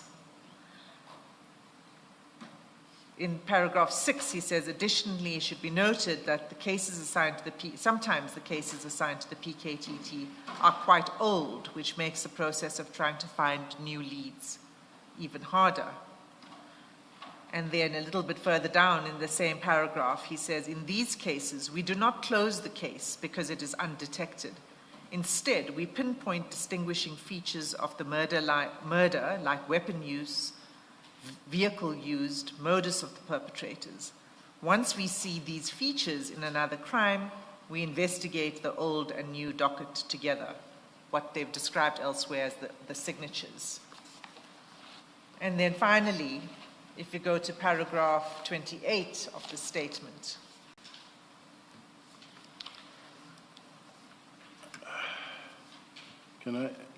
Finally, when you go to paragraph 28. Can I comment before we get there? Let me just finish his reasons and then you can comment. Perhaps let him comment, Mr. Hassan. Yeah, because I'm not writing, Chair, and I lose the trail of thought.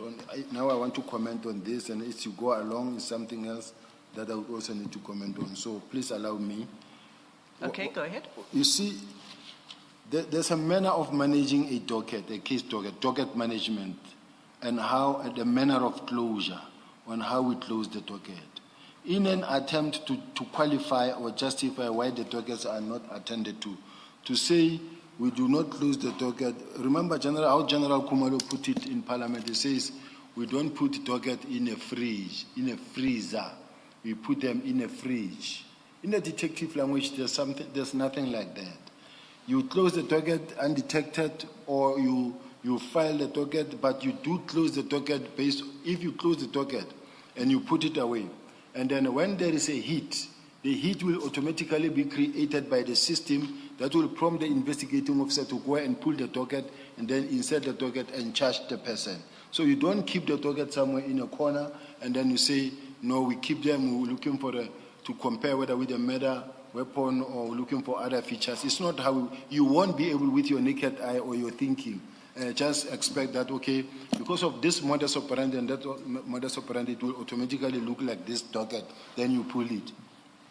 You close the docket if it's undetected. If it is a docket that needs to be closed, or let's say you file it or it's withdrawn, you close it. Then you don't keep them with you. Then they are stored. You run with the cases that are alive, that you are investigating. Now, should you come across, let's say for an example, the same weapon that was used at a particular scene of crime, the system, when the ballistic picks it up, the system will hit. And as it hit, then it tells you that this weapon was also used at that particular, that's when that docket gets pulled and used. So that is why what I want to comment and say, the reasoning here also doesn't really make sense to me, but I will accept it. It's being read by the Commission, but it doesn't make sense. No, I accept that. I think that this task team has a particular operational method that they spend some time talking about, which is their method.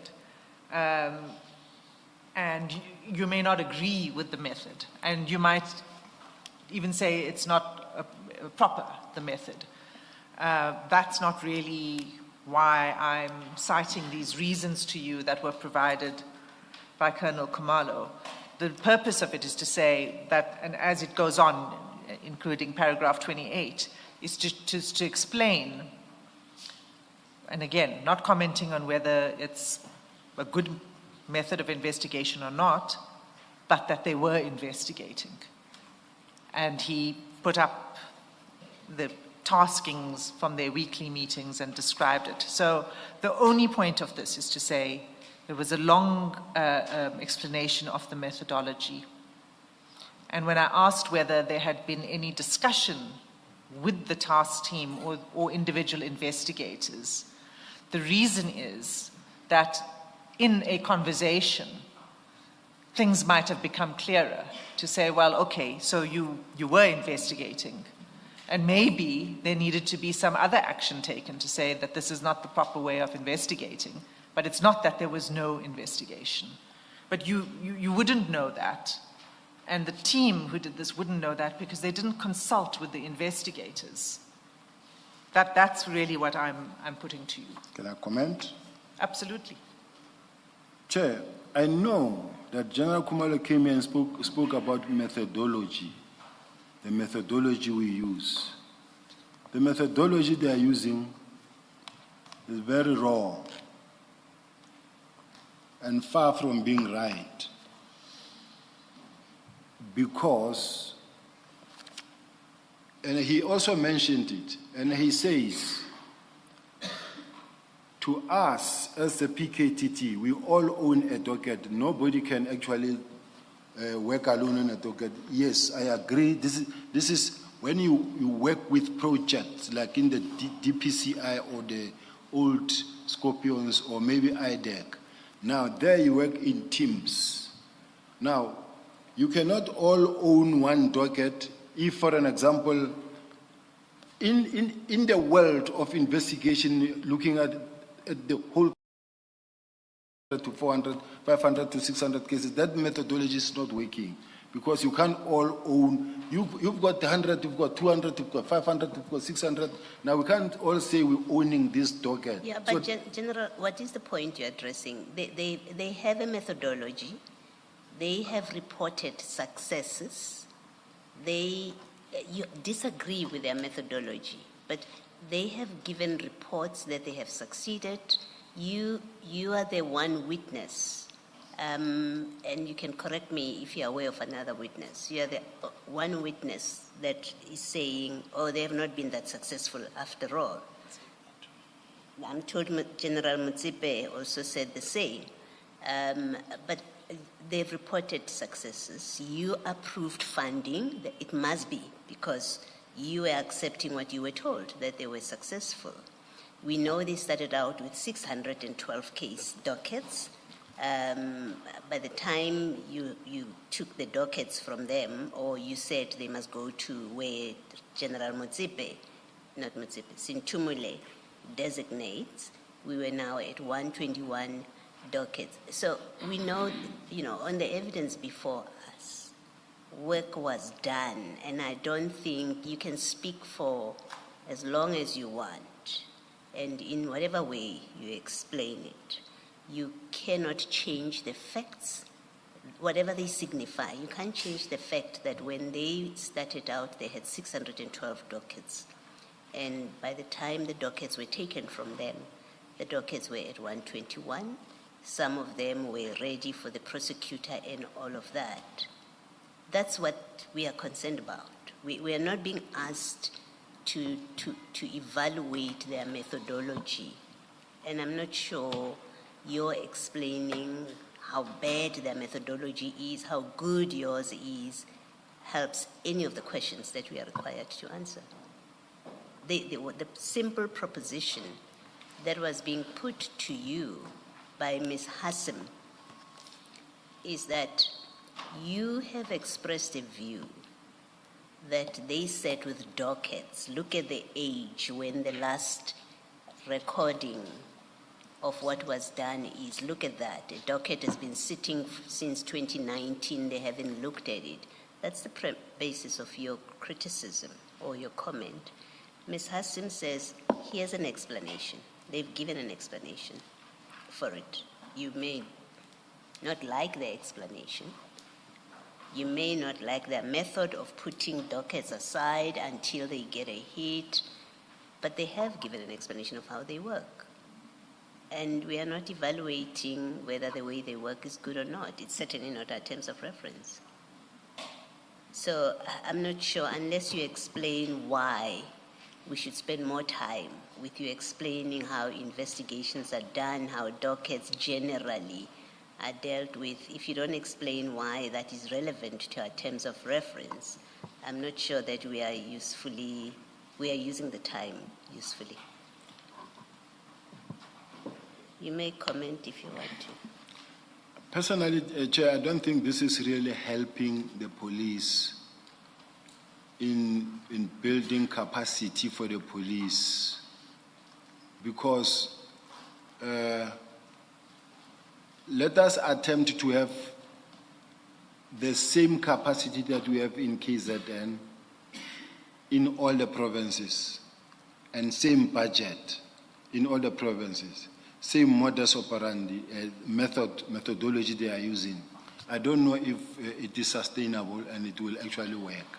Okay. But at this point in time, because it is now a small team that is based in KZN and well-resourced and supported, and that is it seems like it is a recommended methodology that should be implemented throughout the country. But as far as I'm concerned, it's not helping the police at all.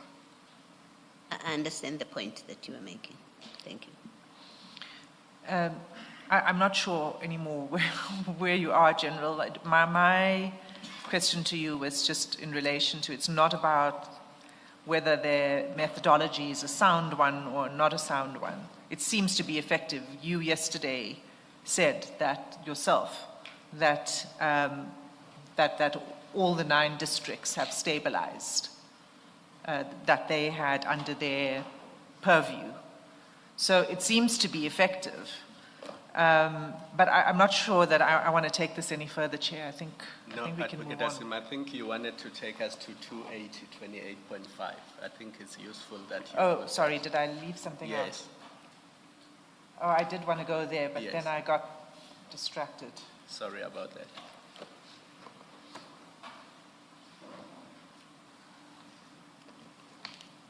Yes.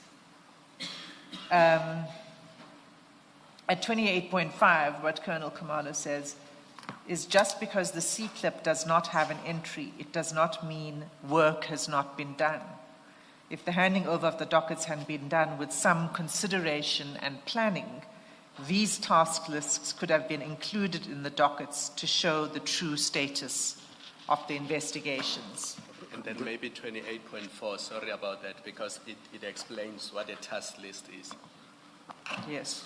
In fact, it's actually, I went to paragraph 28 because it starts from, we dealt with the traditional leader, and then it's the signatures for each dockets and how they generate the leads. And then 28.4 is, considering the investigation diary alone is not a basis to include that no work is being done on a particular docket.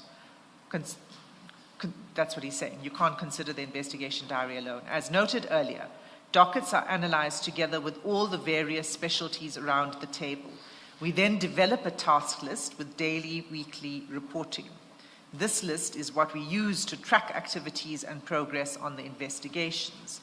An example of a task list is attached as Annexure NPK 5. I have also prepared an example based on cases where it may have looked like there were no investigations in the last year or two. The extracted task list is attached as NPK 6. And then in 28.5, just because the C-clip does not have an entry, it doesn't mean no work has been done. And I think for me, this is really the important point that I was trying to put to you. It's the following.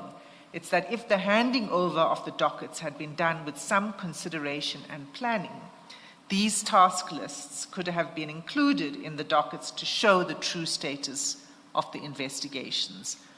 So that's really why I had asked you the question, is that this was a very rushed and hurried process.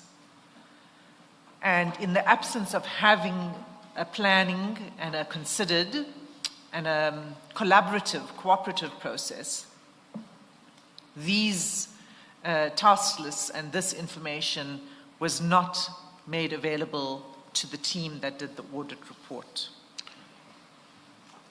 Had it been made available, the picture or the comments of the Motsepe report might have been different. You can comment on that. My problem is that you, evidence leader, what Colonel Khumalo is saying there is not correct, and he's not an investigating officer. It's not a trained detective. But I'm saying, why I'm saying also that what he's saying is also not right. You cannot say that the fact that the investigation diary is not written does not necessarily mean that work has not been done. It can't be. As a detective or as a policeman, you've got a pocket book and you've got the investigation, you've got your docket and you've got your diary. You will write your diary, but you will also make sure that whatever investigation that you do per docket, you make entries in whatever that you need, all step of the way.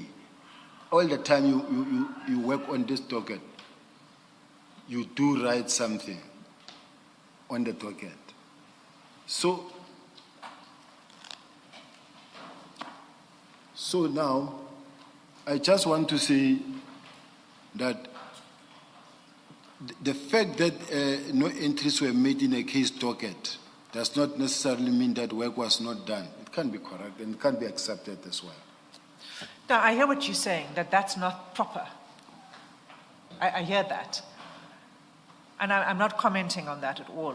All I'm saying is that there's the improper or not, there was information to show that investigations had been ongoing. And if there had been a consultation process, that would have been made available. I mean, you must agree with that there would have been a discussion on that. No. Let's say you have the docket, the investigation diary is not written. It happened that all of a sudden when you go home, you get knocked by a car and you die. And you know what work was done, but the docket, nothing is written in the docket, no work was done. According to us, we're going to run to the investigation diary. The only person when we are going to allocate the docket, we're going to allocate the docket to a new investigator. When he opens the docket, he sees what work was done up to where you ended. Now, the fact that you ended since in 2020, then you say, no, it doesn't mean that no work was done. Whatever work was done that was in your head, you gone with that work. Let me just stop you there, because that's not what he said. It wasn't in his head. He produced so they capture it in a different way, not in the C-clip. So it's not that it's not captured. It's captured in a different way and in quite a lot of detail. So that was the point he was making. And all I'm saying to you, I don't want to get into a debate, it's certainly not my province, about what is appropriate investigation methods and what isn't. The only point I'm making is that if there had been a considered process, there would have been a discussion with the team about the status of the investigations. That's all. I think the purpose, and I must have indicated it, that they must sit together, General Kumalo and General Sintumule, exchange information, do a proper handing over that will include those type of discussions, if there's any.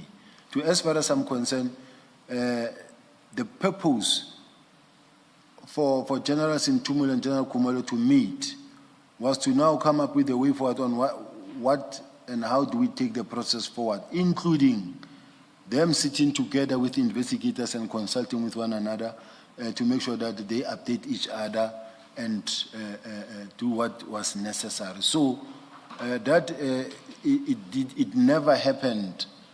Really, I can't account for that part.